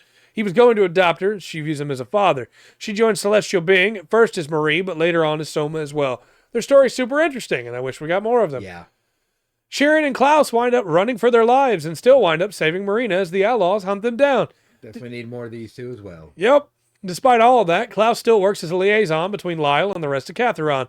They're a very interesting point of view for the brief time they're on screen, having little power but doing everything they can with it. I wish we got more of them. Yeah, those were two good characters that nothing comes up. Then I skipped 12 episodes. Eventually, after a lot of clashing with the Outlaws and showing off the new Gundams, the orbital elevator gets taken over by Hercury, Sergei's old friend. Sergei goes to talk him down, but winds up helping him escape. This leads to a huge fight, and the Outlaws firing their super weapon, the Memento Mori, destroying part of the elevator. Celestial Being and Catharon turn to destroy the falling fragments, and even the Outlaws help. For a moment, it seems like everything will be okay. The city's saved. Yes. But Sergei's son, Andre, kills Hercury, and Sergei in fury, unable to accept that his strict soldier father would join the traitors. I appreciate it. It's really difficult to break it all down and make it go quick. We've covered 4 years of watching Gundam. Yeah. In almost 4 hours. Yeah. Soma wants revenge. Celestial Being makes a plan to take down the Memento Mori, and Setsuna and Saji work together to use the Double O Riser, and after some efforts, activate its Transam, the Transam Riser, which launches particles over the battlefield, allowing everyone in the area to hear each other and understand each other. Yeah, it opens up the dialogues, you could say. It also just gives it the ability to teleport, so there's that. Yeah. This ability is what allows Saji to reach Louise. She tries to choke him at first, but he does eventually get through to her, and they patch it up. They get a lot of screen time, but really needed more focus, because I really did care about Louise's struggle by the end, but she's a tool for Ribbons and nothing more. Speaking of Ribbons, we should talk about the Innovates, his artificial innovators. Regene Regetta, Bring Stabity, Divine Nova, Healing Care, Revive Revival, A New Returner, and Tierra Arde. Yep. Which Tierra Arde is by far. Yeah, so far above list, he's S tier. We're not watching One Piece after this. Right. Anyway, Celestial Being comes up with a plan to take on the Memento Mori, destroying it, only for the Outlaws to reveal they have a second one. Yeah, it's just another one. Like they go, you killed one, but did you know we had two? Right. You didn't look over here, did you? They're also able to kill a few of the Innovates. Tierra killing one with a sick move with the Seraphim Gundam, which is hidden inside the Seravi. We also meet a new returner who begins a relationship with Lyle. She winds up being an Innovate, and Ribbons controls her to betray Celestial Being. Yes. Lyle is able to beat her and break through Ribbons' control to free Anu, who starts to try and come across to his Cherubim, but Ribbons takes back control of her and moves to shoot him. Setsuna shoots her. Thanks to the Double O Riser, they can have a moment where Anu asks Lyle if they understood each other, even though they were an Innovate and a human. He says they did, and the ending song, I Trust You, begins to play. Anu dies. Lyle tries to take it out on Setsuna, but he knows Setsuna did it to save him. Yeah, he's the two. Setsuna fights Graham Acre. One more time before the final battle, as Graham tells him that his love twisted into hatred, and he lives now only to fight Setsuna. While they fight, Louise arrives and kills Nada Trinity, avenging her family, and in her drugged and nearly innovator state, finds that it does not bring her peace. Nana screams as she dies. Setsuna does not kill Graham, instead sparing him. Setsuna awakens as an innovator and tells Graham to live for tomorrow. The ultimate innovator. Yep. I haven't really brought Felt up yet because she hasn't had a ton of plot importance, but she did have some great scenes, and I wanted to highlight those for the final battle. Her parents were members of Celestial Being, but died before the start of Season 1. She looked up to the first lock-on and cared deeply for Setsuna. She really needed some more focus. Anyway, they find out where Veda and Ribbon's base is. I skipped another 4 episodes. Tierra fights Innovades, but pretends to lose so he can sneak into Veda. Ribbon shoots him in the head, but Tierra gives up his body and integrates into Veda, locking Ribbons and the Innovades out.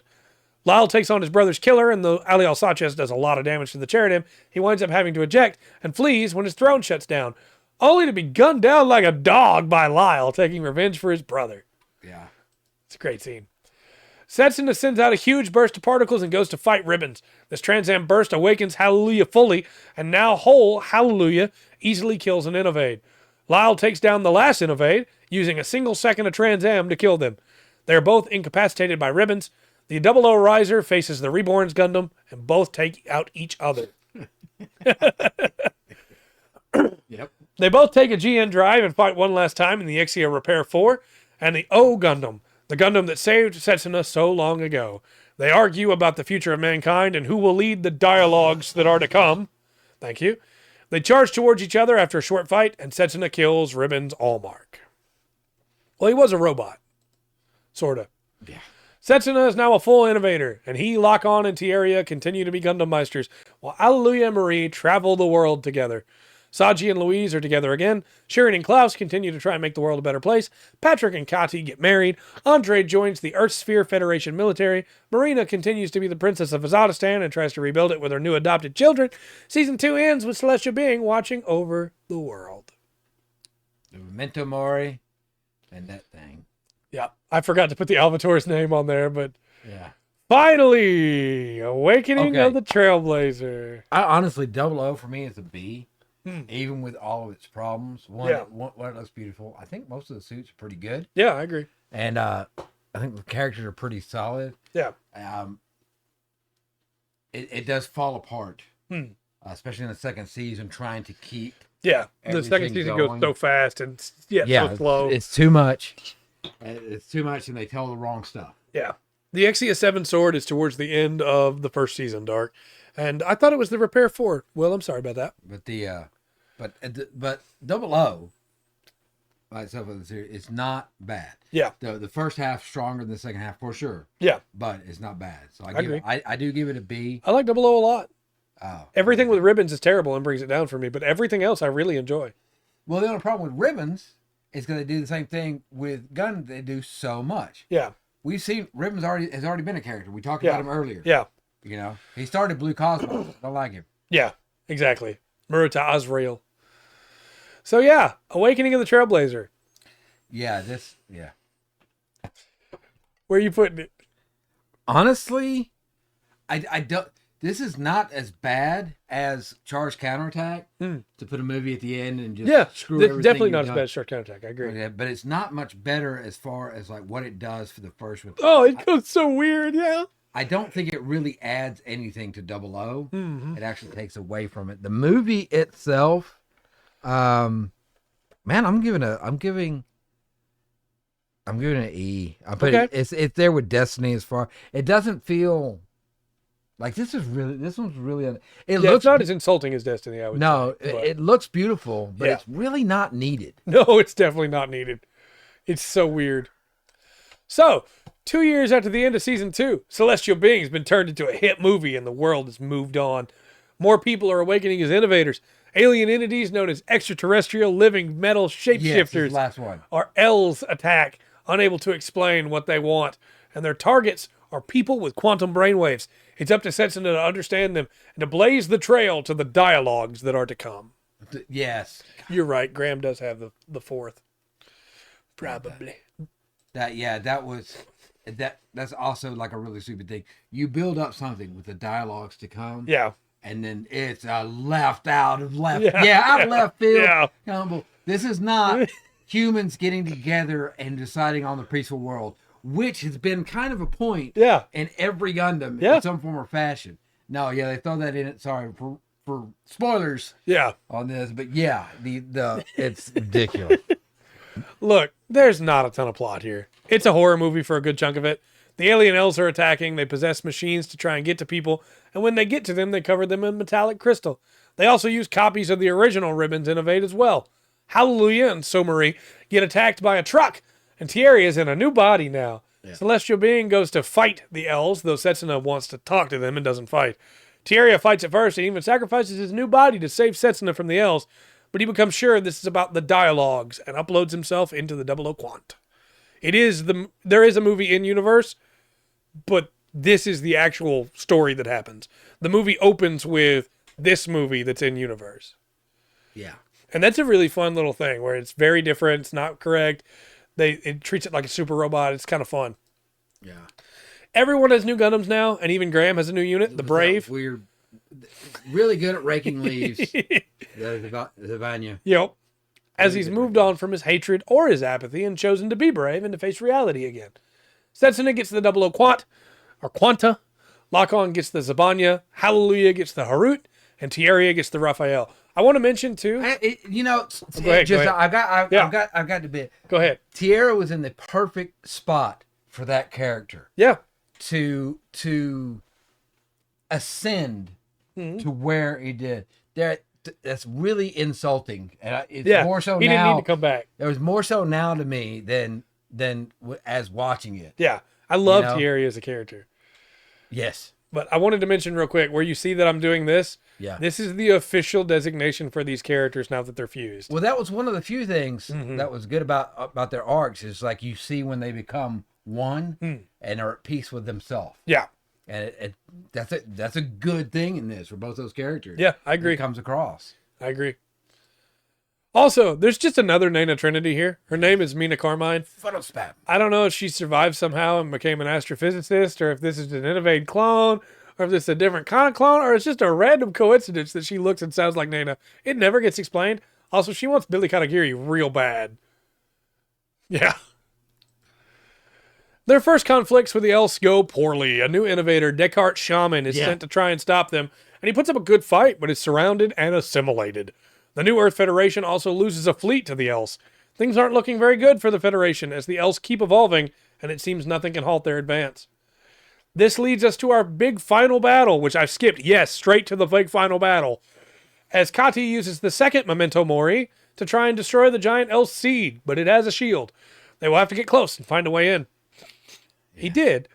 The battle begins in earnest. Setsuna, Hallelujah, and Somari attract a lot of attention as the Else chase their quantum brainwaves, but before long, there's enough Else that it doesn't make much of a difference. The Else begin to take on the shapes of jinxes and battleships. Yeah. Setsuna and Tieria head for the seed. Patrick is nearly killed after saving 2 other soldiers, but he's saved by Setsuna and Celestial Being. We actually thought he might die there. That's a interesting scene where he's like, Colonel, I messed up. Yeah. The Ptolemaios is slowly being assimilated, and the Else destroy the Memento Mori yet again. A lot of people are assimilated, but Setsuna still isn't fighting, focusing instead on the dialogues. Also, again, Tieria has uploaded himself into the the Quanta. Still. Yeah. Tara was at peace in his spot. Yeah. Anyway, go ahead. Andrei Smirnov, now in the same uniform his parents wore, fighting for the world, sees an Else battleship trying to break free from the battle and get to Earth. You skipped the movie for sure. Yeah. Mark. Yeah. He activates Trans Am and tries to destroy it, but his arm is caught by the Else. He overloads his GN drive, blowing himself up along with the battleship. Which, okay. We use this right here, what he's talking about, where this guy sacrificed himself. Mm-hmm. This scene is a good scene. Yeah, it's a good close for his character. It's a good sacrifice scene. It makes sense. Yeah. For around it, and instead of like being, hey, this is part. Yeah, that's fair. Yes, but like there's scenes in it that's really good. Like for Double O, if Double O could hand the last 6 episodes of Double O. No spoilers, just the last 6. Yeah. If the rest of the series, including series 1 for me. Yeah. The first, season 1. Season 1 of the series. If it was up to the level of those last 6 episodes. Yeah. Those last 6 episodes would have been the best in Gundam. Yeah. This would probably be my favorite series if that happened. For sure. Why is it? Oh. I mean, that's definitely. Hey, yeah, I am perfectly fine with that. Yeah. Hold on. There we go. I allowed it. Oops. Right. And look, that phrase. Yeah. Nightbot never stopped that phrase again. Right. I'm okay with that. Andre has a quote here. Andre has a quote, and the next character has a quote that I thought were really interesting, so I included them. Yeah. The difference in fighting strength is 10,000 to 1. The situation couldn't be worse, but no matter what, I'll fight to protect it. I will protect what father and mother stood for. Yeah. No, great scene. Mm-hmm. Totally. The payoff is so much better than everything building up to it. Yeah. And that is the heart of Double O. I honestly, Dark, I feel real cool that I get to say this to you, that this is something you haven't seen yet. You should watch Double O. Yeah. Season 1, Season 2 for sure. Yeah. I don't think you'll hate it as much. By this point, there's been so much Gundam, and some of that stuff might be just held over from like Gundam's insulting my intelligence. I will say skip the movie. That's fair. We're going to get to Fire Without Targeting. We're going to get there. Setsuna can't get through the barrier to get into the Else, and that is when Grandmaker arrives and sacrifices himself to open the way. Once again, everything I said about that last sacrifice, that goes to this scene. Yeah, this is a great scene too. It's a great scene. And they kind of pulled some bullshit with his character through part of it, but where this happens, it's a great scene. Yeah. It's just not, there's nothing else in the movie that lives up to it. Yeah. Young man, do you need a beacon to the future? I, Grandmaker, will gladly oblige. This is not death. It's for humankind to live on. Yeah. I want to mention, before we get there, I cut out another slide here that has the targeted without firing because I put in 2 GIFs and I sought forever for those GIFs. And I realized this movie is so bright and flashy on the backdrop of space. Oh, no that joke. those 2 GIFs might have actually been a problem for people. Yeah, that's just good call. Because in the show, you can look at any other part of the screen, but in the GIFs, they're going to be right there in the middle. Yeah. And that's where the targeted without firing scene is. Also, in that fight, Hallelujah and Somari are piloting together, right? And one of their arms gets damaged, and so like cut off the arm and keep fighting. And that's a really good scene. Those were the 2 GIFs. But I didn't want to risk anything. And it wouldn't be as bad as it was on the GIFs, but definitely not in a dark room with the lights on if you decide to. Because it's not often that the movie's super bright, but because it's compressed into those GIFs, it was very bright. Setsuna enters the seed and uses a quantum burst, which begins the dialogues. Setsuna and Tieria see a trippy vision of the Elsa's past, or future, or what they want. It's not super clear. Either way, when the dialogue's finished, the seed blooms into a giant flower. We jump forward 50 years, and humanity is living together with innovators and the Else. They will take the ship Sumeragi into deep space to find more dialogue. See, that should be a great thing. Yep. The ship Sumeragi. Yep. That should be, but it doesn't. But what happened to get to that point? We don't know. They just jumped 50 years. Yeah, it's, and that's not a bad summary he did. If I was ranking his summaries, it's not the best, but it's definitely, that's not a bad one at all. There's just no other context, And this scene, heartbreaking. Yeah. Should be. Yeah. You should feel this so deep. Mm-hmm. But nah, I can't really. Marina Ismail's been waiting for Setsuna all this time, and he's become an Else innovator hybrid. They are finally able to understand each other. They shouldn't have had to wait that long, but Peace cannot be kept by force. It can only be achieved by understanding. If you hadn't already picked out the theme of this movie, they spell it out for you. Yeah. Anyway, no new super weapons, I guess. The Else battle seed could have been one. Yeah. But the giant mobile armored Galadaza from Descartes Shaman. And that's the end. Ugh. We've caught up. There are no new slides. No, the movie 00 is definitely an E for me. Yeah. Mainly because it's completely unnecessary. Yeah. You do. And that's why I like G Gundam. I know G Gundam's horrible. I love G Gundam. But yeah, it's what it is. For what it is, I do love it. I see what you're saying, Dark. I do. Yeah, it's just such a weird movie, man. So we're caught up. We've got a bunch more series to go. My personal opinion, when we reach the end of because they're going to keep coming out with more, but when we reach the end of like G-Quox, we do this again, but we don't. See, this is the problem I have. You and Dark, I pull up Discord to look because the stuff y'all are keeping up with. They're like, hey, the Gundam's quack. Did you see the Gundam quack? I like this one. I like this quack, but this quack is not quite. I'm trying. So, I propose when we get to G-Quox that we go ahead and do this again, but not from the start again, right? Like you have the link now. You can pull this up whenever you want. Yeah. And we start the next one from Unicorn and that half. Yeah. No, we're not going back to this. Is set. Mm-hmm. We'll have artists done when we do our final ranking. Right. I'm going to go down my list. Please do. All right, so to make sure I think I've got everything where I want to. Some are tentative and just like that's kind of where I think it has to because of where other stuff lands. Yeah, it could go somewhere else if it needed to. Yeah. The only STR I give is to Igloo. Okay. Just got to think that's the best storytelling done. Definitely a few of those episodes done in Gundam. Period. Okay. No. Yeah. Yes. Please. Yeah. Yeah. Put it in the Discord. Dark, you know how to get me direct. I don't care if you send it straight to me. Yes, definitely want the list. But out in S tier, I have one Igloo.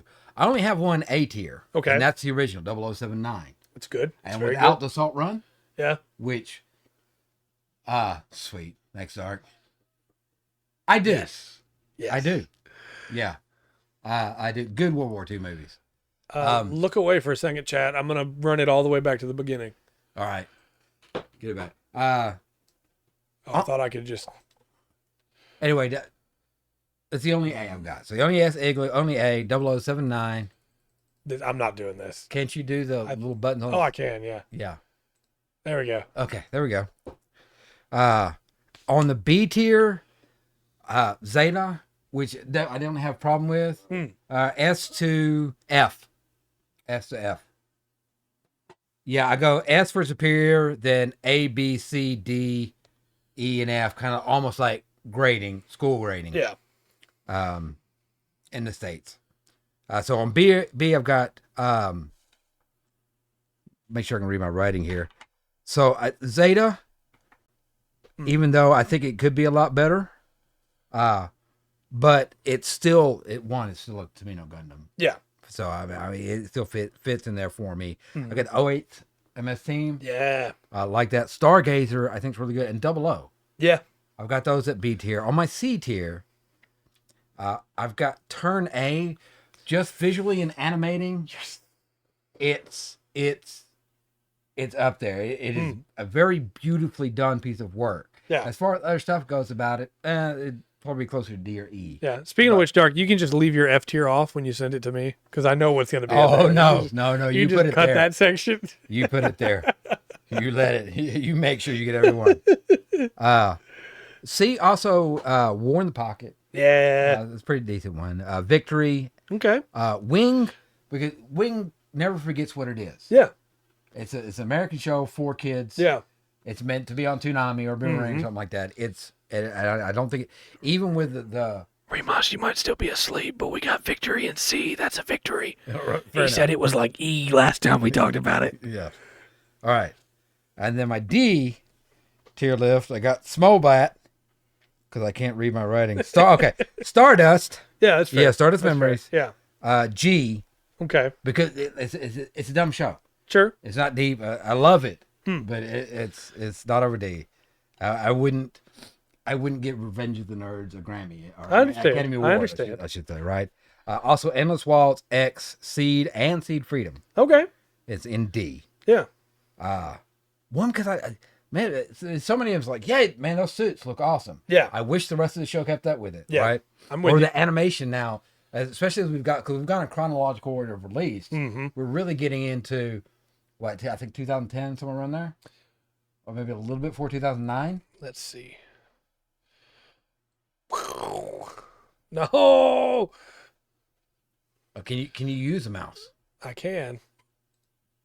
2010. Yeah, 2010. So getting there. So the animation is getting absolutely beautiful. Chat, you'll have to forgive me. I'm starting to get a little sleepy. E. You know what? I'm making one change. Oh. Well, I've got G Savior on E, and it needs to go down to F. Yes. There's no way. I was trying to give something to a live action because in my mind I can see. Yes, SF, not in the order of watching. Yes. I can see what a Gundam movie could be. Yeah. Because I got to watch stuff like Pacific Rim. Yeah, absolutely. That's falling short of what Gundam should be. Right. But I see what you can do. Yeah. And this can be done. Absolutely. And done well. Yeah, so E was Destiny. Oh, and the Double O movie. Yeah, Awakening of the Trailblazer. F for me is Double Zeta. That's just stop. Yeah. All right, that's all over the place. Charge Counterattack. Of course. Complete ruination of a character that you've built up to be a great character and then completely betray everything. And look, one of the things is that guy has principles. Yeah. To shake him is anyway. Yeah. You're gonna have to have something more than I hate people. Yeah. I mean, I understand that, but anyway. So Charge and so Double Zeta, Charge Counterattack, and G Savior. I really don't enjoy those. Yeah, that's fair. Those are on F. You would watch anything above that again before those. That's not what I said when I gave you this list. Because we're starting now. Yes, whatever you put on F tier, we're not watching. We'll watch all the others again. That's fair. Sure. That's fair. So sweet. We've already got one list. Nice. So you'll be able Very to check nice. that out. So Unicorn is next.